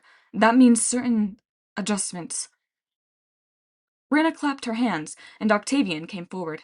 He set down his knife and beanie baby and took the velvet package from the chair. Frank Zhang, he said. Come forward. Frank glanced nervously at Percy. Then he got to his feet and approached the augur. It is my pleasure, Octavian said, forcing out the last word, to bestow upon you the mural crown for being first over the walls in siege warfare. Octavian handed him a bronze badge shaped like a laurel wreath. Also, by order of Praetor Reyna, to promote you to the rank of Centurion. He handed Frank another badge, a bronze crescent, and the Senate exploded in protest. He's still a probie, one yelled. Impossible, said another. Water cannon up my nose, yelled a third. Silence! Octavian's voice sounded a lot more commanding than it had the previous night on the battlefield. Our praetor recognizes that no one below the rank of Centurion may lead a quest. For good or ill, Frank must lead this quest. So our praetor has decreed that Frank Zhang must be made Centurion. Suddenly, Percy understood what an effective speaker Octavian was. He sounded reasonable and supportive, but his expression was pained. He carefully crafted his words to put all the responsibility on Reyna. This was her idea, he seemed to say. If it went wrong, Reyna was to blame. If only Octavian had been the one in charge, things would have been done more sensibly. But alas, he had no choice but to support Reyna, because Octavian was a loyal Roman soldier. Octavian managed to convey all that without saying it, simultaneously calming the Senate and sympathizing with them. For the first time, Percy realized this scrawny, funny-looking scarecrow of a kid might be a dangerous enemy. Reyna must have recognized this too. A look of irritation flashed across her face. "There is an opening for Centurion," she said. "One of our officers, also a senator, has decided to step down. After 10 years in the Legion, she will retire to the city and attend college. Gwen of the 5th cohort, we thank you for your service." Everyone turned to Gwen, who managed a brave smile. She looked tired from the previous night's ordeal, but also relieved. Percy couldn't blame her.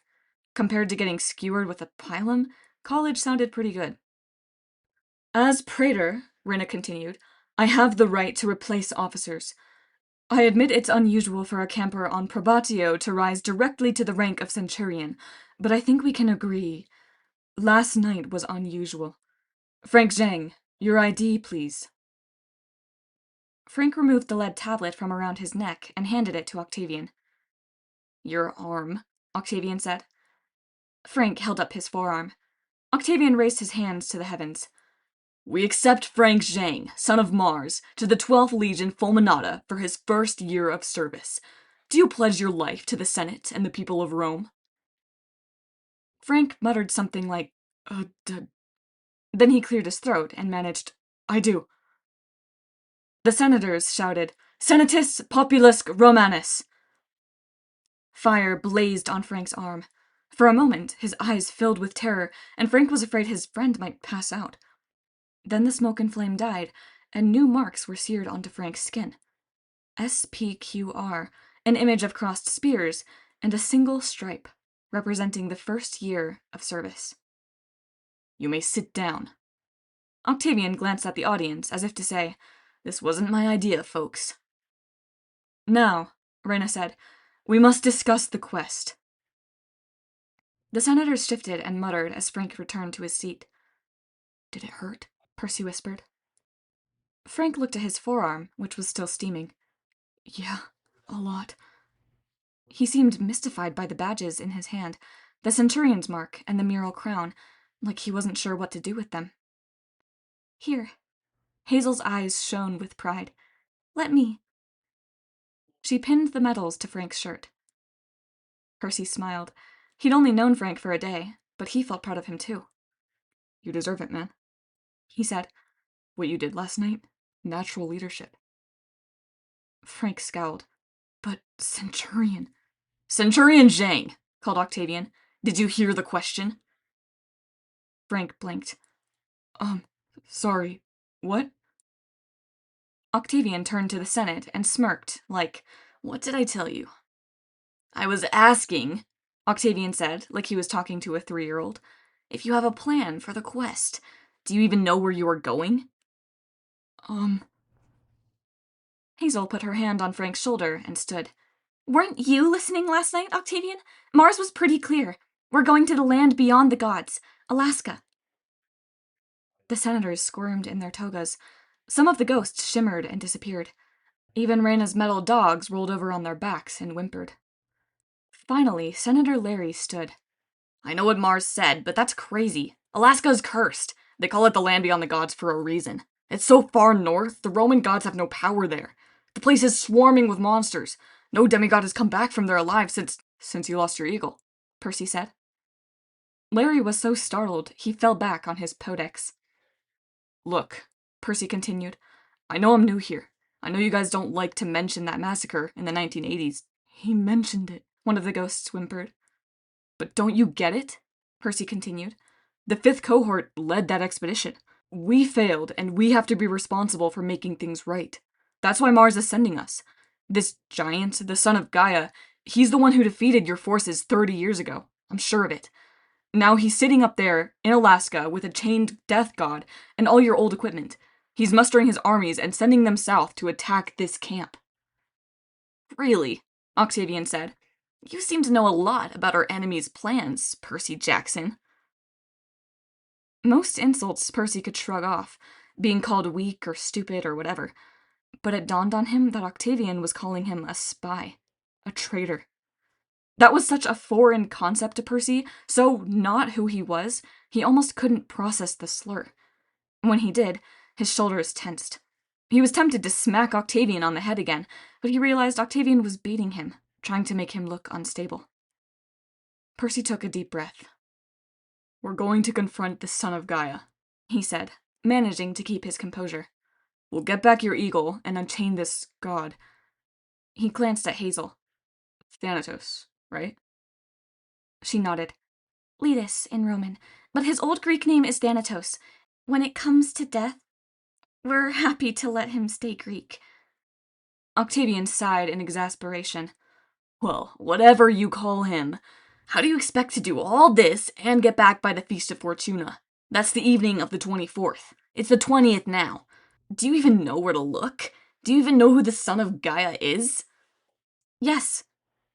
Hazel spoke with such certainty that even Percy was surprised. I don't know exactly where to look, but I have a pretty good idea. The giant's name is Alcyonius. That name seemed to lower the temperature in the room by 50 degrees. The senators shivered. Reyna gripped her podium. How do you know this, Hazel? Because you're a child of Pluto? Nico D'Angelo had been so quiet, Percy had almost forgotten he was there. Now he stood in his black toga. Praetor, if I may, he said. Hazel and we learned a little about the giants from our father. Each giant was bred specifically to oppose one of the 12 Olympian gods, to usurp that god's domain. The king of the giants was Porphyrion, the anti-Jupiter, but the eldest giant was Alcyonius. He was born to oppose Pluto. That's why we know him in particular. Reyna frowned. Indeed? You sound quite familiar with him.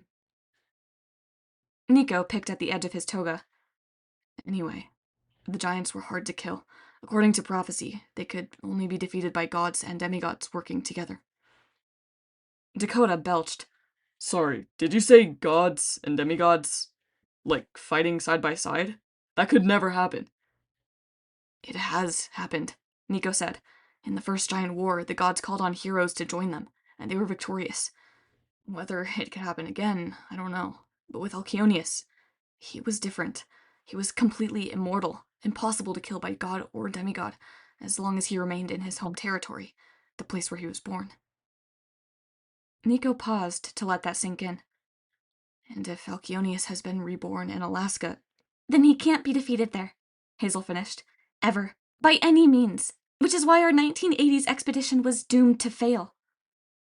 Another round of arguing and shouting broke out. The quest is impossible, shouted a senator. We're doomed, cried a ghost. More Kool-Aid, yelled Dakota. Silence, Reyna called. Senators, we must act like Romans. Mars has given us this quest, and we have to believe it is possible. These 3 demigods must travel to Alaska. They must free Thanatos and return before the Feast of Fortuna. If they can retrieve the lost eagle in the process, so much the better. All we have to do is advise them and make sure they have a plan. Reyna looked at Percy without much hope. You do have a plan? Percy wanted to step forward bravely and say, No, I don't. That was the truth, but looking around at all the nervous faces, Percy knew he couldn't say it. First, I need to understand something. He turned toward Nico. I thought Pluto was the god of the dead. Now I hear about this other guy, Thanatos, and the doors of death from that prophecy, the prophecy of 7. What does all that mean? Nico took a deep breath. Okay, Pluto is the god of the underworld, but the actual god of death, the one who's responsible for making sure souls go to the afterlife and stay there, that's Pluto's lieutenant, Thanatos. He's like... Well, imagine life and death are 2 different countries.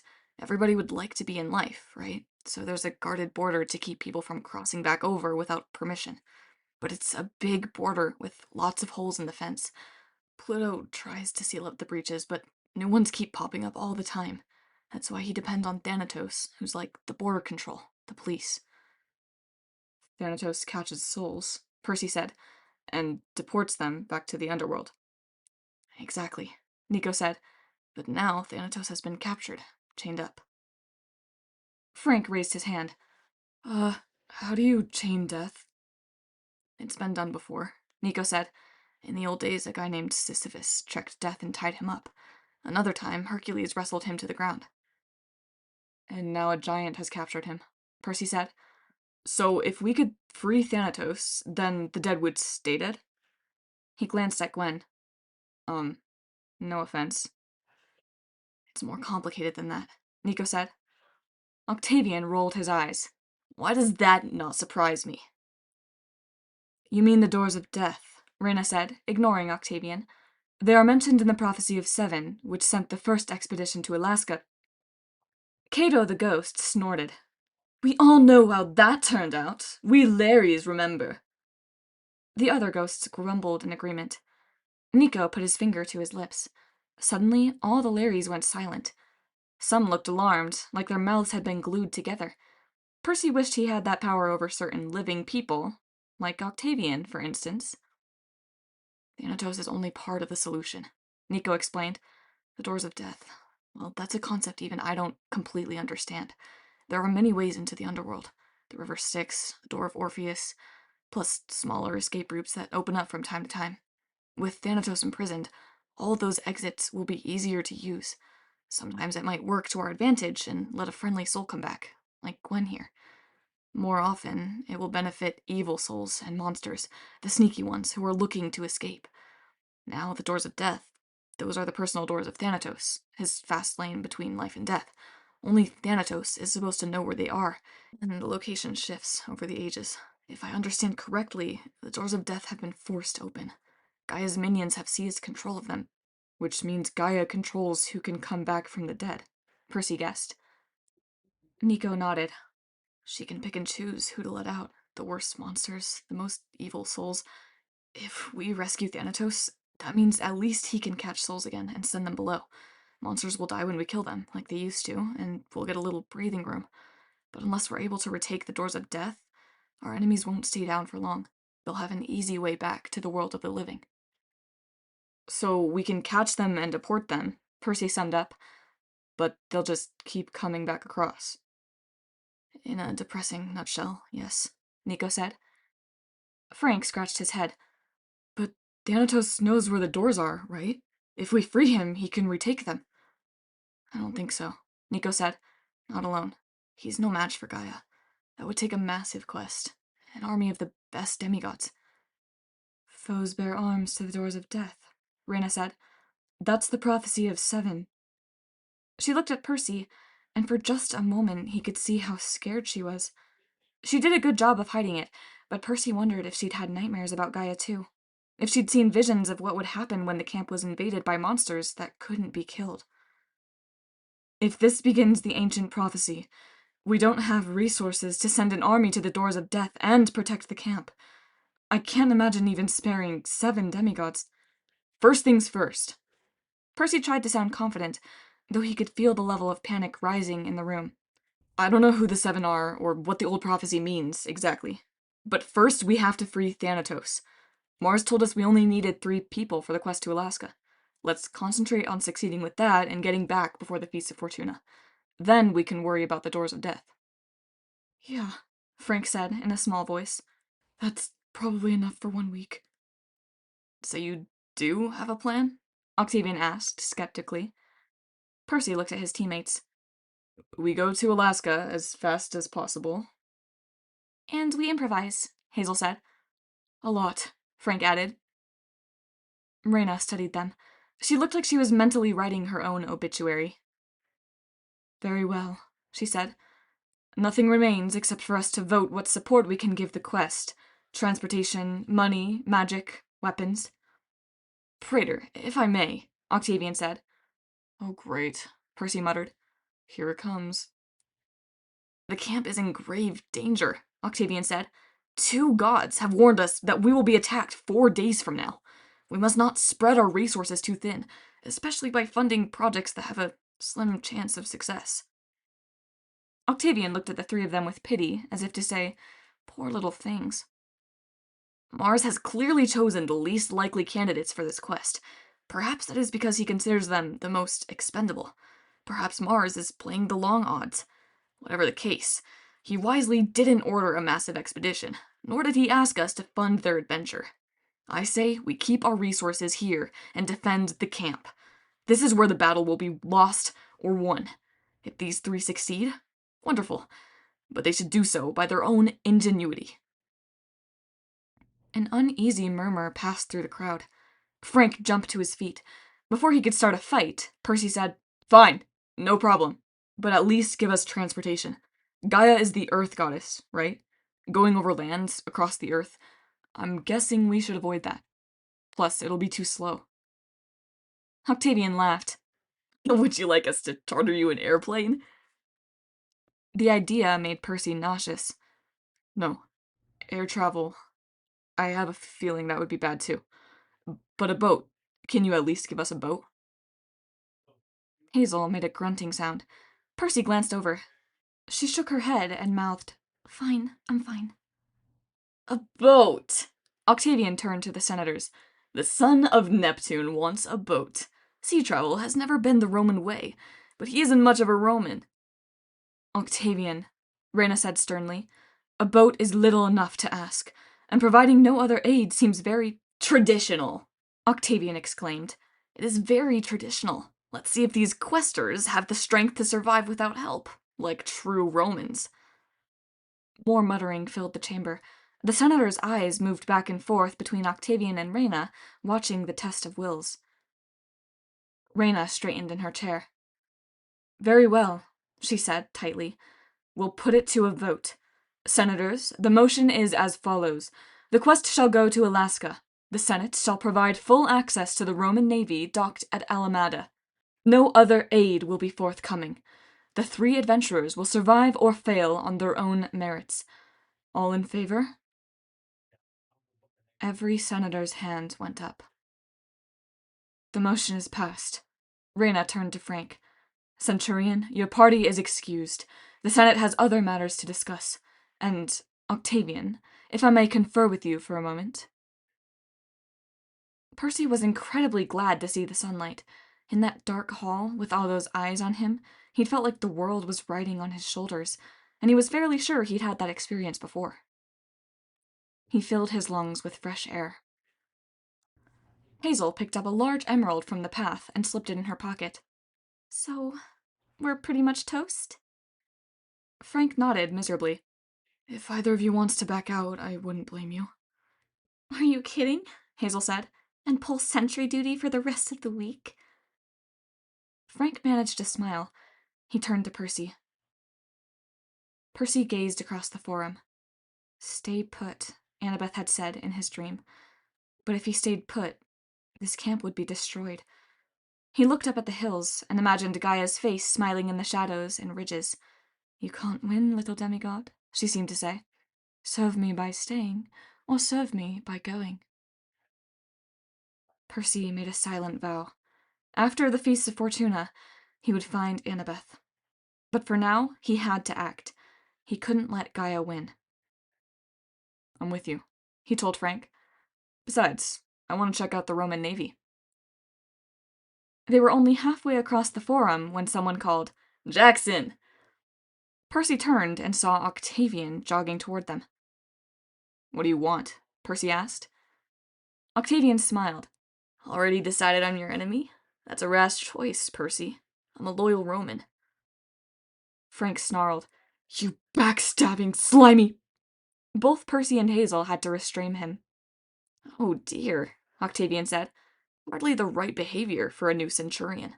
Jackson, I only followed you because Reyna charged me with a message. She wants you to report to the Principia without your, two lackeys here. Reyna will meet you there after the Senate adjourns. She'd like a private word with you before you leave on your quest." "What about?" Percy said. "I'm sure I don't know." Octavian smiled wickedly. "The last person she had a private talk with was Jason Grace, and that was the last time I ever saw him. Good luck and goodbye, Percy Jackson." Chapter 15. Percy. Percy was glad Riptide had returned to his pocket. Judging from Reyna's expression, he thought he might need to defend himself. She stormed into the Principia with her purple cloak billowing and her greyhounds at her feet. Percy was sitting in one of the praetor chairs that he'd pulled to the visitor's side, which maybe wasn't the proper thing to do. He started to get up. "Stay seated," Reyna growled. "You leave after lunch. We have a lot to discuss." She plunked down her dagger so hard the jelly bean bowl rattled. Aurum and Argentum took their posts on her left and right and fixed their ruby eyes on Percy. "What'd I do wrong?" Percy asked. "If it's about the chair, it's not you." Reyna scowled. "I hate Senate meetings. When Octavian gets talking..." Percy nodded. "You're a warrior. Octavian is a talker. Put him in front of the Senate, and suddenly he becomes the powerful one." She narrowed her eyes. "You're smarter than you look." "Gee, thanks. I hear Octavian might get elected praetor, assuming the camp survives that long." "Which brings us to the subject of doomsday," Reyna said, "and how you might help prevent it. But before I place the fate of Camp Jupiter in your hands, we need to get a few things straight." She sat down and put a ring on the table, a band of silver etched with a sword and torch design like Reyna's tattoo. "Do you know what this is?" "The sign of your mom," Percy said. "The, war goddess?" He tried to remember the name, but he didn't want to get it wrong. Something like bologna. Or salami? Bologna, yes. Reyna scrutinized him carefully. "You don't remember where you saw this ring before? You really don't remember me or my sister Hilla?" Percy shook his head. "I'm sorry. It would have been 4 years ago. Just before you came to camp." Reyna frowned. "How did you... You've got 4 stripes on your tattoo. 4 years." Reyna looked at her forearm. "Of course. It seems so long ago." "I suppose you wouldn't recall me even if you had your memory. I was just a little girl, one attendant among so many at the spa. But you spoke with my sister, just before you and that other one, Annabeth, destroyed our home." Percy tried to remember. He really did. For some reason, Annabeth and he had visited a spa and decided to destroy it. He couldn't imagine why. Maybe they hadn't liked the deep tissue massage? Maybe they got in bad manicures? "It's a blank," he said. "Since your dogs aren't attacking me, I hope you'll believe me. I'm telling the truth." Aurum and Argentum snarled. Percy got the feeling they were thinking, "Please lie, please lie." Reyna tapped the silver ring. "I believe you're sincere," she said. "But not everyone at camp does. Octavian thinks you're a spy. He thinks you were sent here by Gaia to find our weaknesses and distract us. He believes the old legends about the Greeks." "Old legends?" Reyna's hand rested halfway between her dagger and the jelly beans. Percy had a feeling that if she made a sudden move, she wouldn't be grabbing for the candy. "Some believe Greek demigods still exist," she said. "Heroes who followed the older forms of the gods. There are legends of battles between Roman and Greek heroes in relatively modern times. The American Civil War, for instance. I have no proof of this, and if our Larrys know anything, they refuse to say. But Octavian believes the Greeks are still around, plotting our downfall, working with the forces of Gaia. He thinks you are one of them." "Is that what you believe?" "I believe you came from somewhere," she said. "You're important and dangerous. 2 gods have taken a special interest in you since you arrived, so I can't believe you'd work against Olympus. Or Rome." She shrugged. "Of course, I could be wrong. Perhaps the gods sent you here to test my judgment. But I think you were sent here to make up for the loss of Jason." Jason. Percy couldn't go very far in this camp without hearing that name. "The way you talk about him," Percy said. "Were you 2 a couple?" Reyna's eyes bored into him, like the eyes of a hungry wolf. Percy had seen enough hungry wolves to know. "We might have been," Reyna said, "given time. Praetors work closely together. It's common for them to become romantically involved. But Jason was only praetor for a few months before he disappeared. Ever since then, Octavian has been pestering me, agitating for new elections. I've resisted. I need a partner in power, but I'd prefer someone like Jason. A warrior, not a schemer. She waited. Percy realized she was sending him a silent invitation. His throat went dry. Oh. You mean... Oh. I believe the gods sent you to help me, Reyna said. I don't understand where you come from any more than I understood it 4 years ago, but I think your arrival is some sort of repayment. You destroyed my home once. Now you've been sent to save my home. I don't hold a grudge against you for the past, Percy. My sister hates you still, it's true, but fate brought me here to Camp Jupiter. I've done well. All I ask is that you work with me for the future. I intend to save this camp. The metal dogs glared at him, their mouths frozen in snarl mode. Percy found Reyna's eyes a lot harder to meet. Look, I'll help, he promised, but I'm new here. You've got a lot of people who know this camp better than I do. If we succeed in this quest, Hazel and Frank will be heroes. You could ask one of them. Please, Reyna said. No one will follow a child of Pluto. There's something about that girl. Rumors about where she came from. No, she won't do. As for Frank Zhang, he has a good heart, but he's hopelessly naive and inexperienced. Besides, if the others found out about his family history at this camp... Family history? The point is, Percy, you are the real power on this quest. You are a seasoned veteran. I've seen what you can do. A son of Neptune wouldn't be my first choice, but if you return successfully from this mission, the Legion might be saved.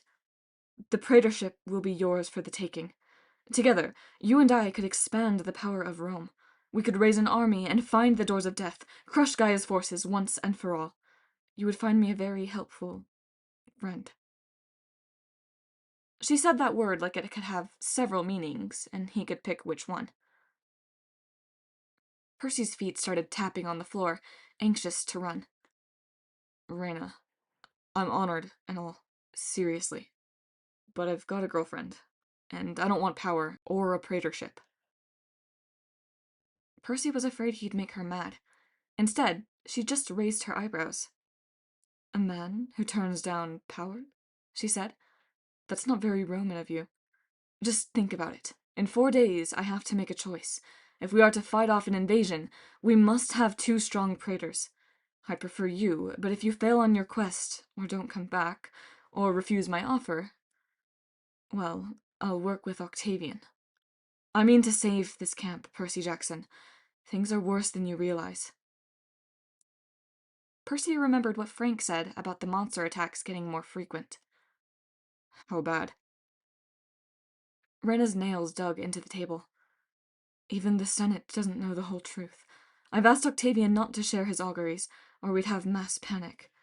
He's seen a great army marching south, more than we could possibly defeat. They're led by a giant... Alcyonius? I don't think so. If he is truly invulnerable in Alaska, he'd be foolish to come here himself. It must be one of his brothers. Great, Percy said. So we've got 2 giants to worry about. The praetor nodded. Lupa and her wolves are trying to slow them down, but this force is too strong even for them. The enemy will be here soon, by the Feast of Fortuna at the very latest. Percy shuddered. He'd seen Lupa in action. He knew all about the wolf goddess and her pack. If this enemy was too powerful for Lupa, Camp Jupiter didn't stand a chance. Reyna read his expression.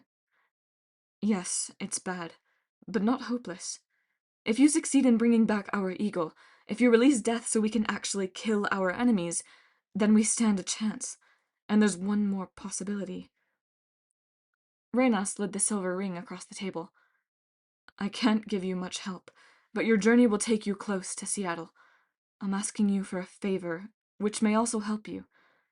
Find my sister Hilla. Your sister? The one who hates me? Oh, yes, Reyna agreed. She would love to kill you, but show her that ring as a token from me, and she may help you instead. May? I can't speak for her. In fact, Rena frowned. In fact, I haven't spoken to her in weeks. She's gone silent. With these armies passing through. You want me to check on her? Percy guessed. Make sure she's okay. Partially, yes. I can't imagine she's been overcome. My sister has a powerful force. Her territory is well defended. But if you can find her, she could offer you valuable help. It could mean the difference between success and failure on your quest. And if you tell her what's happening here, she might send help? Percy asked. Rena didn't answer, but Percy could see the desperation in her eyes.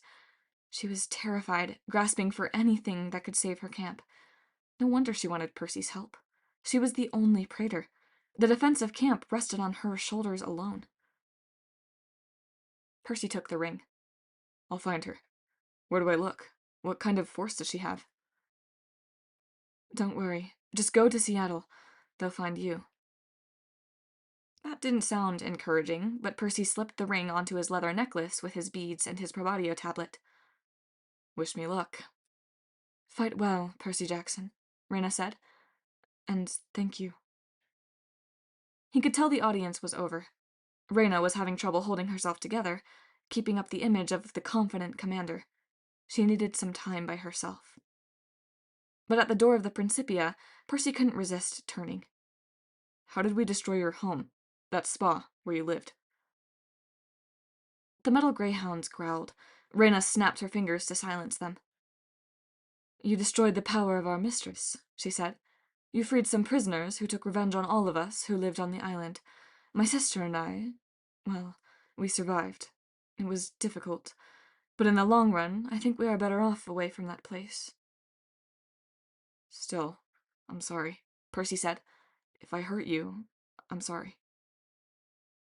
Rena gazed at him for a long time, as if trying to translate his words. An apology? Not very Roman at all, Percy Jackson. You'd make an interesting praetor.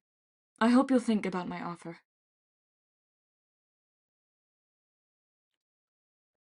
Chapter 16. Percy. Lunch felt like a funeral party. Everybody ate. People talked in hushed tones. Nobody seemed particularly happy. The other campers kept glancing over at Percy like he was the corpse of honor. Rena made a brief speech wishing them luck. Octavian ripped open a Beanie Baby and pronounced grave omens and hard times ahead, but predicted the camp would be saved by an unexpected hero, whose initials were probably Octavian. Then the other campers went off to their afternoon classes: gladiator fighting, Latin lessons, paintball with ghosts, eagle training, and a dozen other activities that sounded better than a suicide quest. Percy followed Hazel and Frank to the barracks to pack. Percy didn't have much. He'd cleaned up his backpack from his trip south and had kept most of his bargain mart supplies. He had a fresh pair of jeans and an extra purple t-shirt from the camp quartermaster, plus some nectar, ambrosia, snacks, a little mortal money, and camping supplies. At lunch, Rena had handed him a scroll of introduction from the praetor and camp senate. Supposedly, any retired legionnaires they met on the trip would help them if shown the letter. He also kept his leather necklace with the beads, the silver ring, and the Probadio tablet, and of course, he had Riptide in his pocket. He folded his tattered orange t-shirt and left it on his bunk. I'll be back, he said. He felt pretty stupid talking to a t-shirt, but he was really thinking of Annabeth and his old life. I'm not leaving for good, but I have to help these guys. They took me in. They deserve to survive. The t-shirt didn't answer, thankfully. One of their roommates, Bobby, gave them a ride to the border of the valley on Hannibal the Elephant. From the hilltops, Percy could see everything below. The little Tiber snaked across golden pastures where the unicorns were grazing. The temples and forums of New Rome gleamed in the sunlight. On the field of Mars, engineers were hard at work, pulling down the remains of last night's fort and setting up barricades for a game of death ball. A normal day for Camp Jupiter. But on the northern horizon, storm clouds were gathering. Shadows moved across the hills, and Percy imagined the face of Gaia getting closer and closer. Work with me for the future, Rena had said. I intend to save this camp. Looking down at the valley, Percy understood why she cared so much. Even though he was new to Camp Jupiter, he felt a fierce desire to protect this place. A safe haven where demigods could build their lives. He wanted that to be part of his future. Maybe not the way Rena had imagined, but if he could share this place with Annabeth. They got off the elephant. Bobby wished them a safe journey. Hannibal wrapped the 3 questers with his trunk. Then the elephant taxi service headed back into the valley. Percy sighed. He turned to Hazel and Frank and tried to think of something upbeat to say. A familiar voice said, "IDs, please." A statue of Terminus appeared at the summit of the hill. The god's marble face frowned irritably.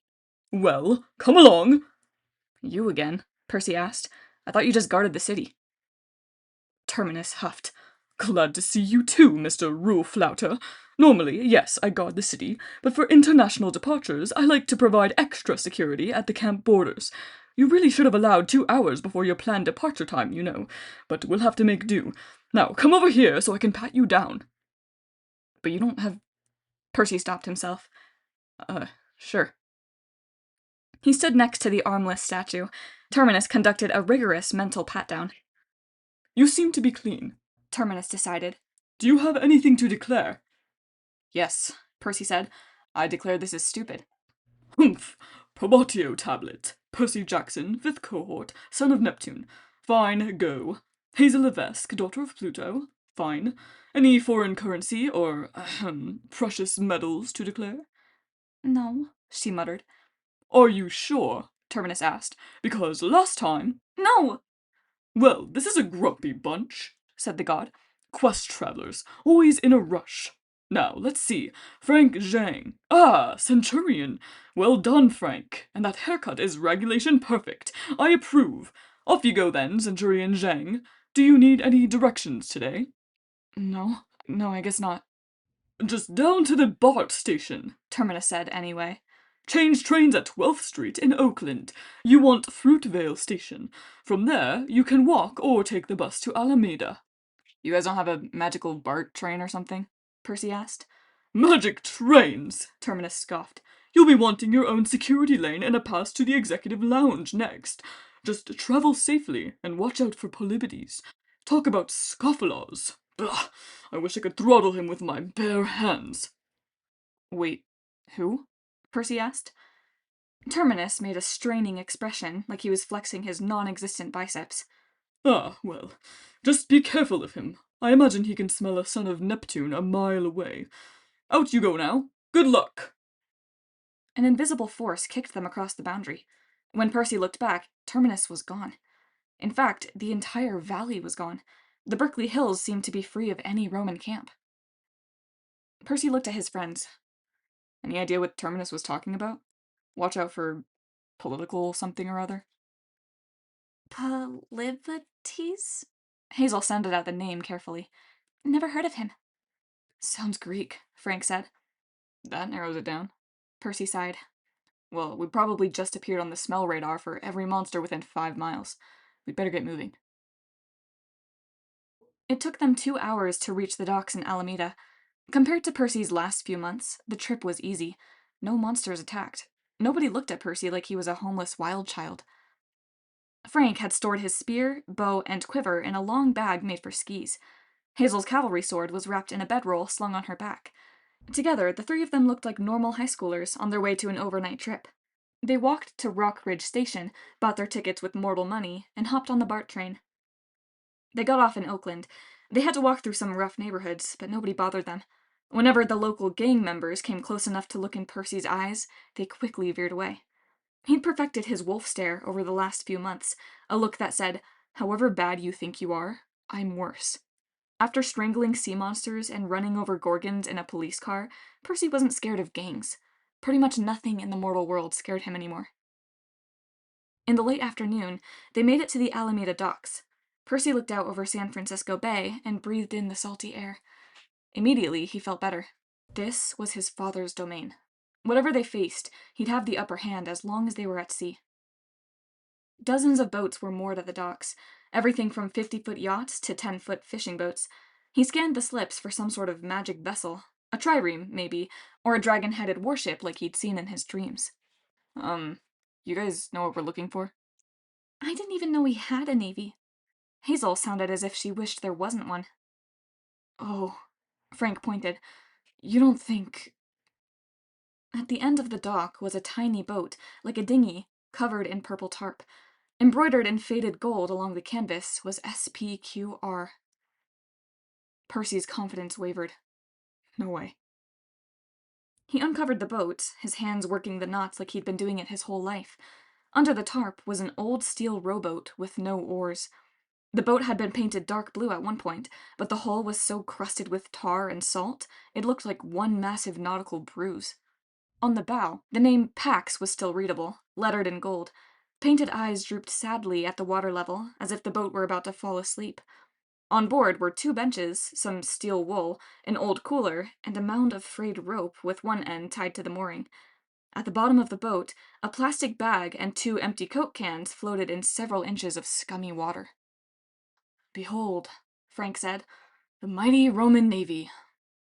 "There's got to be a mistake," Hazel said. "This is a piece of junk." Percy imagined Octavian laughing at them, but he decided not to let it get him down. The Pax was still a boat. He jumped aboard, and the hull hummed under his feet, responding to his presence. He gathered up the garbage in the cooler and put it on the dock. He willed the scummy water to flow over the sides and out of the boat. Then he pointed at the steel wool, and it flew across the floor, scrubbing and polishing so fast the steel began to smoke. When it was done, the boat was clean. Percy pointed at the rope, and it untied itself from the dock. No oars, but that didn't matter. Percy could tell that the boat was ready to move, just awaiting his command. "This'll do," he said. "Hop in." Hazel and Frank looked a little stunned, but they climbed aboard. Hazel seemed especially nervous. When they had settled on the seats, Percy concentrated, and the boat slipped away from the dock. "Juno was right, you know," the sleepy voice of Gaia whispered in Percy's mind, startling him so badly that the boat rocked. "You could have chosen a new life in the sea. You would have been safe from me there. Now it's too late. You chose pain and misery. You're part of my plan now. My important little pawn." "Get off my ship," Percy growled. What?" Frank asked. Percy waited, but the voice of Gaia was silent. "Nothing," he said. "Let's see what this rowboat can do." He turned the boat to the north, and in no time they were speeding along at 15 knots, heading for the Golden Gate Bridge. Chapter 17. Hazel. Hazel hated boats. She got seasick so easily, it was more like sea plague. She hadn't mentioned this to Percy. She didn't want to mess up the quest, but she remembered how horrible her life had been when she and her mother had moved to Alaska. No roads. Everywhere they went, they'd had to take the train or a boat. She hoped her condition might have improved since she'd come back from the dead. Obviously not. And this little boat, the Pax, looked so much like that other boat they'd had in Alaska. It brought back bad memories. As soon as they left the dock, Hazel's stomach started to churn. By the time they passed the piers along the San Francisco Embarcadero, she felt so woozy she thought she was hallucinating. They sped by a pack of sea lions lounging on the docks, and she swore she saw an old homeless guy sitting among them. From across the water, the old man pointed a bony finger at Percy and mouthed something like, "Don't even think about it." Did you see that? Hazel asked. Percy's face was red in the sunset. "Yeah, I've been here before. I don't know. I think I was looking for my girlfriend." "Annabeth," Frank said. "You mean on your way to Camp Jupiter?" Percy frowned. "No. Before that." He scanned the city like he was still looking for Annabeth until they passed under the Golden Gate Bridge and turned north. Hazel tried to settle her stomach by thinking of pleasant things. The euphoria she'd felt last night when they'd won the war games, riding Hannibal into the enemy keep, Frank's sudden transformation into a leader. He'd looked like a different person when he'd scaled the walls, calling on the 5th cohort to attack. The way he'd swept the defenders off the battlements. Hazel had never seen him like that before. She'd been so proud to pin the Centurion's badge to his shirt. Then her thoughts turned to Nico. Before they had left, her brother had pulled her aside to wish her luck. Hazel hoped he'd stay at Camp Jupiter to help defend it, but he said he'd be leaving today, heading back to the underworld. "Dad needs all the help he can get," he said. "The fields of punishment look like a prison riot. The Furies can barely keep order. Besides, I'm going to try to track some of the escaping souls. Maybe I can find the doors of death from the other side." Be careful, Hazel said. If Gaia is guarding those doors... "Don't worry," Nico smiled. "I know how to stay hidden. Just take care of yourself. The closer you get to Alaska, I'm not sure if it'll make the blackouts better or worse. Take care of myself, Hazel thought bitterly, as if there was any way the quest would end well for her. If we free Thanatos, Hazel told Nico, I may never see you again. Thanatos will send me back to the underworld. Nico took her hand. His fingers were so pale, it was hard to believe Hazel and he shared the same godly father. I wanted to give you a chance at Elysium, he said. That was the best I could do for you. But now, I wish there was another way. I don't want to lose my sister. He didn't say the word again, but Hazel knew that's what he was thinking. For once, she didn't feel jealous of Bianca D'Angelo. She just wished that she had more time with Nico and her friends at camp. She didn't want to die a second time. Good luck, Hazel, he said. Then he melted into the shadows, just like her father had 70 years before. The boat shuddered, jolting Hazel back to the present. They entered the Pacific Current and skirted the rocky coastline of Marin County. Frank held his ski bag across his lap. It passed over Hazel's knees like the safety bar on an amusement ride, which made her think of the time Sammy had taken her to the carnival during Mardi Gras. She quickly pushed that memory aside. She couldn't risk a blackout. You okay? Frank asked. You look queasy. Seasickness, she confessed. I didn't think it would be this bad. Frank pouted like it was somehow his fault. He started digging in his pack. I've got some nectar and some crackers. My grandmother says ginger helps. I don't have any of that, but... It's okay. Hazel mustered a smile. That's sweet of you, though. Frank pulled out a saltine. It snapped in his big fingers. Cracker exploded everywhere. Hazel laughed. Gods, Frank! Sorry, I shouldn't laugh. No problem, he said sheepishly. Guess you don't want that one. Percy wasn't paying much attention. He kept his eyes fixed on the shoreline. As they passed Stinson Beach, he pointed inland, where a single mountain rose above the green hills. That looks familiar, he said. Mount Tam, Frank said. Kids at camp are always talking about it. Big battle happened on the summit, at the old Titan base. Percy frowned. Were either of you there? No, Hazel said. That was back in August before I got to camp. Jason told me about it. The Legion destroyed the enemy's base and about 1 million monsters. Jason had to battle Cryos, hand-to-hand combat with a Titan, if you can imagine. I can imagine, Percy muttered. Hazel wasn't sure what he meant, but Percy did remind her of Jason, even though they looked nothing alike. They had the same aura of quiet power, plus a kind of sadness, like they'd seen their destiny and knew it was only a matter of time before they met a monster they couldn't beat. Hazel understood the feeling. She watched the sunset in the ocean, and she knew she had less than a week to live. Whether or not their quest succeeded, her journey would be over by the Feast of Fortuna. She thought about her first death, and the months leading up to it. Her house in Seward, the 6 months she'd spent in Alaska, taking that little boat into Resurrection Bay at night, visiting that cursed island. She realized her mistake too late. Her vision went black, and she slipped back in time. Their rental house was a clapboard box suspended on pilings over the bay. When the train from Anchorage rolled by, the furniture shook and the pictures rattled on the walls. At night, Hazel fell asleep to the sound of icy water lapping against the rocks under the floorboards. The wind made the building creak and groan. They had one room with a hot plate and an icebox for a kitchen. One corner was curtained off for Hazel, where she kept her mattress and storage chest. She'd pinned her drawings and old photos of New Orleans on the walls, but that only made her homesickness worse. Her mother was rarely home. She didn't go by Queen Marie anymore. She was just Marie, the hired help. She'd cook and clean all day at the diner on 3rd Avenue for fishermen, railroad workers, and the occasional crew of Navy men. She'd come home smelling like pine sol and fried fish.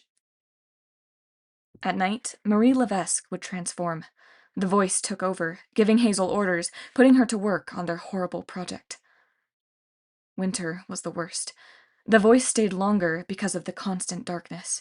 The cold was so intense, Hazel thought she would never be warm again. When summer came, Hazel couldn't get enough sun. Every day of summer vacation, she stayed away from home as long as she could, but she couldn't walk around town. It was a small community. The other kids spread rumors about her. The witch's child who lived in the old shack by the docks. If she came too close, the kids jeered at her or threw bottles and rocks. The adults weren't much better. Hazel could have made their lives miserable. She could have given them diamonds, pearls, or gold. Up here in Alaska, gold was easy. There was so much in the hills, Hazel could have buried the town without half trying. But she didn't really hate the locals for pushing her away. She couldn't blame them. She spent the day walking the hills. She attracted ravens. They'd caw at her from the trees and wait for the shiny things that always appeared in her footsteps. The curse never seemed to bother them. She saw brown bears, too, but they kept their distance. When Hazel got thirsty, she'd find a snowmelt waterfall and drink cold, clean water until her throat hurt. She'd climb as high as she could and let the sunshine warm her face. It wasn't a bad way to pass the time, but she knew eventually she'd have to go home. Sometimes she thought about her father, that strange pale man in the silver and black suit. Hazel wished he'd come back and protect her from her mother, maybe use his powers to get rid of that awful voice. If he was a god, he should be able to do that. She looked up at the ravens and imagined they were his emissaries. Their eyes were dark and maniacal, like his. She wondered if they reported her movements to her father. But Pluto had warned her mother about Alaska. It was a land beyond the gods. He couldn't protect them there. If he was watching Hazel, he didn't speak to her. She often wondered if she had imagined him. Her old life seemed as distant as the radio programs she listened to, or President Roosevelt talking about the war. Occasionally, the locals would discuss the Japanese and some fighting on the outer islands of Alaska, but even that seemed far away, not nearly as scary as Hazel's problem. One day in midsummer, she stayed out later than usual, chasing a horse. She'd seen it first when she had heard a crunching sound behind her. She turned and saw a gorgeous tan roan stallion with a black mane, just like the one she'd ridden her last day in New Orleans when Sammy had taken her to the stables. It could have been the same horse, though that was impossible. It was eating something off the path, and for a second, Hazel had the crazy impression it was munching one of the gold nuggets that always appeared in her wake. "Hey, fella," she called. The horse looked at her warily. Hazel figured it must belong to someone. It was too well groomed, its coat too sleek for a wild horse. If she could get close enough... What? She could find its owner? Return it? No, she thought. I just want to ride again. She got within 10 feet, and the horse bolted. She spent the rest of the afternoon trying to catch it, getting maddeningly close before it ran away again. She lost track of time, which was easy to do with the summer sun staying up so long. Finally, she stopped at a creek for a drink and looked at the sky, thinking it must be around 3 in the afternoon. Then she heard a train whistle from down in the valley. She realized it had to be the evening run to Anchorage, which meant it was 10 at night. She glared at the horse, grazing peacefully across the creek. "Are you trying to get me in trouble?" The horse whinnied. Then... Hazel must have imagined it. The horse sped away in a blur of black and tan, faster than forked lightning, almost too quick for her eyes to register. Hazel didn't understand how, but the horse was definitely gone. She stared at the spot where the horse had stood. A wisp of steam curled from the ground. The train whistle echoed through the hills again, and she realized how much trouble she was in. She ran for home. Her mother wasn't there. For a second, Hazel felt relieved. Maybe her mom had had to work late. Maybe tonight they wouldn't have to make the journey. Then she saw the wreckage. Hazel's curtain was pulled down. Her storage chest was open and her few clothes strewn across the floor. Her mattress had been shredded as if a lion had attacked it. Worst of all, her drawing pad was ripped to pieces. Her colored pencils were all broken. Pluto's birthday gift, Hazel's only luxury, had been destroyed. Pinned to the wall was a note in red on the last piece of drawing paper, in writing that was not her mother's. "Wicked girl, I'm waiting at the island. Don't disappoint me." Hazel sobbed in despair. She wanted to ignore the summons. She wanted to run away, but there was nowhere to go. Besides, her mother was trapped. The voice had promised that they were almost done with their task. If Hazel kept helping, her mother would be freed. Hazel didn't trust the voice, but she didn't see any other option. She took the rowboat, a little skiff her mother had bought with a few gold nuggets from a fisherman who had a tragic accident with his nets the next day. They had only one boat, but Hazel's mother seemed capable on occasion of reaching the island without any transportation. Hazel had learned not to ask about that. Even in midsummer, chunks of ice swirled in Resurrection Bay. Seals glided by her boat, looking at Hazel hopefully, sniffing for fish scraps. In the middle of the bay, the glistening back of a whale raked the surface. As always, the rocking of the boat made her stomach queasy. She stopped once to be sick over the side. The sun was finally going down over the mountains, turning the sky blood red. She rowed toward the bay's mouth. After several minutes, she turned and looked ahead. Right in front of her, out of the fog, the island materialized, an acre of pine trees, boulders, and snow, with a black sand beach. If the island had a name, she didn't know it. Once Hazel had made the mistake of asking the townsfolk, but they had stared at her like she was crazy. "Ain't no island there," said one old fisherman. "or my boat would have run into it 1,000 times." Hazel was about 50 yards from the shore when a raven landed on the boat's stern. It was a greasy blackbird, almost as large as an eagle, with a jagged beak like an obsidian knife. Its eyes glittered with intelligence, so Hazel wasn't much surprised when it talked. "Tonight," it croaked. "the last night." Hazel let the oars rest. She tried to decide if the raven was warning her, or advising her, or making a promise. "Are you from my father?" she asked.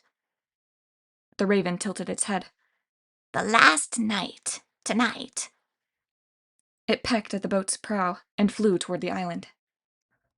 The last night, Hazel told herself.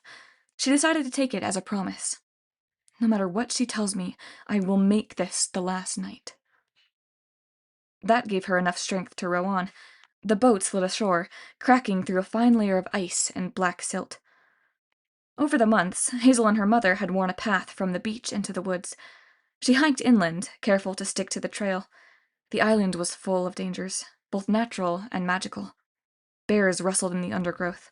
Glowing white spirits, vaguely human, drifted through the trees.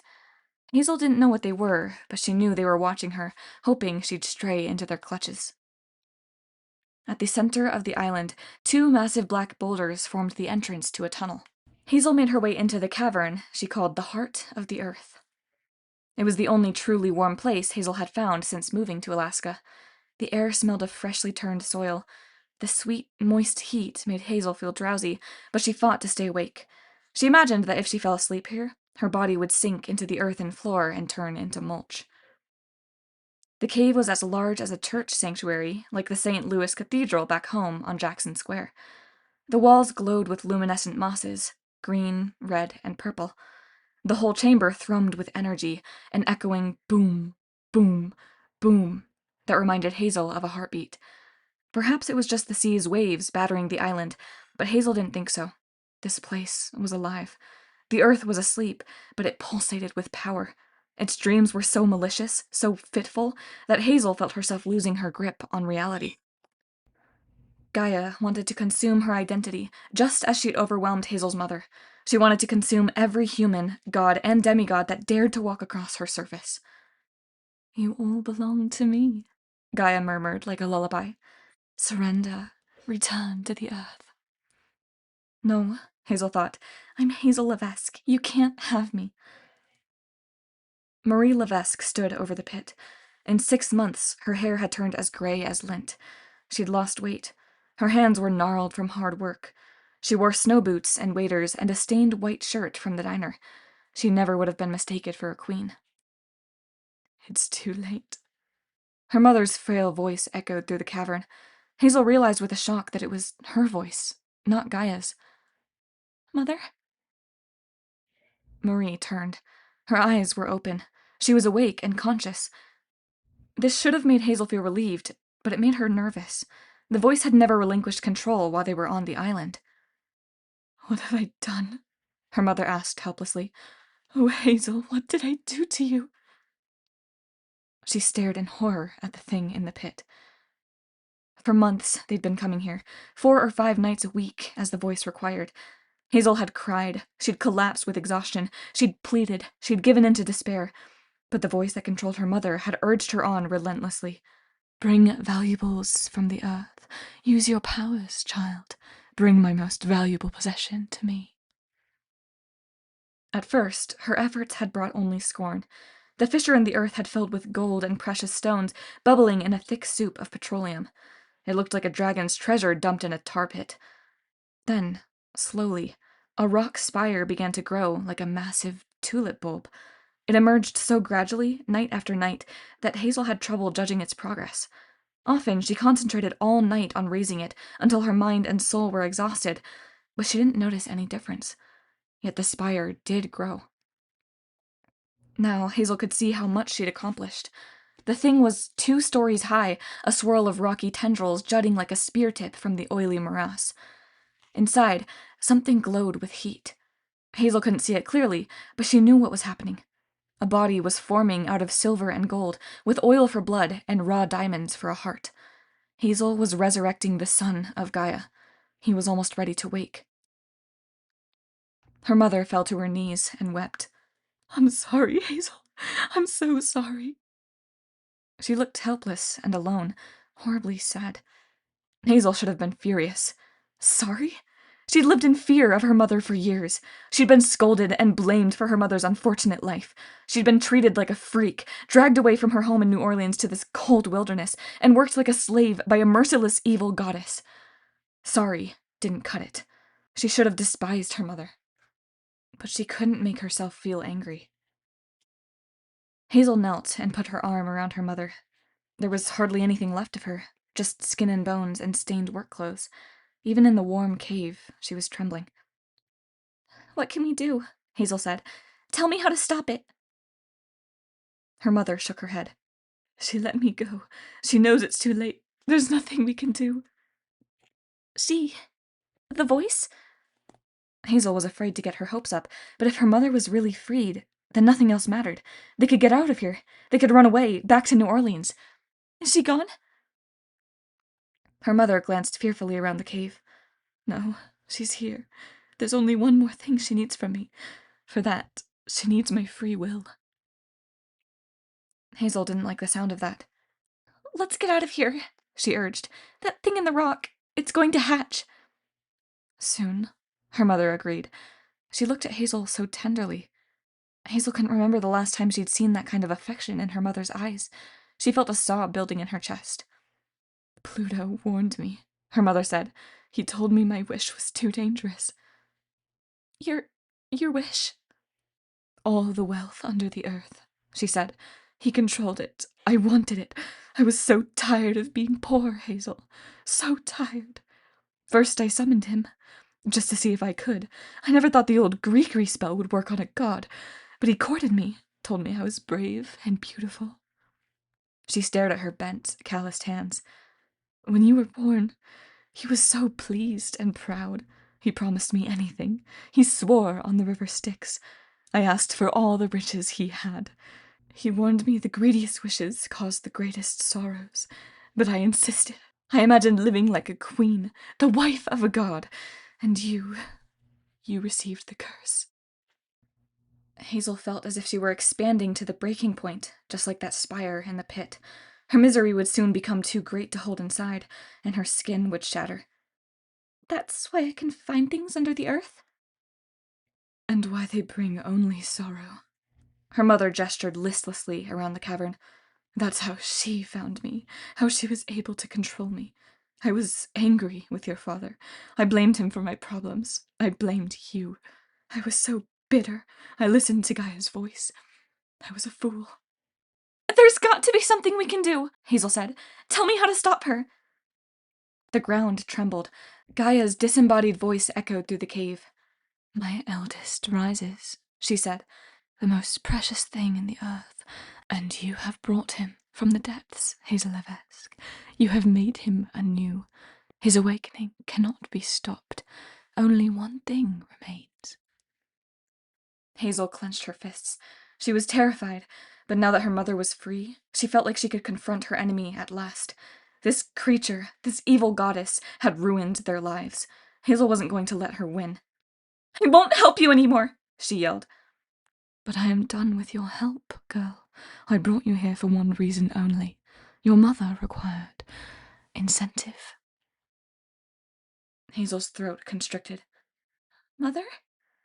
"I'm sorry, Hazel.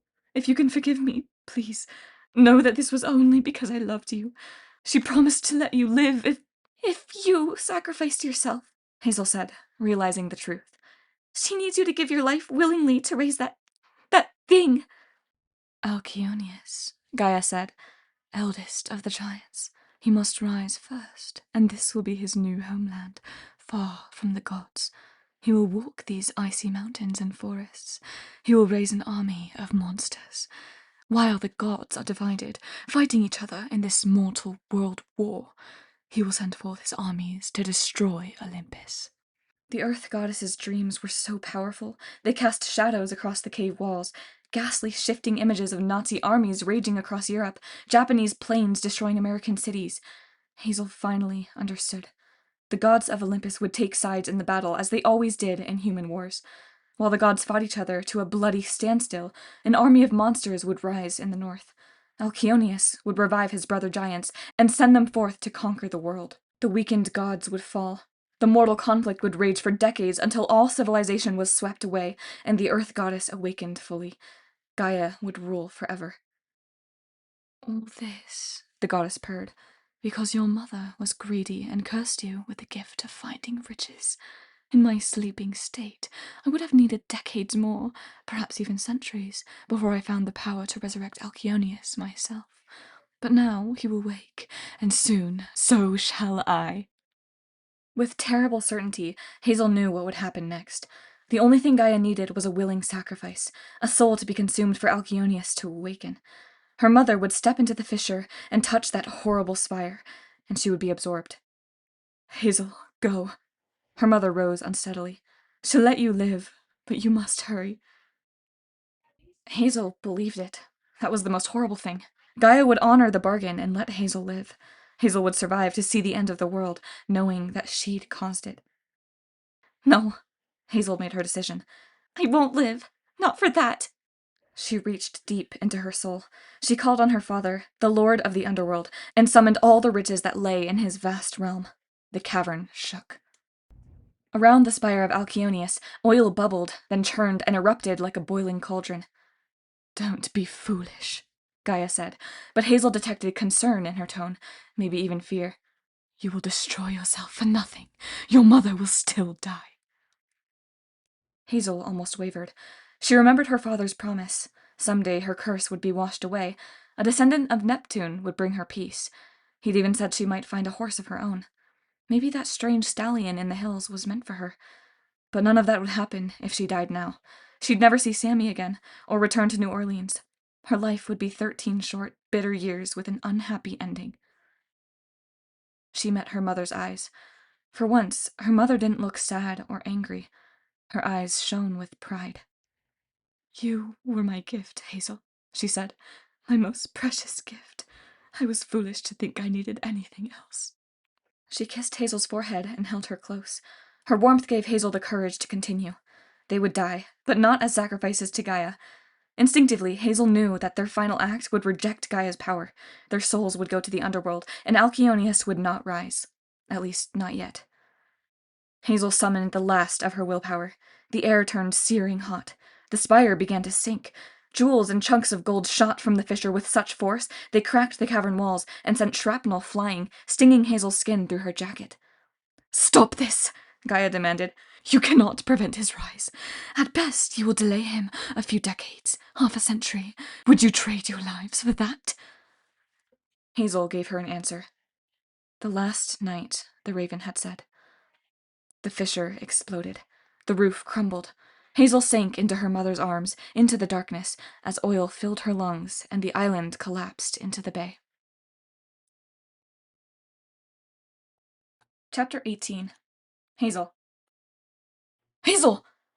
Frank shook her arms, sounding panicked. Come on, please, wake up! She opened her eyes. The night sky blazed with stars. The rocking of the boat was gone. She was lying on solid ground, her bundled sword and pack beside her. She sat up groggily, her head spinning. They were on a cliff overlooking a beach. About 100 feet away, the ocean glinted in the moonlight. The surf washed gently against the stern of their beached boat. To her right, hugging the edge of the cliff, was a building like a small church with a searchlight in the steeple. A lighthouse, Hazel guessed. Behind them, fields of tall grass rustled in the wind. Where are we? She asked. Frank exhaled. Thank the gods you're awake. We're in Mendocino, about 150 miles north of the Golden Gate. 150 miles? Hazel groaned. I've been out that long? Percy knelt beside her, the sea wind sweeping his hair. He put his hand on her forehead, as if checking for a fever. We couldn't wake you. Finally, we decided to bring you ashore. We thought maybe the seasickness. It wasn't seasickness. She took a deep breath. She couldn't hide the truth from them anymore. She remembered what Nico had said. If a flashback like that happens when you're in combat. I haven't been honest with you, she said. What happened was a blackout. I have them once in a while. A blackout? Frank took Hazel's hand, which startled her, though pleasantly so. Is it medical? Why haven't I noticed before? I try to hide it, she admitted. I've been lucky so far, but it's getting worse. It's not medical. Not really. Nico says it's a side effect from my past, from where he found me. Percy's intense green eyes were hard to read. She couldn't tell whether he was concerned or wary. Where exactly did Nico find you? He asked. Hazel's tongue felt like cotton. She was afraid if she started talking, she'd slip back into the past, but they deserved to know. If she failed them on this quest, zonked out when they needed her most, she couldn't bear that idea. I'll explain, she promised. She clawed through her pack. Stupidly, she'd forgotten to bring a water bottle. Is there anything to drink? Yeah. Percy muttered a curse in Greek. That was dumb. I left my supplies down at the boat. Hazel felt bad asking them to take care of her, but she'd woken up parched and exhausted, as if she'd lived the last few hours in both the past and the present. She shouldered her pack and sword. Never mind, I can walk. Don't even think about it, Frank said. Not until you've had some food and water. I'll get the supplies. No, I'll go. Percy glanced at Frank's hand on Hazel's. Then he scanned the horizon as if he sensed trouble, but there was nothing to see, just the lighthouse and the field of grass stretching inland. You two stay here. I'll be right back. You sure? Hazel said feebly. I don't want you to... It's fine, said Percy. Frank, just keep your eyes open. Something about this place. I don't know. I'll keep her safe, Frank promised. Percy dashed off. Once they were alone, Frank seemed to realize he was still holding Hazel's hand. He cleared his throat and let go. I think I understand your blackouts, he said, and where you come from. Her heartbeat stumbled. You do? You seem so different from other girls I've met. He blinked, then rushed on. Not like bad different, just the way you talk. The things that surprise you, like songs or TV shows or slang people use. You talk about your own life like it happened a long time ago. You were born in a different time, weren't you? You came from the underworld. Hazel wanted to cry, not because she was sad, but because it was such a relief to hear someone say the truth. Frank didn't act revolted or scared. He didn't look at her as if she were a ghost or some awful undead zombie. Frank, We'll figure it out, he promised. You're alive now. We're going to keep you that way. The grass rustled behind them. Hazel's eyes stung in the cold wind. I don't deserve a friend like you, she said. You don't know what I am, what I've done. Stop that, Frank scowled. You're great. Besides, you're not the only one with secrets. Hazel stared at him. I'm not? Frank started to say something. Then he tensed. What? Hazel asked. The wind stopped. She looked around and noticed he was right. The air had become perfectly still. So? She asked. Frank swallowed. So why is the grass still moving? Out of the corner of her eye, Hazel saw dark shapes ripple through the field. Hazel! Frank tried to grab her arms, but it was too late. Something knocked him backward. Then a force like a grassy hurricane wrapped around Hazel and dragged her into the fields. Chapter 19. Hazel. Hazel was an expert on weird. She'd seen her mother possessed by an earth goddess. She'd created a giant out of gold. She'd destroyed an island, died, and come back from the underworld. But getting kidnapped by a field of grass? That was new. She felt as if she were trapped in a funnel cloud of plants. She'd heard of modern-day singers jumping into crowds of fans and getting passed overhead by thousands of hands. She imagined that this was similar, only she was moving 1,000 times faster, and the grass blades weren't adoring fans. She couldn't sit up. She couldn't touch the ground. Her sword was still in her bedroll, strapped to her back, but she couldn't reach it. The plants kept her off balance, tossing her around, slicing her face and arms. She could barely make out the stars through the tumble of green, yellow, and black. Frank's shouting faded into the distance. It was hard to think clearly, but Hazel knew one thing. She was moving fast. Wherever she was being taken, she'd soon be too far away for her friends to find her. She closed her eyes and tried to ignore the tumbling and tossing. She sent her thoughts into the earth below her. Gold, silver, she'd settle for anything that might disrupt her kidnappers. She felt nothing. Riches under the earth, zero. She was about to despair when she felt a huge cold spot pass beneath her. She locked onto it with all her concentration, dropping a mental anchor. Suddenly, the ground rumbled. The swirl of plants released her, and she was thrown upward like a catapult projectile. Momentarily weightless, she opened her eyes. She twisted her body in midair. The ground was about 20 feet below her.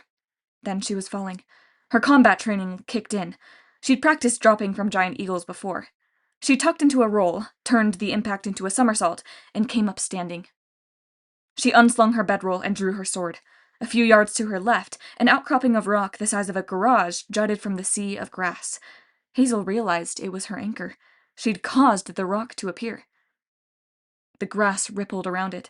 Angry voices hissed in dismay at the massive clump of stone that had broken their progress. Before they could regroup, Hazel ran to the rock and clambered to the top. The grass swayed and rustled around her like the tentacles of a gigantic undersea anemone. Hazel could sense her kidnapper's frustration. "Can't grow on this, can you?" she yelled.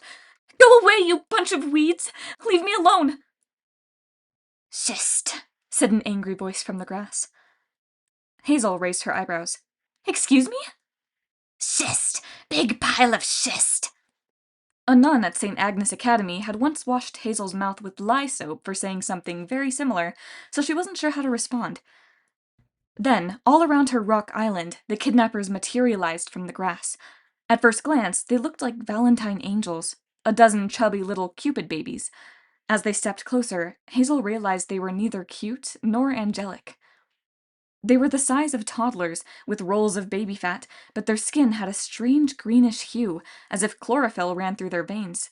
They had dry, brittle wings like corn husks, and tufts of white hair like corn silk. Their faces were haggard, pitted with kernels of grain. Their eyes were solid green, and their teeth were canine fangs. The largest creature stepped forward. He wore a yellow loincloth, and his hair was spiky, like the bristles on a stalk of wheat.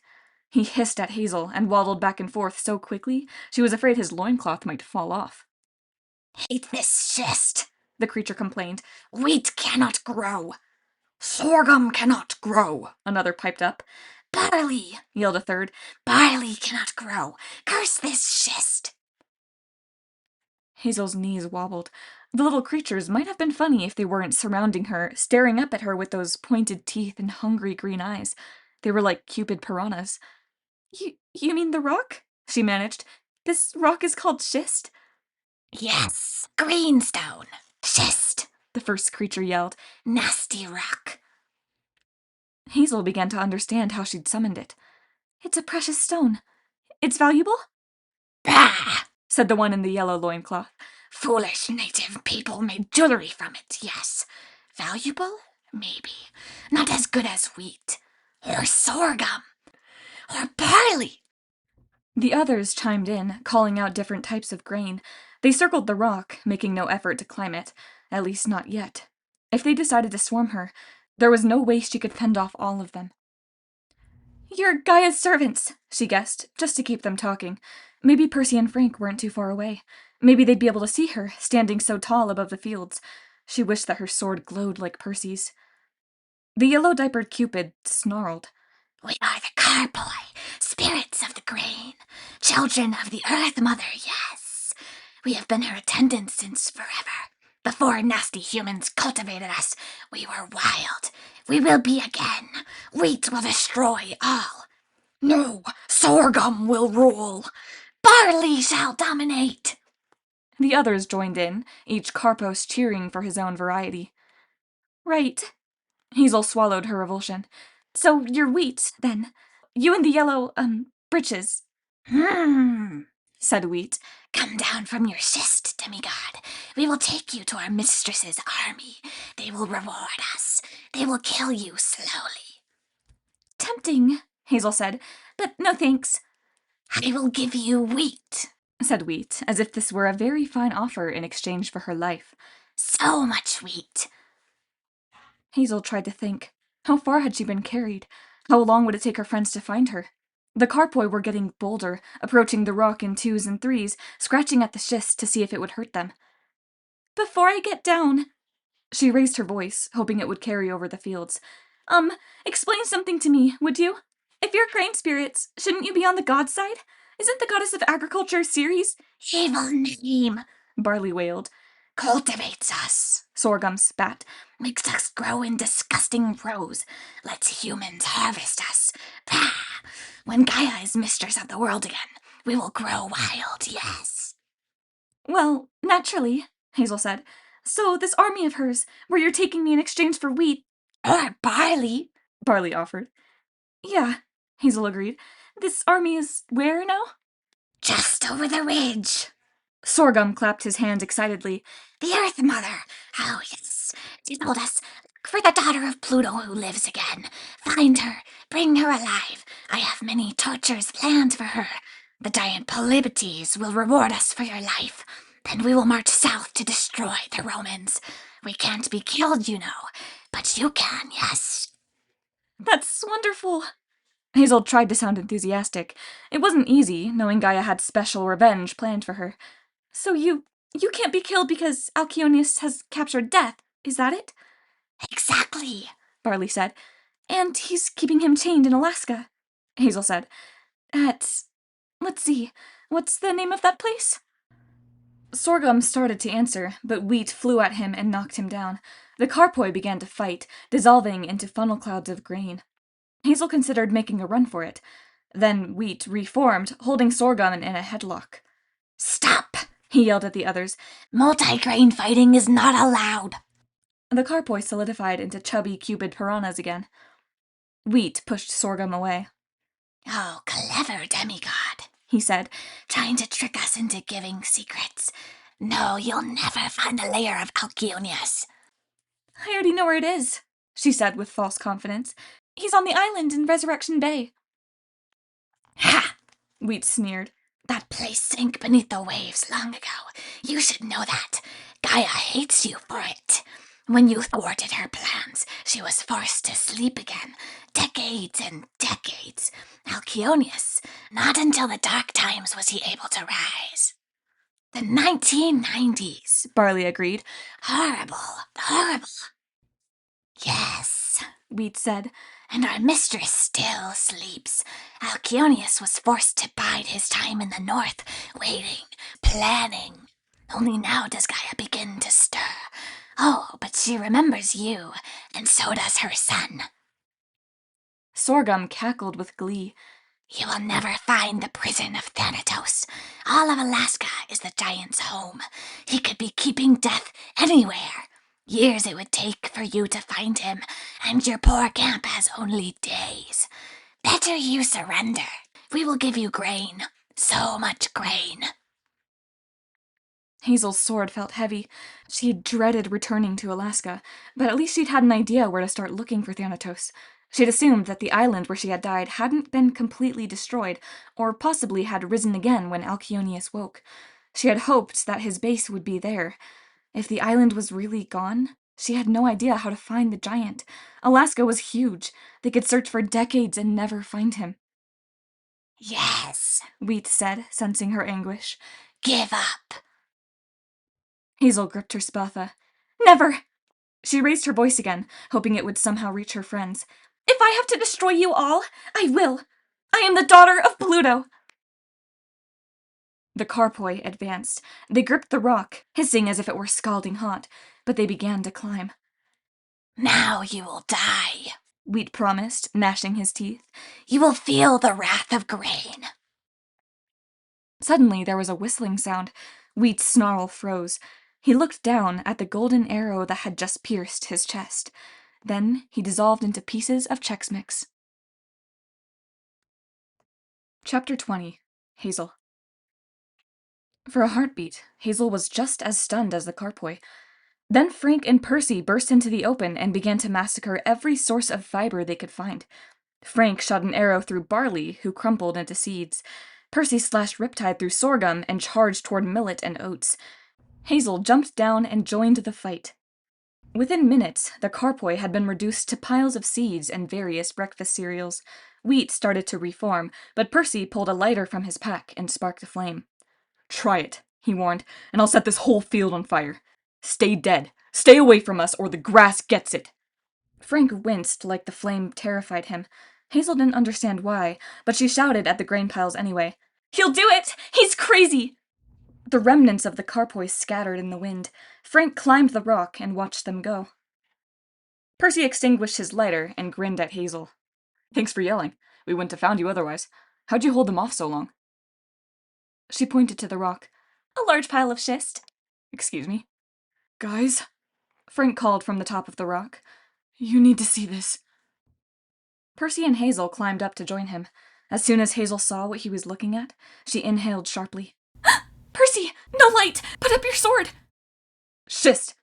He touched the sword tip, and Riptide shrank back into a pen. Down below them, an army was on the move. The field dropped into a shallow ravine, where a country road wound north and south. On the opposite side of the road, grassy hills stretched to the horizon, empty of civilization except for one darkened convenience store at the top of the nearest rise.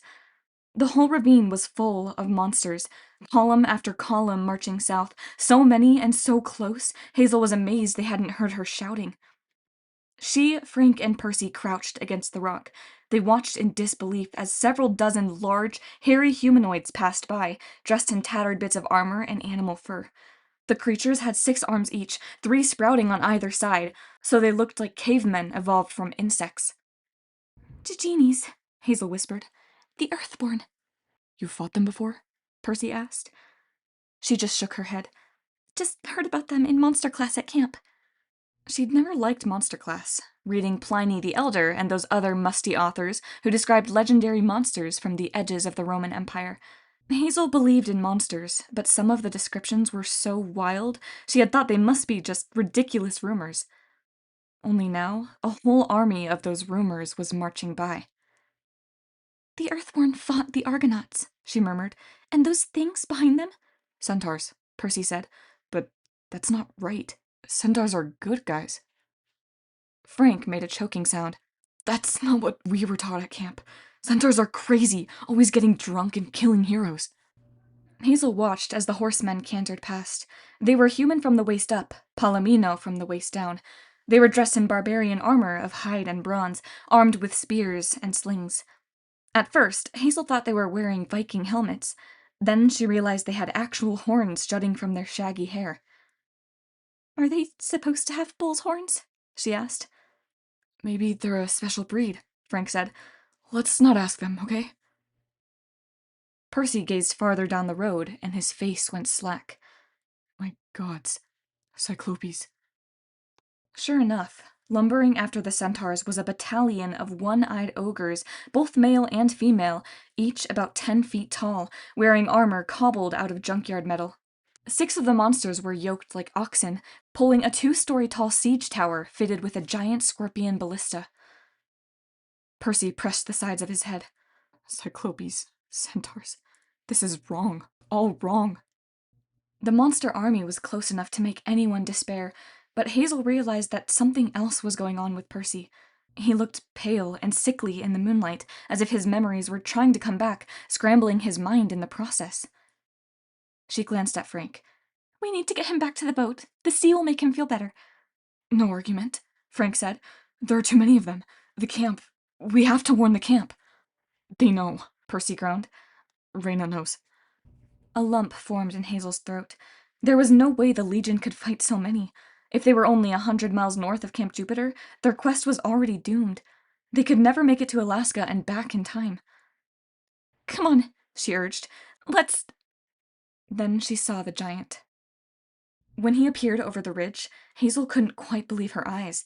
He was taller than the siege tower, 30 feet at least, with scaly reptilian legs like a Komodo dragon from the waist down, and green-blue armor from the waist up. His breastplate was shaped like rows of hungry, monstrous faces, their mouths open as if demanding food. His face was human, but his hair was wild and green, like a mop of seaweed. As he turned his head from side to side, snakes dropped from his dreadlocks. Viper dandruff. Gross. He was armed with a massive trident and a weighted net. Just the sight of those weapons made Hazel's stomach clench. She'd faced that type of fighter in gladiator training many times. It was the trickiest, sneakiest, most evil combat style she knew. The giant was a supersized Ricciarius. "Who is he?" Frank's voice quivered.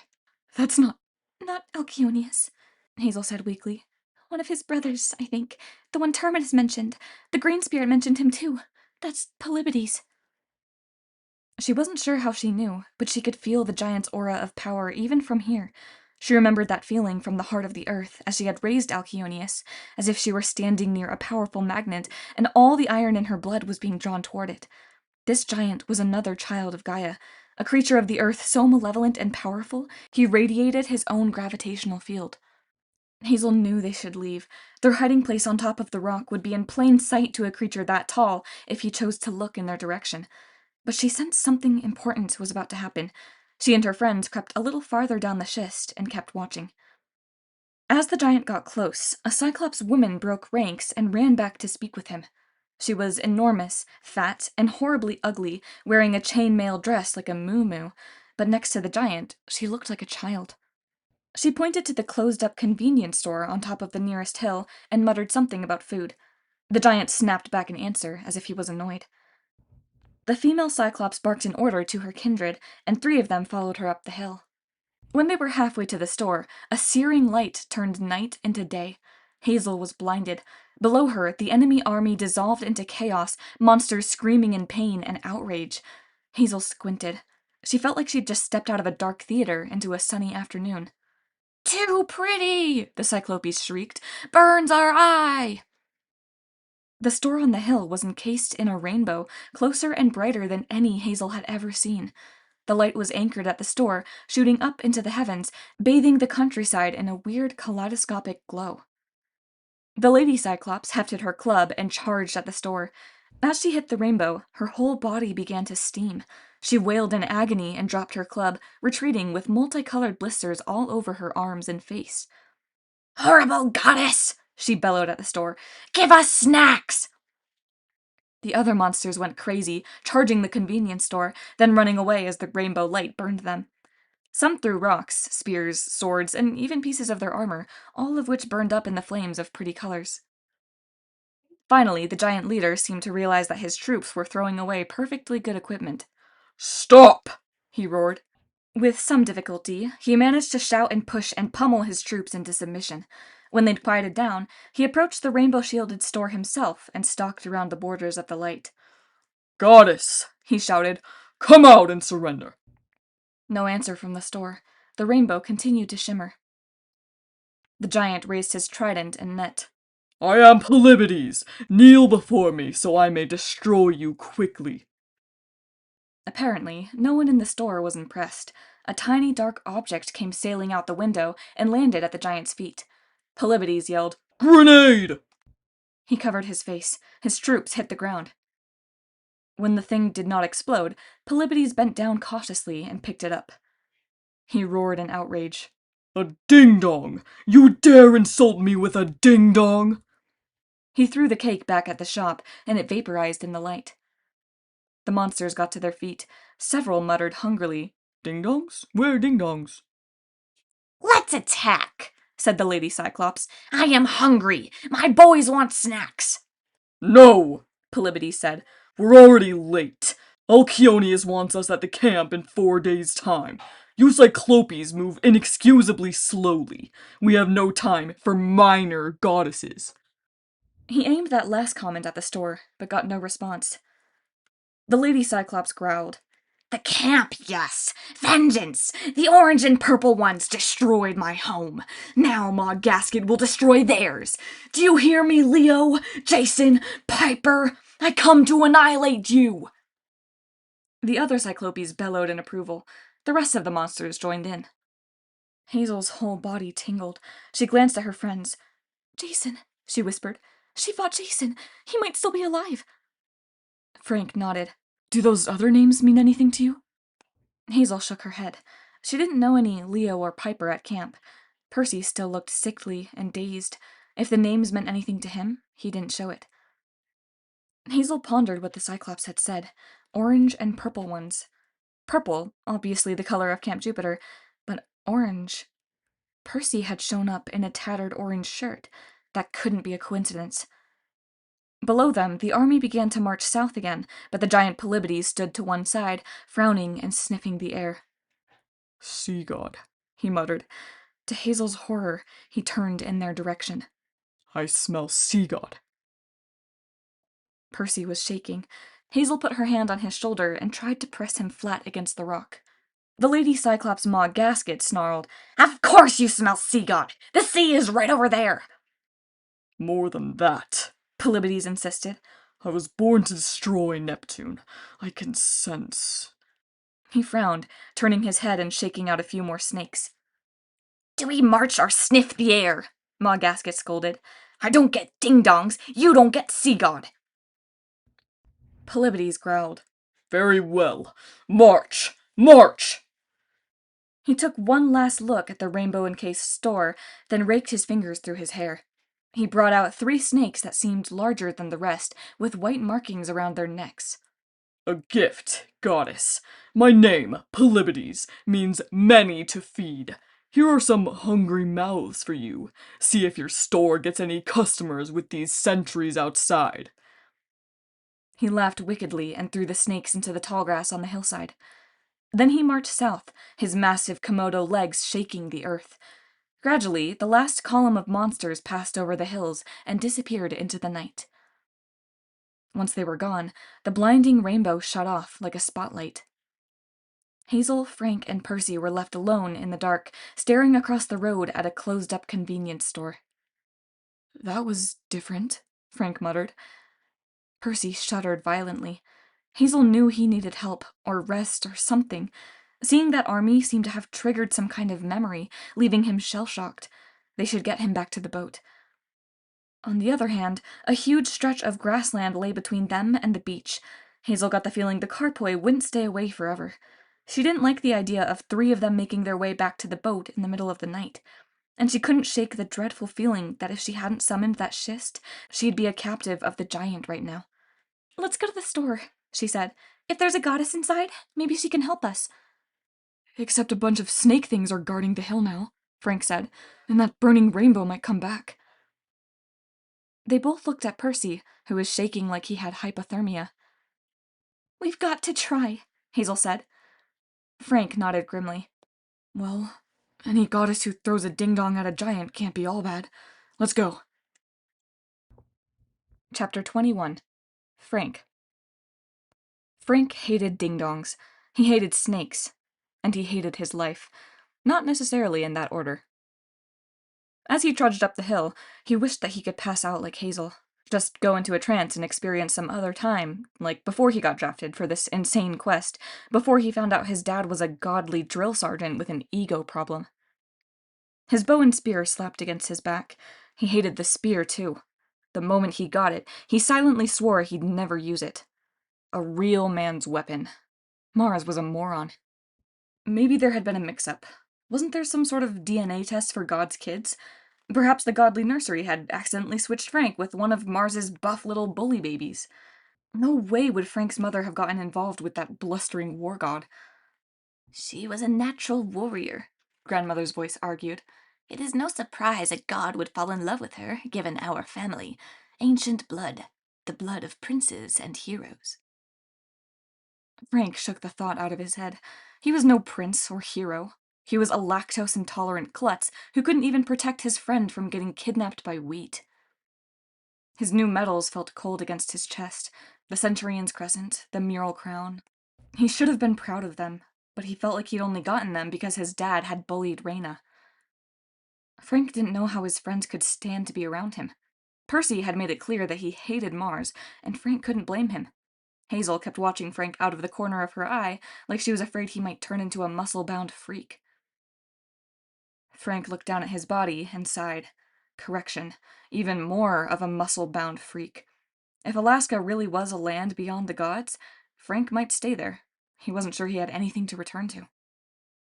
Don't whine, his grandmother would say. Zhang men do not whine. She was right. Frank had a job to do. He had to complete this impossible quest, which at the moment meant reaching the convenience store alive. As they got closer, Frank worried that the store might burst into rainbow light and vaporize them, but the building stayed dark. The snake Polybides had dropped seemed to have vanished. They were 20 yards from the porch when something hissed in the grass behind them. "Go!" Frank yelled. Percy stumbled. While Hazel helped him up, Frank turned and nocked an arrow. He shot blindly. He thought he'd grabbed an exploding arrow, but it was only a signal fire. It skidded through the grass, bursting into orange flame and whistling, "Woo!" At least it illuminated the monster. Sitting in a patch of withered yellow grass was a lime-colored snake as short and thick as Frank's arm. Its head was ringed with a mane of spiky white fins. The creature stared at the arrow zipping by as if wondering, what the heck is that? Then it fixed its large yellow eyes on Frank. It advanced like an inchworm, hunching up in the middle. Wherever it touched, the grass withered and died. Frank heard his friends climbing the steps of the store. He didn't dare turn and run. He and the snake studied each other. The snake hissed, flames billowing from its mouth. "Nice, creepy reptile," Frank said, very aware of the driftwood in his coat pocket. "Nice, poisonous, fire-breathing reptile." "Frank!" Hazel yelled behind him. "Come on!" The snake sprang at him.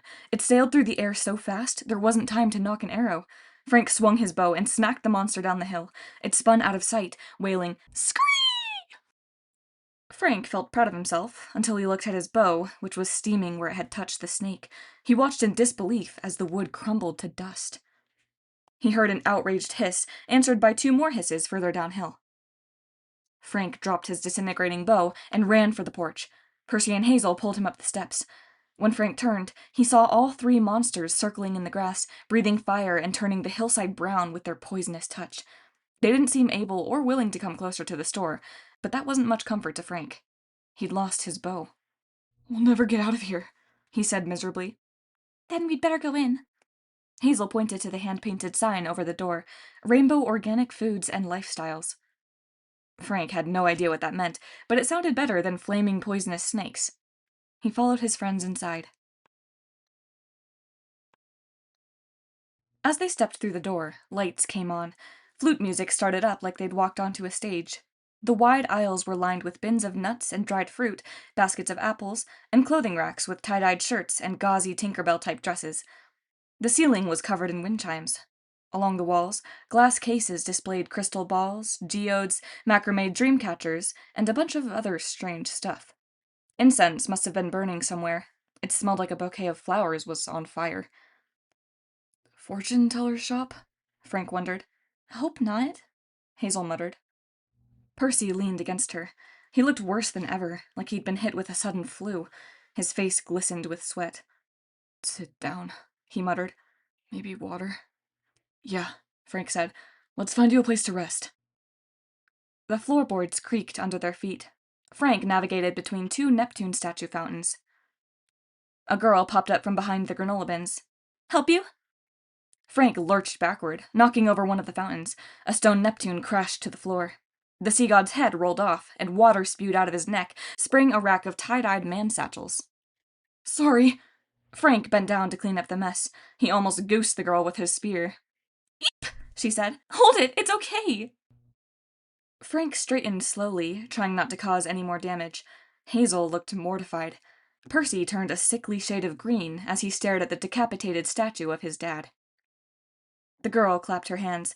The fountain dissolved into mist. The water evaporated. She turned to Frank. "Really, it's no problem. Those Neptune fountains are so grumpy-looking they bum me out." She reminded Frank of the college-age hikers he sometimes saw in Lynn Canyon Park behind his mother's house. She was short and muscular, with lace-up boots, cargo shorts, and a bright yellow t-shirt that read ROFL, Rainbow Organic Foods and Lifestyles. She looked young, but her hair was frizzy white, sticking out on either side of her head like the white of a giant fried egg. Frank tried to remember how to speak.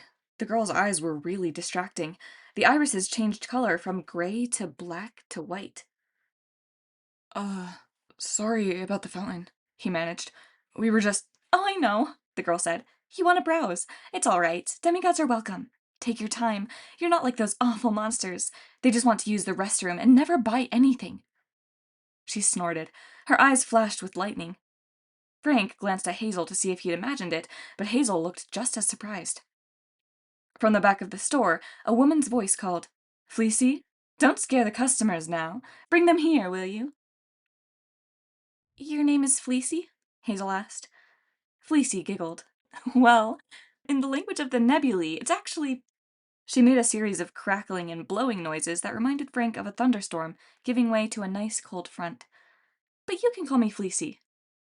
"Nebulae," Percy muttered in a daze. "Cloud nymphs." Fleecy beamed. "Oh, I like this one. Usually no one knows about cloud nymphs. But dear me, he doesn't look so good. Come to the back. My boss wants to meet you. We'll get your friend fixed up."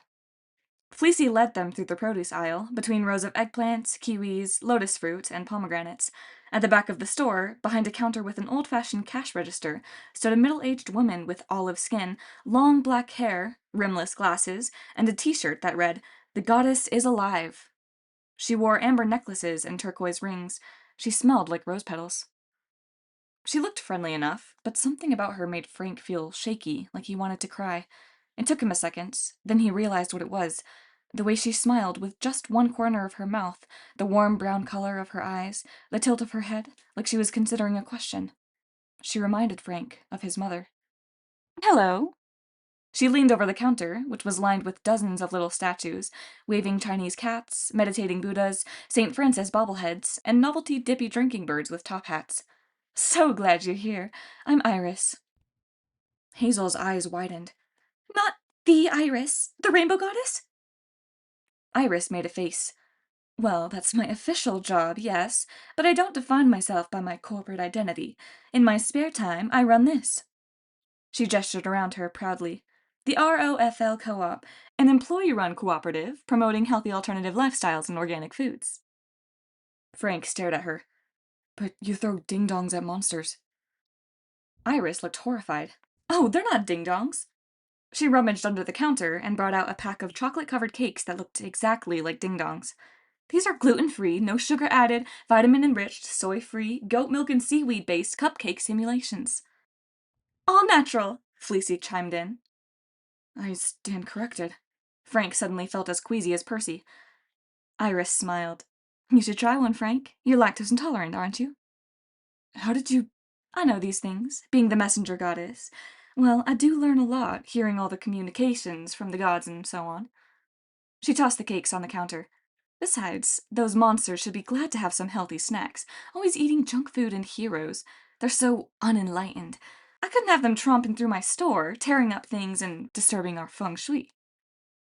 Percy leaned against the counter. He looked like he was going to throw up all over the goddess's feng shui. "Monsters marching south," he said with difficulty. "Going to destroy our camp. Couldn't you stop them?" "Oh, I'm strictly non-violent," Iris said. "I can act in self-defense, but I won't be drawn into any more Olympian aggression, thank you very much. I've been reading about Buddhism. And Taoism. I haven't decided between them." "But..." Hazel looked mystified. "Aren't you a Greek goddess?" Iris crossed her arms. "Don't try to put me in a box, demigod. I'm not defined by my past." Okay," Hazel said. "Could you at least help our friend here? I think he's sick." Percy reached across the counter. For a second, Frank was afraid he wanted the cupcakes. "Iris message," he said. "Can you send one?" Frank wasn't sure he'd heard right. "Iris message?" It's... Percy faltered. "Isn't that something you do?" Iris studied Percy more closely. "Interesting. You're from Camp Jupiter, and yet..." "Oh, I see. Juno is up to her tricks." "What?" Hazel asked. Iris glanced at her assistant, Fleecy. They seemed to have a silent conversation. Then the goddess pulled a vial from behind the counter and sprayed some honeysuckle-smelling oil around Percy's face. There, that should balance your chakra. As for iris messages, that's an ancient way of communication. The Greeks used it. The Romans never took to it, always relying on their road systems and giant eagles and whatnot. But yes, I imagine. Fleecy, could you give it a try? Sure, boss. Iris winked at Frank. Don't tell the other gods, but Fleecy handles most of my messages these days. She's wonderful at it, really, and I don't have to answer all those requests personally. It messes up my why. Your what? Frank asked. Fleecy, why don't you take Percy and Hazel into the back? You can get them something to eat while you arrange their messages. And for Percy, yes, memory sickness. I imagine that old Polybides, well, meeting him in a state of amnesia can't be good for a child of that is to say, Neptune. Fleecy, give him a cup of green tea with organic honey and wheat germ, and some of my medicinal powder number 5. That should fix him up. Hazel frowned. What about Frank? Iris turned to him. She tilted her head quizzically, just the way his mother used to, as if Frank were the biggest question in the room. Oh, don't worry, Iris said. Frank and I have a lot to talk about. Chapter 22. Frank. Frank would have preferred to go with his friends, even if it meant he had to endure green tea with wheat germ. But Iris roped her arm through his and led him to a cafe table at a bay window. Frank set his spear on the floor. He sat across from Iris. Outside, in the dark, the snake monsters restlessly patrolled the hillside, spewing fire and poisoning the grass. Frank, I know how you feel, Iris said. I imagine that half-burned stick in your pocket gets heavier every day. Frank couldn't breathe. His hand went instinctively to his coat. How did you... I told you. I know things. I was Juno's messenger for ages. I know why she gave you a reprieve. A reprieve? Frank brought out the piece of firewood and unwrapped it from its cloth. As unwieldy as Mars's spear was, the piece of tinder was worse. Iris was right. It weighed him down. Juno saved you for a reason, the goddess said. She wants you to serve her plan. If she hadn't appeared that day when you were a baby and warned your mother about the firewood, you would have died. You were born with too many gifts. That sort of power tends to burn out a mortal life. Too many gifts?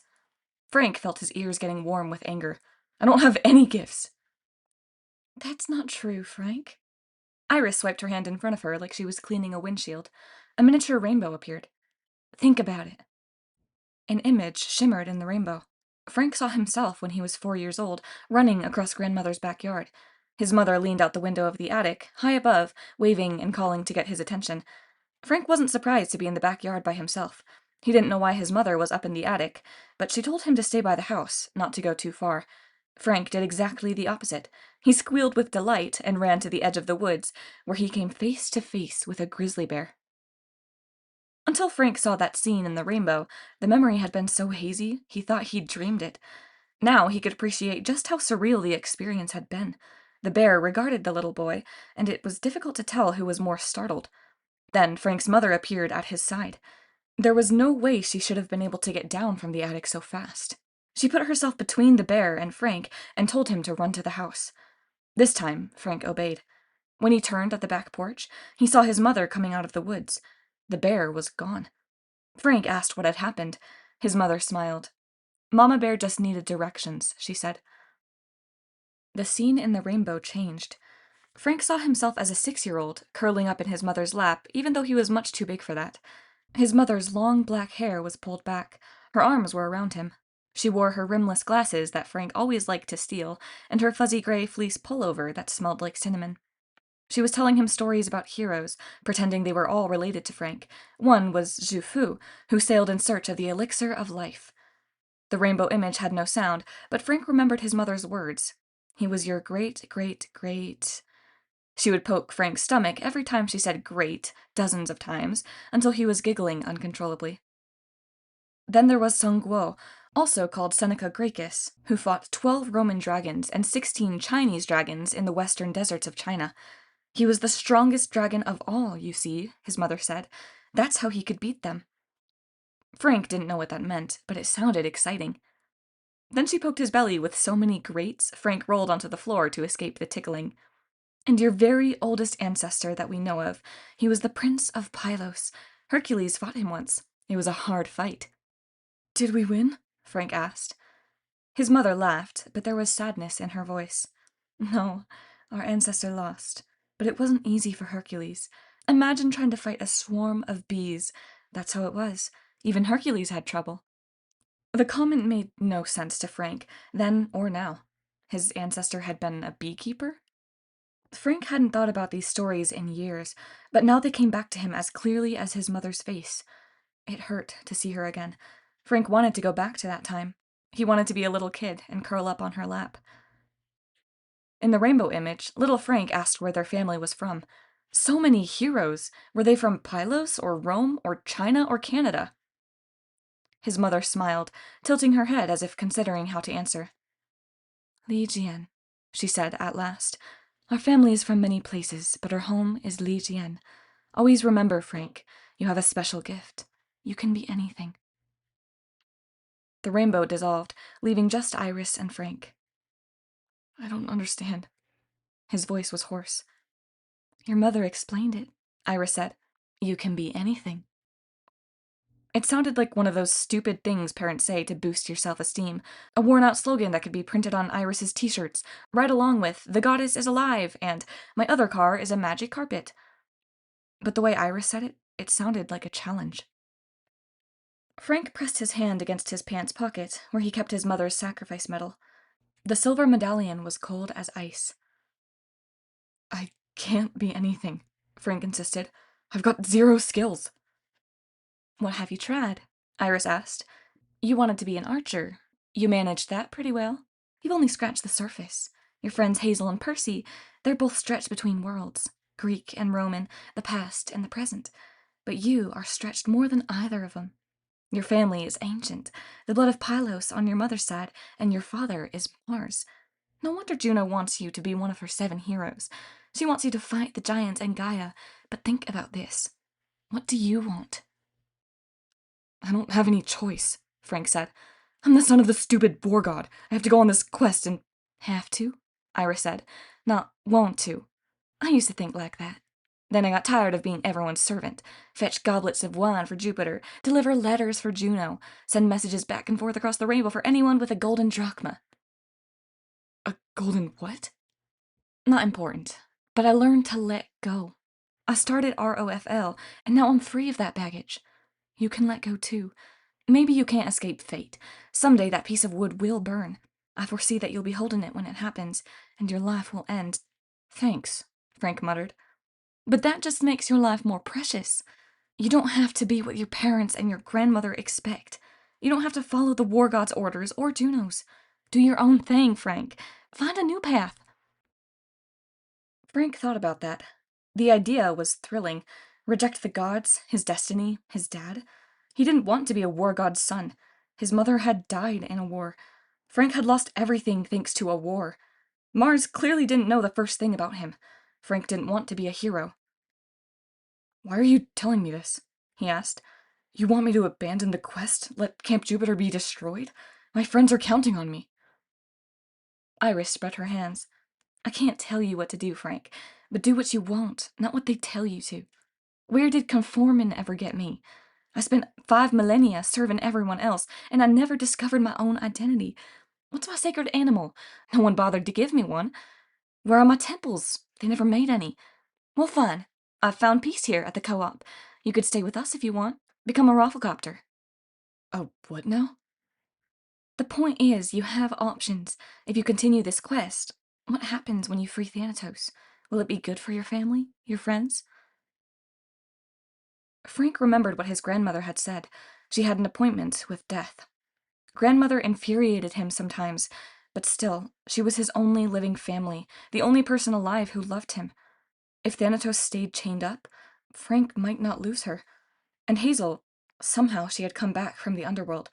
If death took her again, Frank wouldn't be able to stand it. Not to mention Frank's own problem. According to Iris, he should have died when he was a baby. All that stood between him and death was a half-burned stick. Would Thanatos take him away too? Frank tried to imagine staying here with Iris, putting on a ROFL shirt, selling crystals and dream catchers to demigod travelers, and lobbing gluten-free cupcake simulations at passing monsters. Meanwhile, an undying army would overrun Camp Jupiter. You can be anything, his mother had said. No, he thought, I can't be that selfish. I have to go, he said. It's my job. Iris sighed. I expected as much, but I had to try. The task ahead of you, well, I wouldn't wish it on anyone, especially a nice boy like you. If you must go, at least I can offer some advice. You'll need help finding Thanatos. You know where the giants are hiding him? Frank asked. Iris gazed thoughtfully at the wind chimes swaying on the ceiling. No. Alaska is beyond the god's sphere of control.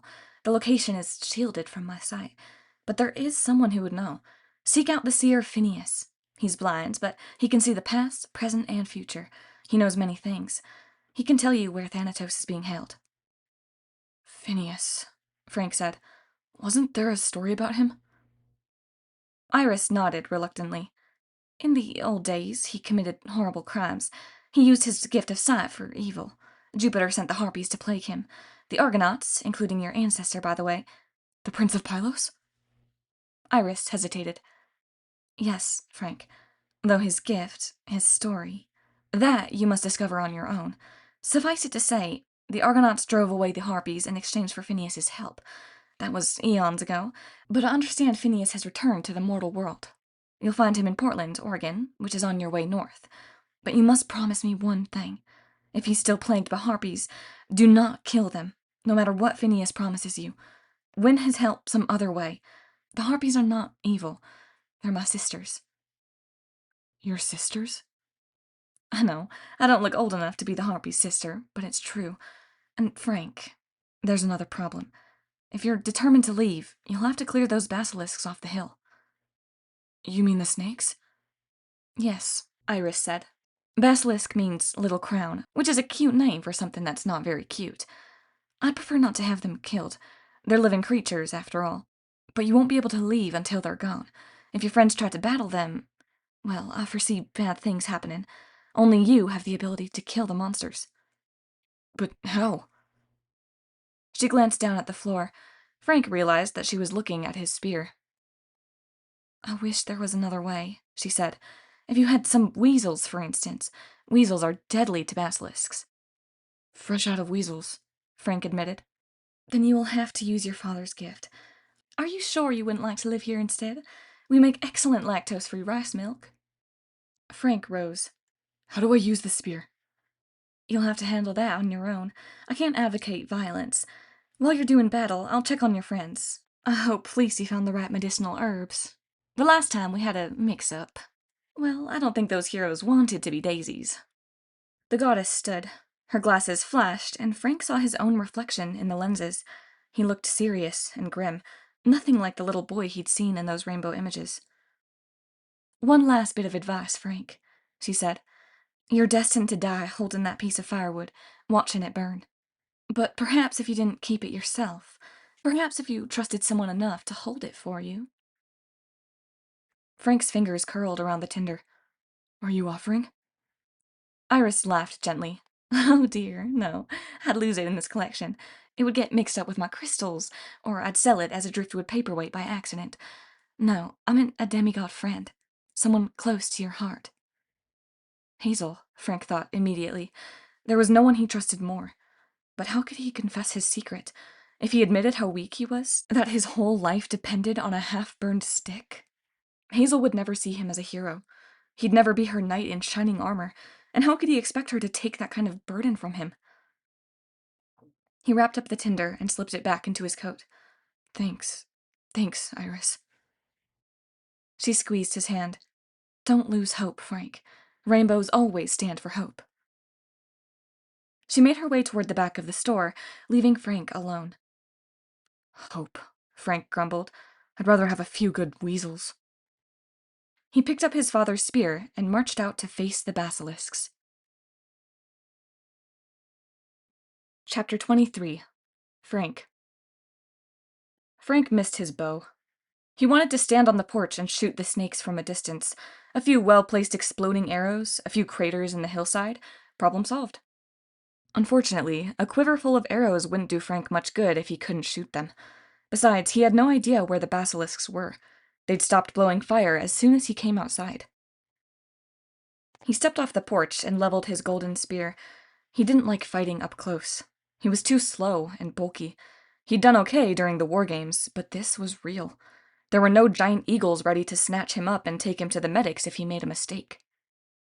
You can be anything, his mother's voice echoed in his head.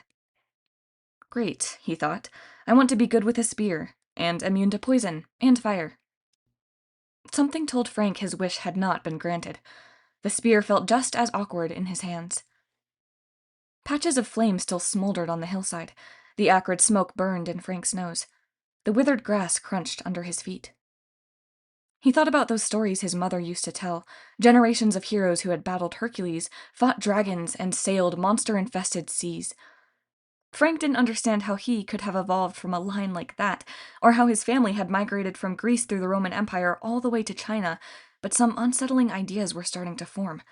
For the first time, he started to wonder about this Prince of Pylos, and his great-grandfather Shenlun's disgrace at Camp Jupiter, and what the family powers might be. The gift has never kept our family safe, Grandmother had warned. A reassuring thought as Frank hunted poisonous fire-breathing devil snakes. The night was quiet except for the crackle of brush fires.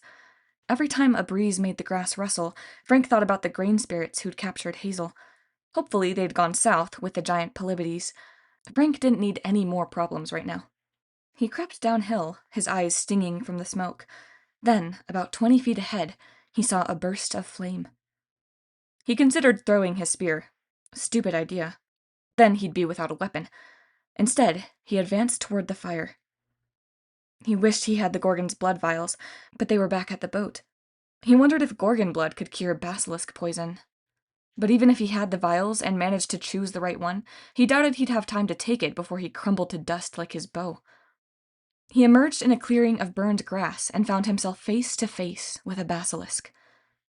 The snake rose up on its tail. It hissed and expanded the collar of white spikes around its neck. Little crown, Frank remembered. That's what basilisk meant. He had thought basilisks were huge, dragon-like monsters that could petrify you with their eyes. Somehow, the real basilisk was even more terrible.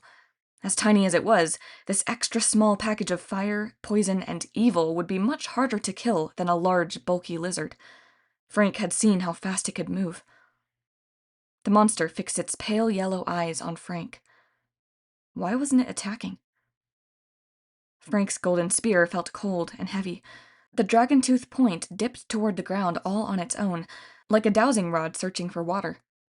Stop that! Frank struggled to lift the spear. He'd have enough trouble jabbing the monster without his spear fighting against him. Then he heard the grass rustle on either side of him. The other two basilisks slithered into the clearing. Frank had walked straight into an ambush. Chapter 24. Frank.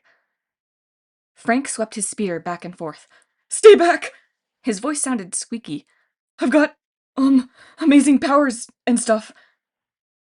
The basilisks hissed in three-part harmony. Maybe they were laughing.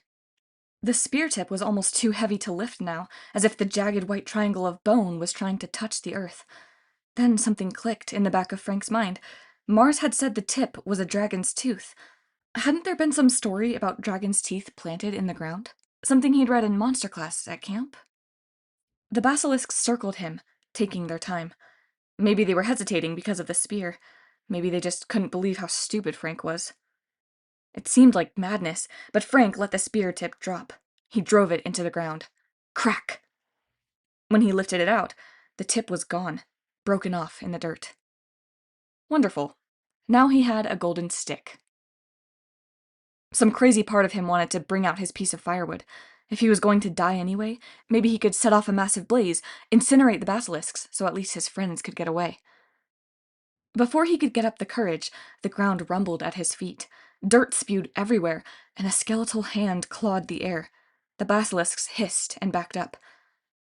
Frank couldn't blame them. He watched in horror as a human skeleton crawled out of the ground. It took on flesh, as if someone were pouring gelatin over its bones, covering them in glowing, transparent gray skin. Then ghostly clothes enveloped it, a muscle shirt, camo pants, and army boots. Everything about the creature was gray. Gray clothes on gray flesh on gray bones. It turned toward Frank. Its skull grinned beneath an expressionless gray face. Frank whimpered like a puppy. His legs shook so badly, he had to support himself with the spear shaft. The skeleton warrior was waiting, Frank realized, waiting for orders. "Kill the basilisks!" he yelped. "Not me!" The skeletal warrior leaped into action. He grabbed the nearest snake, and though his gray flesh began to smoke on contact, he strangled the basilisk with one hand and flung down its limp body. The other two basilisks hissed with rage. One sprang at Frank, but he knocked it aside with the butt of his spear. The other snake belched fire directly in the skeleton's face. The warrior marched forward and stomped the basilisk's head under his boot. Frank turned toward the last basilisk, who was curled at the edge of the clearing, studying them. Frank's imperial gold spear shaft was steaming, but unlike his bow, it didn't seem to be crumbling from the basilisk's touch. The skeleton warrior's right foot and hand were slowly dissolving from the poison. His head was on fire, but otherwise he looked pretty good. The basilisk did the smart thing. It turned to flee. In a blur of motion, the skeleton pulled something from his shirt and flung it across the clearing, impaling the basilisk in the dirt. Frank thought it was a knife. Then he realized it was one of the skeleton's own ribs. Frank was glad his stomach was empty. That was gross. The skeleton stumbled over to the basilisk. It pulled out its rib and used it to cut off the creature's head. The basilisk dissolved into ashes.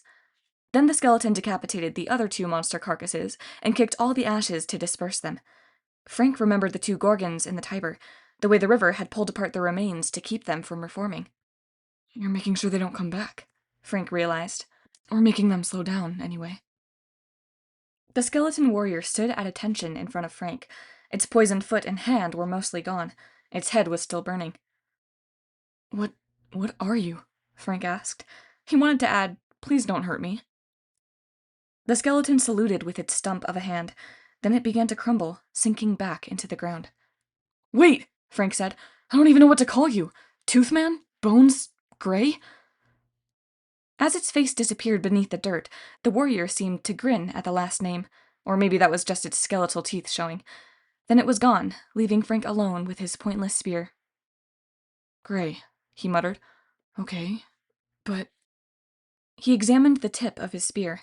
Already, a new dragon tooth was starting to grow out of the golden shaft. "You get 3 charges out of it," Mars had said, "so use it wisely." Frank heard footsteps behind him. Percy and Hazel ran into the clearing. Percy looked better, except he was carrying a tie-dyed man satchel from ROFL. Definitely not his style. Riptide was in his hand. Hazel had drawn her spatha. "Are you okay?" she asked. Percy turned in a circle, looking for enemies. "Iris told us you were out here battling basilisks by yourself, and we were like, what? We came as fast as we could. What happened?" "I'm not sure," Frank admitted. Hazel crouched next to the dirt where Gray disappeared. "I sense death. Either my brother has been here, or the basilisks are dead?" Percy stared at him in awe. "You killed them all?" Frank swallowed. He already felt like enough of a misfit without trying to explain his new undead minion. 3 charges. Frank could call on Gray twice more. But he'd sensed malevolence in the skeleton. It was no pet. It was a vicious, undead killing force, barely controlled by the power of Mars. Frank got the feeling it would do whatever he said, but if his friends happened to be in the line of fire, oh well. And if Frank was a little slow giving it directions, it might start killing whatever was in its path, including its master. Mars had told him the spear would give him breathing room until he learned to use his mother's talents, which meant Frank needed to learn those talents fast. "Thanks a lot, Dad," he grumbled. "What?" Hazel asked. "Frank, are you okay?" "I'll explain later," he said. "Right now, there's a blind man in Portland we've got to see." Chapter 25. Percy. Percy already felt like the lamest demigod in the history of lame. The purse was the final insult. They'd left ROFL in a hurry, so maybe Iris hadn't meant the bag as a criticism. She'd quickly stuffed it with vitamin-enriched pastries, dried fruit leather, macrobiotic beef jerky, and a few crystals for good luck. Then she'd shoved it at Percy. "Here, you'll need this. Oh, that looks good." The purse, masculine accessory bag, was rainbow tie-dyed with a peace symbol stitched in wooden beads and the slogan, "Hug the whole world." Percy wished it said, "Hug the commode." He felt like the bag was a comment on his massive, incredible uselessness. As they sailed north, he put the man satchel as far away from him as he could, but the boat was small. He couldn't believe how he'd broken down when his friends had needed him. First, he'd been dumb enough to leave them alone when he had run back to the boat, and Hazel had gotten kidnapped. Then he'd watched that army marching south and had some kind of nervous breakdown. Embarrassing? Yeah, but he couldn't help it. When he'd seen those evil centaurs and cyclopes, it had seemed so wrong, so backward, that he thought his head would explode. And the giant Polybides, that giant had given him a feeling the opposite of what he felt when he stood in the ocean. Percy's energy had drained out of him, leaving him weak and feverish, like his insides were eroding. Iris's medicinal tea had helped his body feel better, but his mind still hurt. He'd heard stories about amputees who had phantom pains where their missing legs and arms used to be. That's how his mind felt, like his missing memories were aching. Worst of all, the farther north Percy went, the more those memories faded. He had started to feel better at Camp Jupiter, remembering random names and faces, but now even Annabeth's face was getting dimmer. At ROFL, when he'd tried to send an Iris message to Annabeth, Fleecy had just shaken her head sadly. "It's like you're dialing somebody," she said, "but you've forgotten the number, or someone is jamming the signal. Sorry, dear, I just can't connect you." He was terrified that he'd lose Annabeth's face completely when he got to Alaska. Maybe he'd wake up one day and not remember her name. Still, he had to concentrate on the quest. The sight of that enemy army had shown him what they were up against. It was early in the morning of June 21st now. They had to get to Alaska, find Thanatos, locate the Legion's standard, and make it back to Camp Jupiter by the evening of June 24th. 4 days. Meanwhile, the enemy had only a few hundred miles to march. Percy guided the boat through the strong currents off the northern California coast. The wind was cold, but it felt good, clearing some of the confusion from his head. He bent his will to push the boat as hard as he could. The hull rattled as the Pax plowed its way north. Meanwhile, Hazel and Frank traded stories about the events at Rainbow Organic Foods. Frank explained about the blind seer Phineas in Portland, and how Iris had said that he might be able to tell them where to find Thanatos. Frank wouldn't say how he had managed to kill the basilisks, but Percy got the feeling it had something to do with the broken point of his spear. Whatever had happened, Frank sounded more scared of the spear than the basilisks. When he was done, Hazel told Frank about their time with Fleecy. "So this Iris message worked?" Frank asked. Hazel gave Percy a sympathetic look. She didn't mention his failure to contact Annabeth. "I got in touch with Reyna," she said. "You're supposed to throw a coin into a rainbow and say this incantation, like, 'Oh, Iris, goddess of the rainbow, accept my offering.' Except Fleecy kind of changed it. She gave us her, what did she call it? Her direct number? So I had to say, 'Oh, Fleecy, do me a solid. Show Reyna at Camp Jupiter.' I felt kind of stupid, but it worked. Reyna's image appeared in the rainbow, like in a two-way video call. She was in the baths, scared her out of her mind." That I would have paid to see, Frank said. I mean, her expression. Not, the baths. "Frank!" Hazel fanned her face like she needed air. It was an old-fashioned gesture, but cute somehow.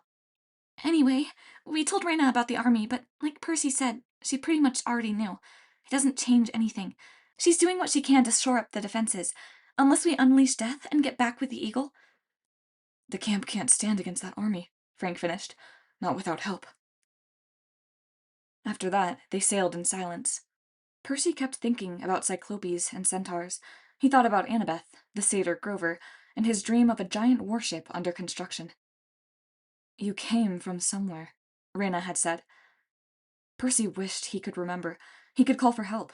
Camp Jupiter shouldn't have to fight alone against the giants. There must be allies out there. He fingered the beads on his necklace, the lead Probadio tablet, and the silver ring Reyna had given him. Maybe in Seattle he'd be able to talk to her sister Hilla. She might send help, assuming she didn't kill Percy on sight. After a few more hours of navigating, Percy's eyes started to droop. He was afraid he'd pass out from exhaustion. Then he caught a break. A killer whale surfaced next to the boat, and Percy struck up a mental conversation with him. It wasn't exactly like talking, but it went something like this. "Could you give us a ride north?" Percy asked, like as close to Portland as possible. "Eat seals," the whale responded. "Are you seals?" "No," Percy admitted. "I've got a man satchel full of macrobiotic beef jerky, though." The whale shuddered. Promise not to feed me this, and I will take you north. Deal. Soon, Percy had made a makeshift rope harness and strapped it around the whale's upper body. They sped north under whale power, and, at Hazel and Frank's insistence, Percy settled in for a nap. His dreams were as disjointed and scary as ever. He imagined himself on Mount Tamalpais, north of San Francisco, fighting at the old Titan stronghold. That didn't make sense. He hadn't been with the Romans when they had attacked, but he saw it all clearly. A Titan in armor, Annabeth and 2 other girls fighting at Percy's side. One of the girls died in the battle. Percy knelt over her, watching as she dissolved into stars. Then he saw the giant warship in its dry dock. The bronze dragon figurehead glinted in the morning light. The riggings and ornaments were complete, but something was wrong. A hatch in the deck was open, and smoke poured from some kind of engine. A boy with curly black hair was cursing as he pounded the engine with a wrench. 2 other demigods squatted next to him, watching with concern. One was a teenage guy with short blonde hair. The other was a girl with long dark hair. "You realize it's the solstice," the girl said. "We're supposed to leave today." "I know that." The curly-haired mechanic whacked the engine a few more times. Could be the fizz rockets. Could be the Samaflange. Could be Gaia messing with us again. I'm not sure. "How long?" the blonde guy asked. 2, 3 days? "They may not have that long," the girl warned. Something told Percy that she meant Camp Jupiter. Then the scene shifted again. He saw a boy and his dog roaming over the yellow hills of California, but as the image became clearer, Percy realized it wasn't a boy. It was a Cyclops in ragged jeans and a flannel shirt. The dog was a shambling mountain of black fur, easily as big as a rhino. The Cyclops carried a massive club over his shoulder, but Percy didn't feel that he was an enemy. He kept yelling Percy's name, calling him brother. "He smells farther away," the Cyclops moaned to the dog. "Why does he smell farther?" "Roof!" the dog barked, and Percy's dream changed again. He saw a range of snowy mountains, so tall they broke the clouds. Gaia's sleeping face appeared in the shadows of the rocks. "Such a valuable pawn," she said soothingly. "Do not fear, Percy Jackson. Come north. Your friends will die, yes, but I will preserve you for now. I have great plans for you." In a valley between the mountains lay a massive field of ice. The edge plunged into the sea, hundreds of feet below, with sheets of frost constantly crumbling into the water. On top of the ice field stood a Legion camp. Ramparts, moats, towers, barracks, just like Camp Jupiter, except 3 times as large. At the crossroads outside the Principia, a figure in dark robes stood shackled to the ice. Percy's vision swept past him, into the headquarters. There, in the gloom, sat a giant even bigger than Polybides. His skin glinted gold. Displayed behind him were the tattered, frozen banners of a Roman legion, including a large golden eagle with its wings spread. "We await you," the giant's voice boomed. "While you fumble your way north, trying to find me, my armies will destroy your precious camps. First the Romans, then the others. You cannot win, little demigod." Percy lurched awake in the cold gray daylight, rain falling on his face. "I thought I slept heavy," Hazel said. "Welcome to Portland." Percy sat up and blinked. The scene around him was so different from his dream, he wasn't sure which was real. The Pax floated on an iron-black river through the middle of a city. Heavy clouds hung low overhead. The cold rain was so light, it seemed suspended in the air.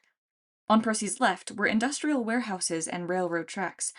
To his right was a small downtown area, an almost cozy-looking cluster of towers between the banks of the river and a line of misty, forested hills. Percy rubbed the sleep out of his eyes. How did we get here? Frank gave him a look like, "You won't believe this. The killer whale took us as far as the Columbia River. Then he passed the harness to a couple of 12-foot sturgeons." Percy thought Frank had said surgeons. He had this weird image of giant doctors in scrubs and face masks pulling their boat upstream. Then he realized Frank meant sturgeons, like the fish. He was glad he hadn't said anything. Would have been embarrassing, his being the son of the sea god and all. "Anyway," Frank continued, "the sturgeons pulled us for a long time. Hazel and I took turns sleeping. Then we hit this river." "The Willamette," Hazel offered. "Right," Frank said. After that, the boat kind of took over and navigated us here all by itself. Sleep okay?" As the Pax glided south, Percy told them about his dreams. He tried to focus on the positive. A warship might be on the way to help Camp Jupiter. A friendly Cyclops and a giant dog were looking for him. He didn't mention what Gaia had said. Your friends will die. When Percy described the Roman fort on the ice, Hazel looked troubled. So Alcyonius is on a glacier, she said. That doesn't narrow it down much. Alaska has hundreds of those. Percy nodded. Maybe the seer dude Phineas can tell us which one. The boat docked itself at a wharf. The three demigods stared up at the buildings of drizzly downtown Portland. Frank wiped the rain off his flat-top hair. "So now we find a blind man in the rain," Frank said. "Yay." Chapter 26. Percy. It wasn't as hard as they thought. The screaming and the weed whacker helped. They'd brought lightweight Polartec jackets with their supplies, so they bundled up against the cold rain and walked for a few blocks through the mostly deserted streets. This time, Percy was smart and brought most of his supplies from the boat. He even stuffed the macrobiotic jerky in his coat pocket, in case he needed to threaten any more killer whales. They saw some bicycle traffic and a few homeless guys huddled in doorways, but the majority of Portlanders seemed to be staying indoors. As they made their way down Gleason Street, Percy looked longingly at the folks in the cafes enjoying coffees and pastries. He was about to suggest that they stop for breakfast when he heard a voice down the street yelling, "Ha! Take that, stupid chickens!" followed by the revving of a small engine and a lot of squawking. Percy glanced at his friends. "You think? Probably," Frank agreed. They ran toward the sounds. The next block over, they found a big open parking lot with tree-lined sidewalks and rows of food trucks facing the streets on all four sides. Percy had seen food trucks before, but never so many in one place. Some were simple white metal boxes on wheels with awnings and serving counters. Others were painted blue or purple or polka-dotted, with big banners out front and colorful menu boards and tables like do-it-yourself sidewalk cafes. One advertised Korean Brazilian fusion tacos, which sounded like some kind of top-secret radioactive cuisine. Another offered sushi on a stick.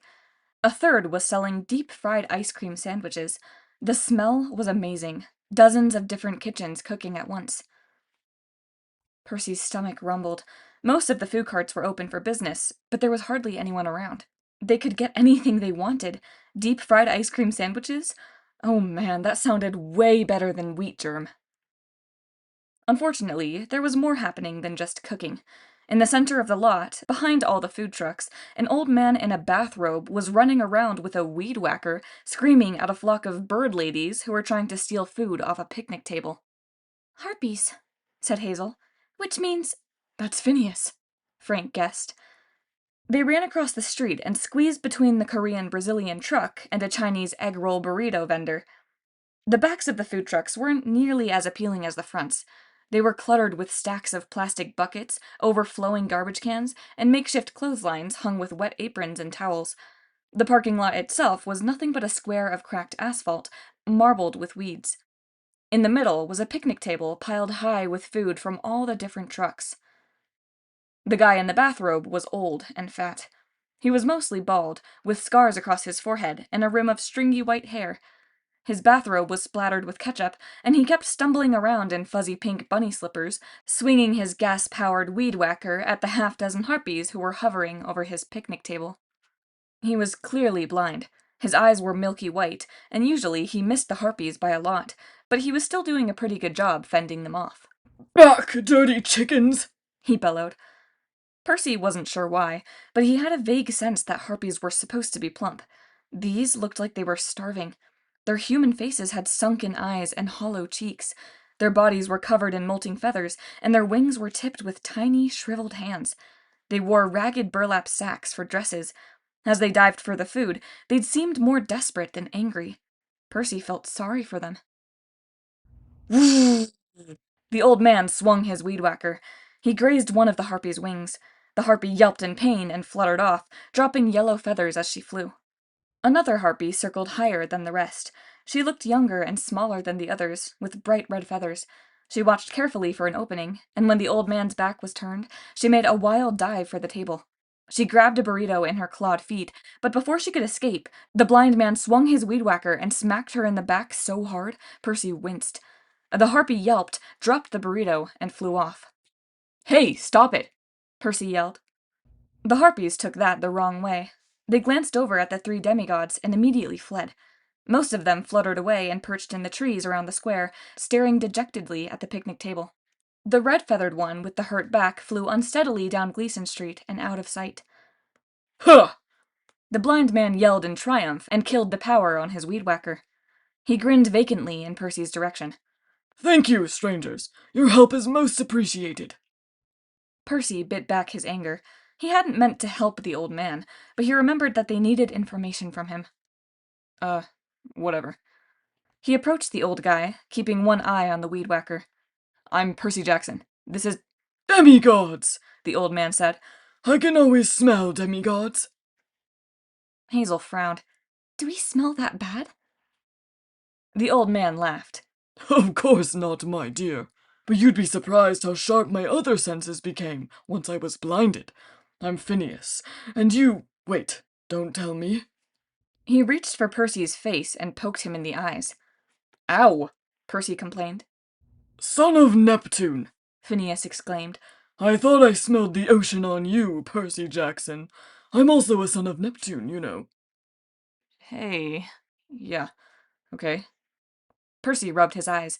Just his luck he was related to this grubby old dude. He hoped all sons of Neptune didn't share the same fate. First, you start carrying a man satchel.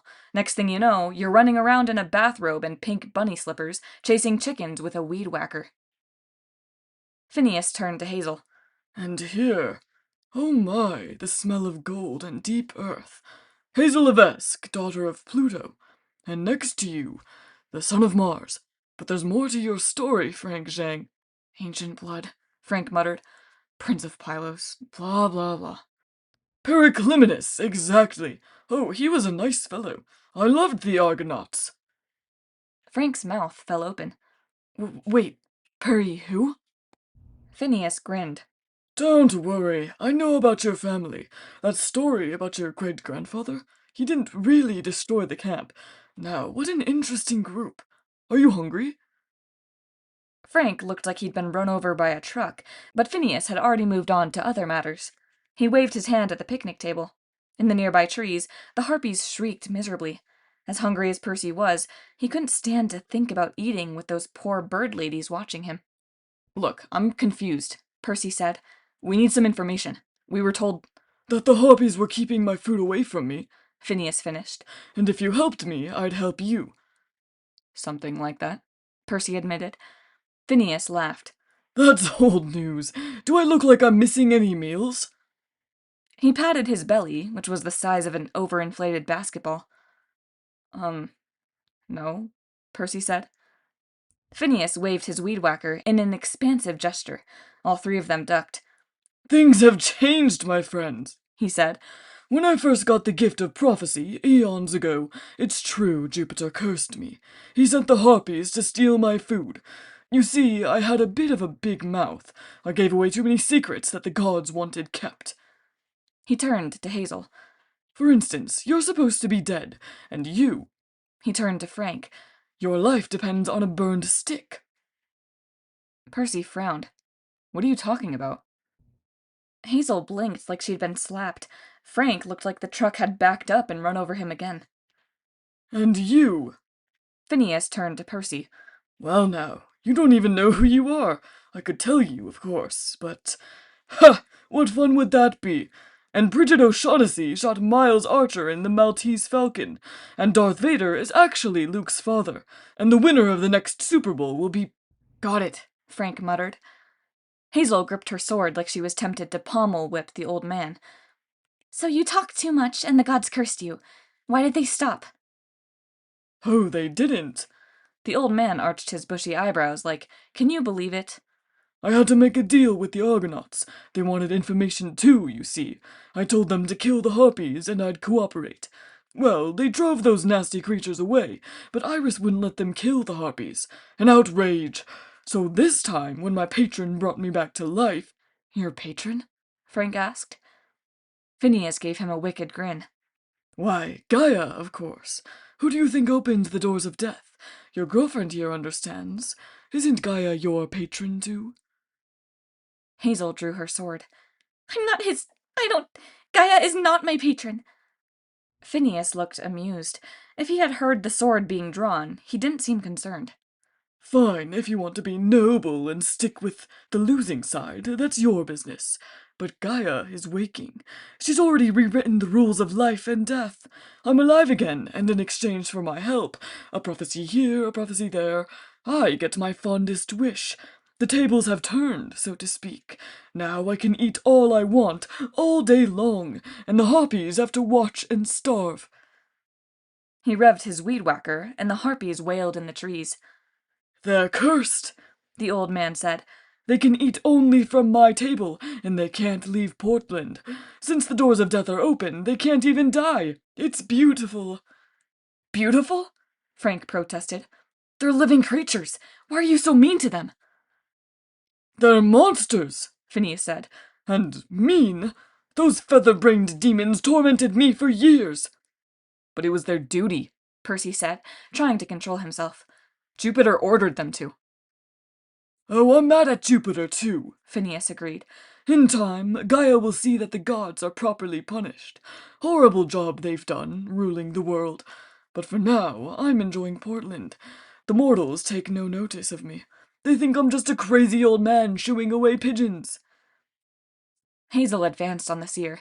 You're awful, she told Phineas. You belong in the field of punishment. Phineas sneered. One dead person to another, girlie? I wouldn't be talking. You started this whole thing. If it weren't for you, Alcyonius wouldn't be alive. Hazel stumbled back. Hazel? Frank's eyes got wide as quarters. What's he talking about? Ha! Phineas said. You'll find out soon enough, Frank Zhang. Then we'll see if you're still sweet on your girlfriend. But that's not what you're here about, is it? You want to find Thanatos.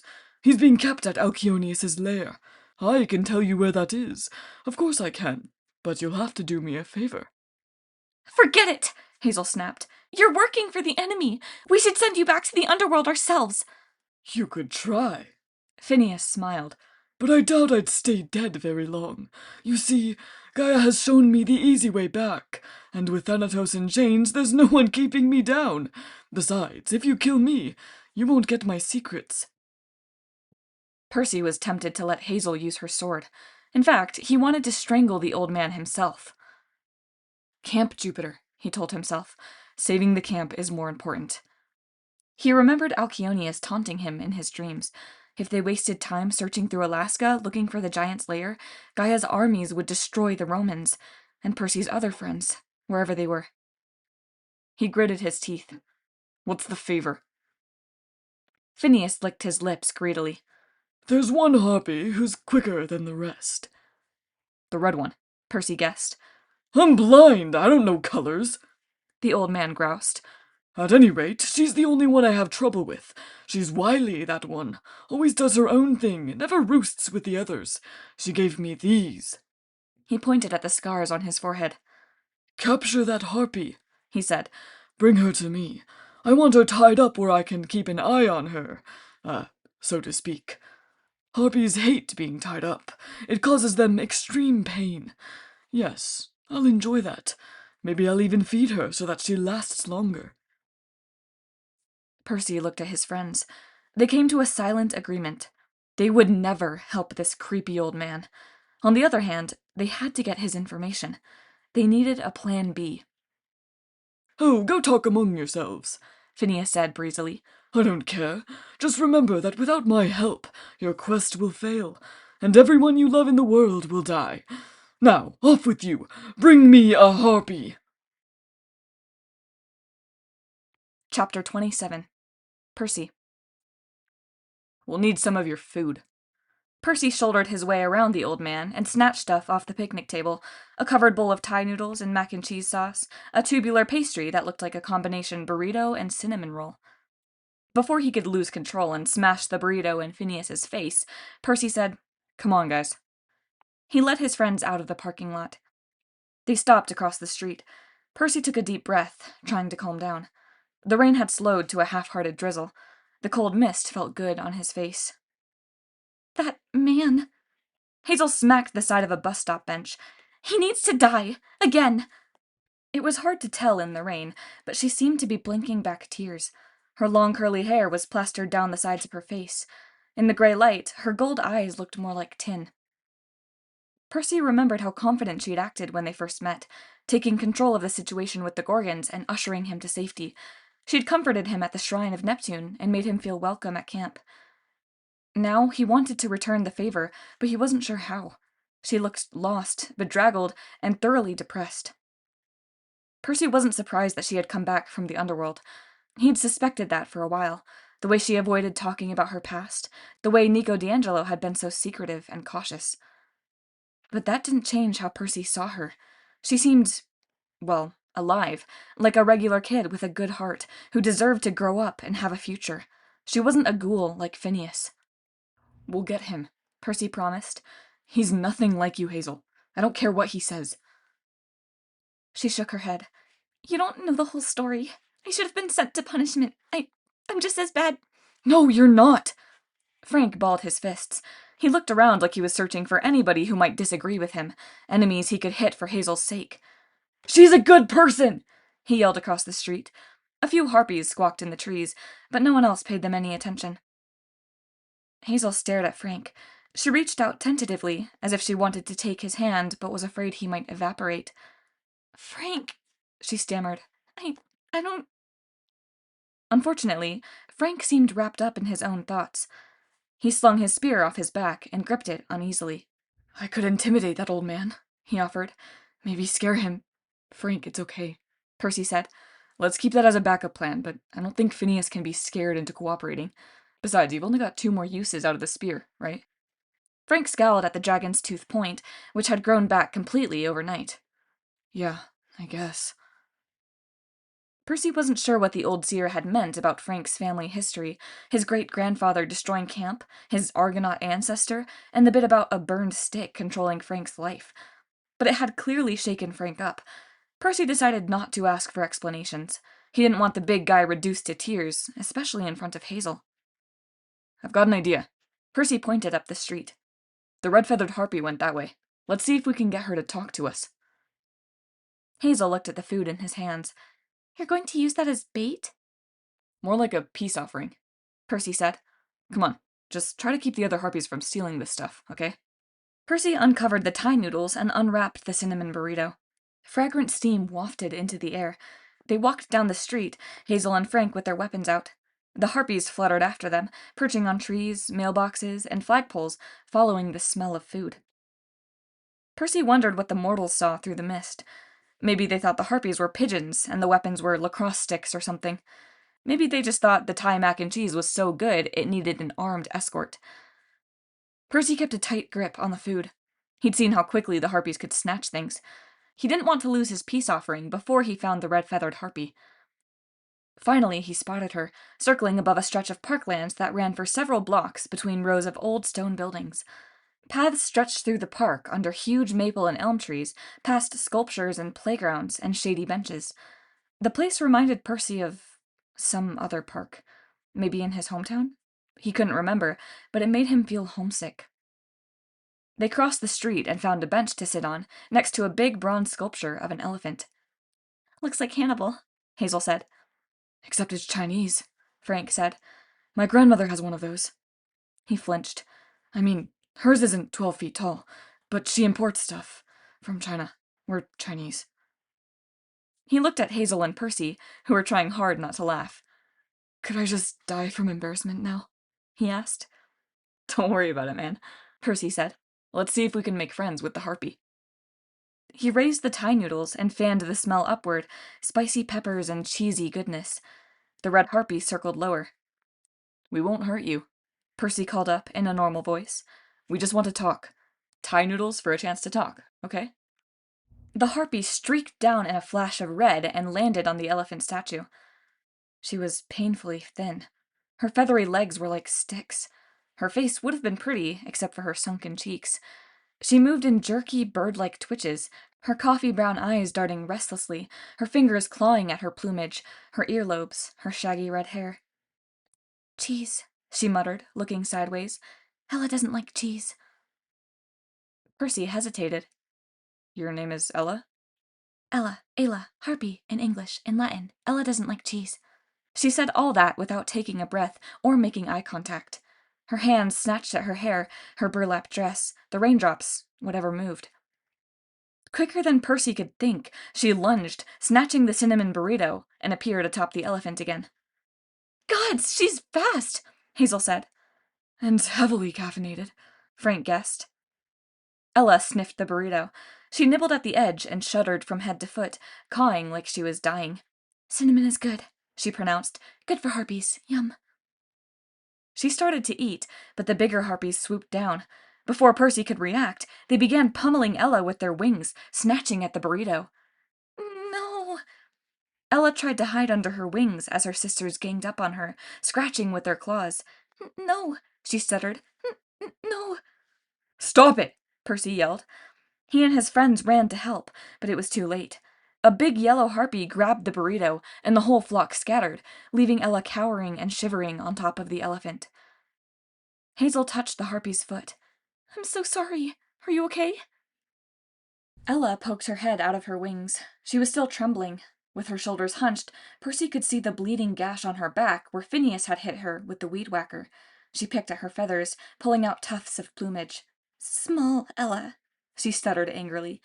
Weak Ella. No cinnamon for Ella, only cheese. Frank glared across the street, where the other harpies were sitting in a maple tree, tearing the burrito to shreds. We'll get you something else, he promised. Percy set down the Thai noodles. He realized that Ella was different, even for a harpy. But after watching her get picked on, he was sure of one thing. Whatever else happened, he was going to help her. Ella, he said, we want to be your friends. We can get you more food, but... Friends, Ella said. 10 seasons, 1994 to 2004. She glanced sideways at Percy, then looked in the air and started reciting to the clouds. The half-blood of the eldest gods shall reach 16 against all odds. 16. You're 16. Page 16. Mastering the art of French cooking. Ingredients: bacon, butter. Percy's ears were ringing. He felt dizzy, like he'd just plunged 100 feet underwater and back up again. Ella, what was that you said? Bacon. She caught a raindrop out of the air. Butter. No, before that. Those lines. I know those lines. Next to him, Hazel shivered. It does sound familiar, like... I don't know, like a prophecy. Maybe it's something she heard Phineas say? At the name Phineas, Ella squawked in terror and flew away. Wait! Hazel called. I didn't mean... Oh, gods, I'm stupid. It's all right. Frank pointed. Look. Ella wasn't moving as quickly now. She flapped her way to the top of a 3-story red brick building and scuttled out of sight over the roof. A single red feather fluttered down to the street. You think that's her nest? Frank squinted at the sign on the building. Multnomah County Library? Percy nodded. Let's see if it's open. They ran across the street and into the lobby. A library wouldn't have been Percy's first choice for someplace to visit. With his dyslexia, he had enough trouble reading signs. A whole building full of books? That sounded about as much fun as Chinese water torture or getting his teeth extracted. As they jogged through the lobby, Percy figured Annabeth would like this place. It was spacious and brightly lit, with big vaulted windows. Books and architecture. That was definitely her. He froze in his tracks. Percy? Frank asked. What's wrong? Percy tried desperately to concentrate. Where had those thoughts come from? Architecture, books. Annabeth had taken him to the library once, back home in... The memory faded. Percy slammed his fist into the side of a bookshelf. Percy? Hazel asked gently. He was so angry, so frustrated with his missing memories that he wanted to punch another bookshelf, but his friends' concerned faces brought him back to the present. I'm all right, he lied. Just got dizzy for a sec. Let's find a way to the roof. It took them a while, but they finally found a stairwell with roof access. At the top was a door with a handle alarm, but someone had propped it open with a copy of War and Peace. Outside, Ella the harpy huddled in a nest of books under a makeshift cardboard shelter. Percy and his friends advanced slowly, trying not to scare her. Ella didn't pay them any attention. She picked at her feathers and muttered under her breath, like she was practicing lines for a play. Percy got within 5 feet and knelt down. "Hi. Sorry we scared you. Look, I don't have much food, but..." He took some of the macrobiotic jerky out of his pocket. Ella lunged and snatched it immediately. She huddled back in her nest, sniffing the jerky, but sighed and tossed it away. Not from his table. Ella cannot eat. Sad. Jerky would be good for harpies. Not from... Oh, right, Percy said. that's part of the curse. You can only eat his food. There has to be a way, Hazel said. Photosynthesis. Ella muttered. Noun. Biology. The synthesis of complex organic materials. It was the best of times. It was the worst of times. It was the age of wisdom. It was the age of foolishness. What is she saying? Frank whispered. Percy stared at the mounds of books around her. They all looked old and mildewed. Some had prices written in marker on the covers, like the library had gotten rid of them in a clearance sale. She's quoting books, Percy guessed. Farmer's Almanac, 1965, Ella said. Start breeding animals, January 26th. Ella, he said, have you read all of these? She blinked. More downstairs. Words calm Ella down. Words. Percy picked up a book at random, a tattered copy of A History of Horse Racing.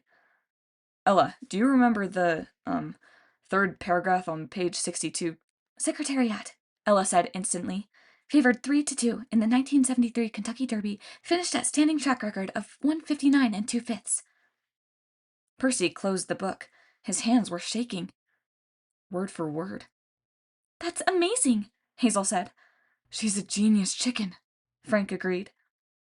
Percy felt uneasy. He was starting to form a terrible idea about why Phineas wanted to capture Ella, and it wasn't because she'd scratched him. Percy remembered that line she'd recited, a half-blood of the eldest gods. He was sure it was about him. Ella, he said, we're going to find a way to break the curse. Would you like that? It's impossible, she said. Recorded in English by Perry Como, 1970. Nothing's impossible, Percy said. Now, look, I'm going to say his name. You don't have to run away. We're going to save you from the curse. We just need to figure out a way to beat Phineas. He waited for her to bolt, but she just shook her head vigorously. No, Phineas. Ella is quick, too quick for him. But he wants to chain Ella. He hurts Ella. She tried to reach the gash on her back. Frank, Percy said, you have first aid supplies? On it. Frank brought out a thermos full of nectar and explained its healing properties to Ella. When he scooted closer, she recoiled and started to shriek. Then Hazel tried, and Ella let her pour some nectar on her back. The wound began to close. Hazel smiled. See? That's better. Phineas is bad, Ella insisted, and weed whackers, and cheese. Absolutely, Percy agreed. We won't let him hurt you again.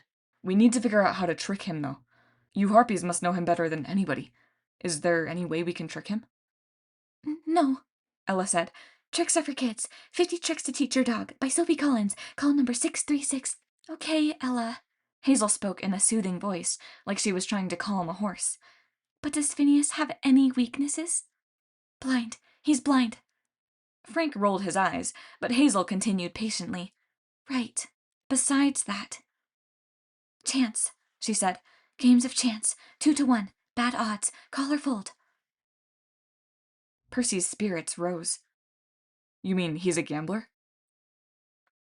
Phineas sees big things. Prophecies. Fates. God stuff. Not small stuff. Random. Exciting. And he is blind. Frank rubbed his chin. Any idea what she means? Percy watched the harpy pick at her burlap dress. He felt incredibly sorry for her, but he was also starting to realize just how smart she was. I think I get it, he said. Phineas sees the future. He knows tons of important events, but he can't see small things, like random occurrences, spontaneous games of chance. That makes gambling exciting for him. If we can tempt him into making a bet... Hazel nodded slowly. You mean if he loses, he has to tell us where Thanatos is? But what do we have to wager? What kind of game do we play? Something simple, with high stakes, Percy said. Like 2 choices. 1, you live, 1, you die. And the prize has to be something Phineas wants. I mean, besides Ella. That's off the table. Sight, Ella muttered. Sight is good for blind men. Healing. Nope, nope. Gaia won't do that for Phineas. Gaia keeps Phineas blind, dependent on Gaia. Yep. Frank and Percy exchanged a meaningful look. Gorgon's blood, they said simultaneously. What? Hazel asked. Frank brought out the 2 ceramic vials he'd retrieved from the little Tiber. Ella's a genius, He said. unless we die. Don't worry about that, Percy said. I've got a plan. Chapter 28. Percy. The old man was right where they'd left him, in the middle of the food truck parking lot. He sat on his picnic bench with his bunny slippers propped up, eating a plate of greasy shish kebab. His weed whacker was at his side. His bathrobe was smeared with barbecue sauce. Welcome back, He called cheerfully. I hear the flutter of nervous little wings. You've brought me my harpy? She's here, Percy said, but she's not yours. Phineas sucked the grease off his fingers. His milky eyes seemed fixed on a point just above Percy's head. I see. Well, actually, I'm blind, so I don't see. Have you come to kill me, then? If so, good luck completing your quest. I've come to gamble. The old man's mouth twitched. He put down his shish kebab and leaned toward Percy. A gamble? How interesting. Information in exchange for the harpy? Winner take all? No, Percy said. The harpy isn't part of the deal. Phineas laughed. Really? Perhaps you don't understand her value. She's a person, Percy said. She isn't for sale. Oh, please. You're from the Roman camp, aren't you? Rome was built on slavery. Don't get all high and mighty with me. Besides, she isn't even human. She's a monster. A wind spirit. A minion of Jupiter. Ella squawked. Just getting her into the parking lot had been a major challenge, but now she started backing away, muttering, Jupiter, hydrogen and helium, 63 satellites, no minions, nope. Hazel put her arm around Ella's wings. She seemed to be the only one who could touch the harpy without causing lots of screaming and twitching. Frank stayed at Percy's side. He held his spear ready, as if the old man might charge them. Percy brought out the ceramic vials. I have a different wager. We've got 2 flasks of Gorgon's blood. 1 kills, 1 heals. They look exactly the same. Even we don't know which is which. If you could choose the right one, it could cure your blindness. Phineas held out his hands eagerly. Let me feel them. Let me smell them. Not so fast, Percy said. First you agree to the terms. Terms. Phineas was breathing shallowly. Percy could tell he was hungry to take the offer. Prophecy and sight. I'd be unstoppable. I could own this city. I'd build my palace here, surrounded by food trucks. I could capture that harpy myself. No, Ella said nervously. nope, nope, nope. A villainous laugh is hard to pull off when you're wearing pink bunny slippers, but Phineas gave it his best shot. Very well, demigod. What are your terms? You get to choose a vial, Percy said. No uncorking, no sniffing before you decide. That's not fair. I'm blind. And I don't have your sense of smell, Percy countered. You can hold the vials, and I'll swear on the river Styx that they look identical. They're exactly what I told you. Gorgon's blood, 1 vial from the left side of the monster, and 1 from the right. And I swear that none of us knows which is which. Percy looked back at Hazel. You're our underworld expert. With all this weird stuff going on with death, is an oath on the river Styx still binding?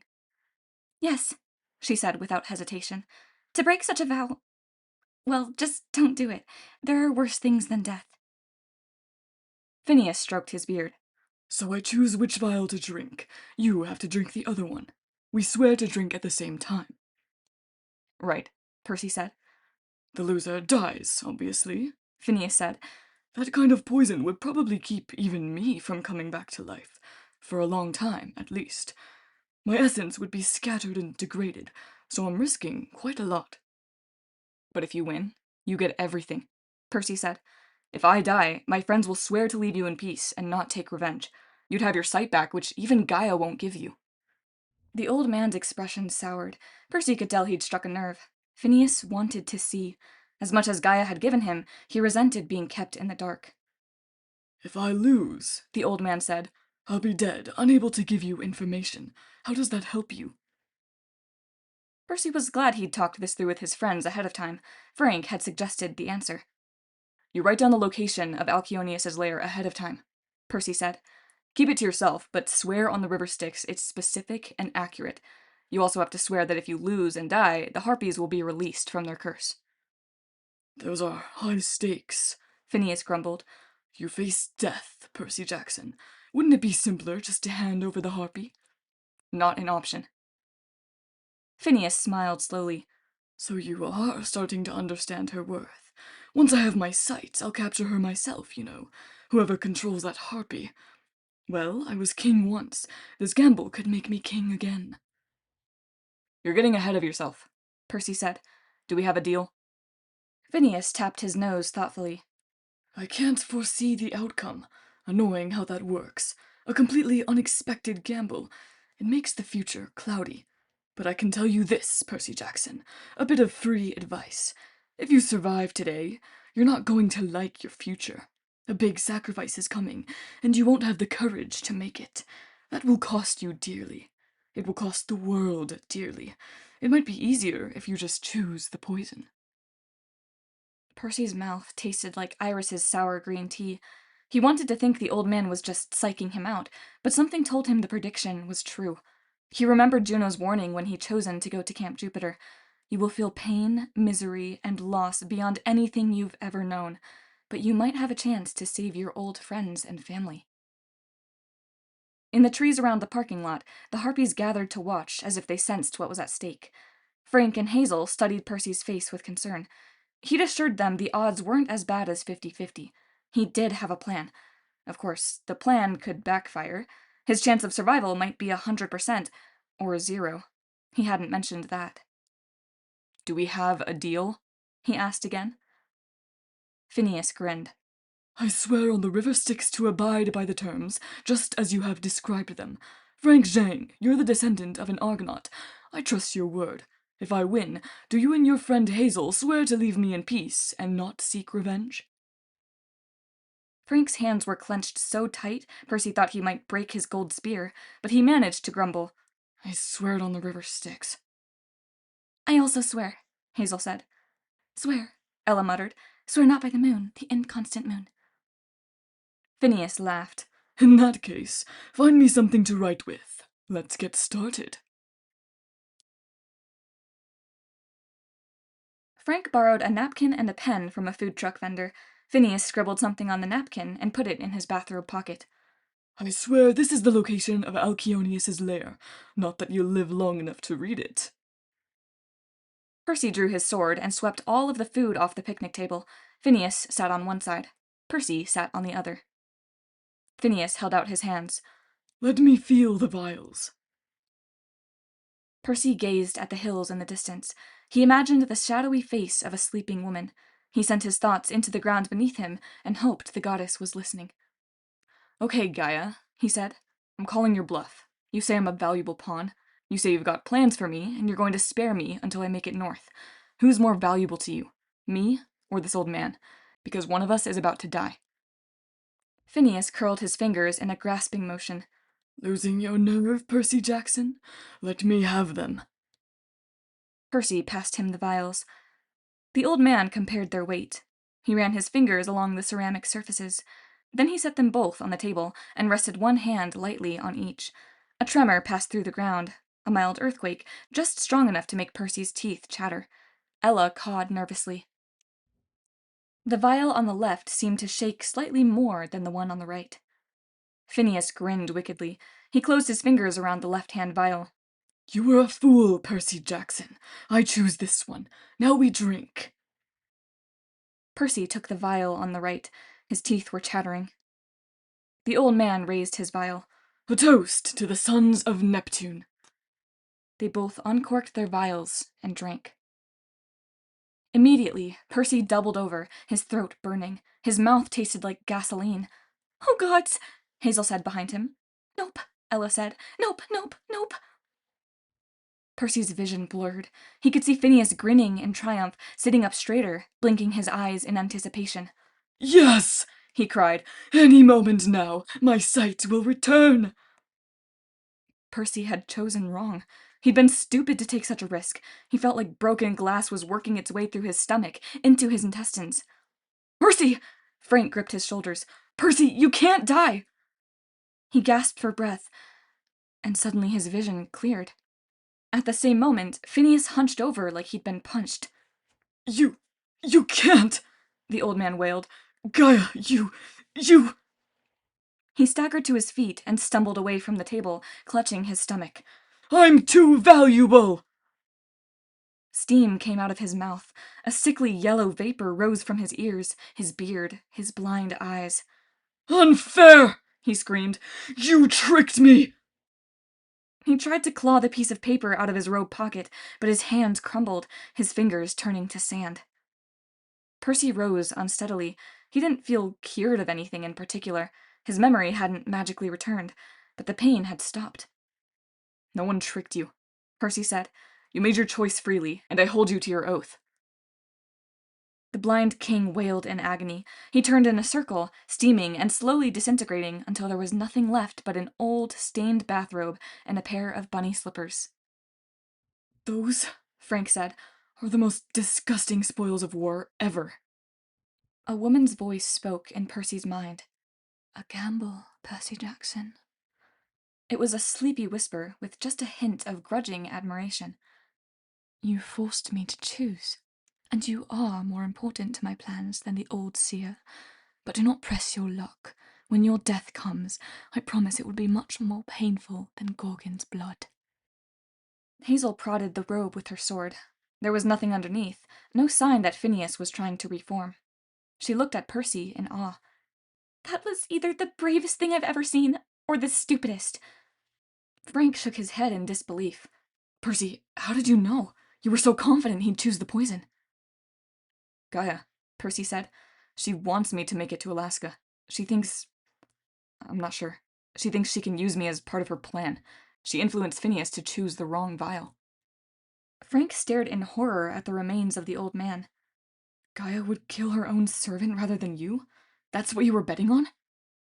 "Plans," Ella muttered. "Plans and plots. The lady in the ground. Big plans for Percy. Macrobiotic jerky for Ella." Percy handed her the whole bag of jerky, and she squeaked with joy. "Nope, nope, nope," she muttered, half singing. "Phineas, nope. Food and words for Ella, yep." Percy crouched over the bathrobe and pulled the old man's note out of the pocket. It read, Hubbard Glacier. All that risk for 2 words. He handed the note to Hazel. "I know where that is," she said. "It's pretty famous, but we've got a long, long way to go." In the trees around the parking lot, the other harpies finally overcame their shock. They squawked with excitement and flew at the nearest food trucks, diving through the service windows and raiding the kitchens. Cooks shouted in many languages. Trucks shook back and forth. Feathers and food boxes flew everywhere. "We'd better get back to the boat," Percy said. "We're running out of time."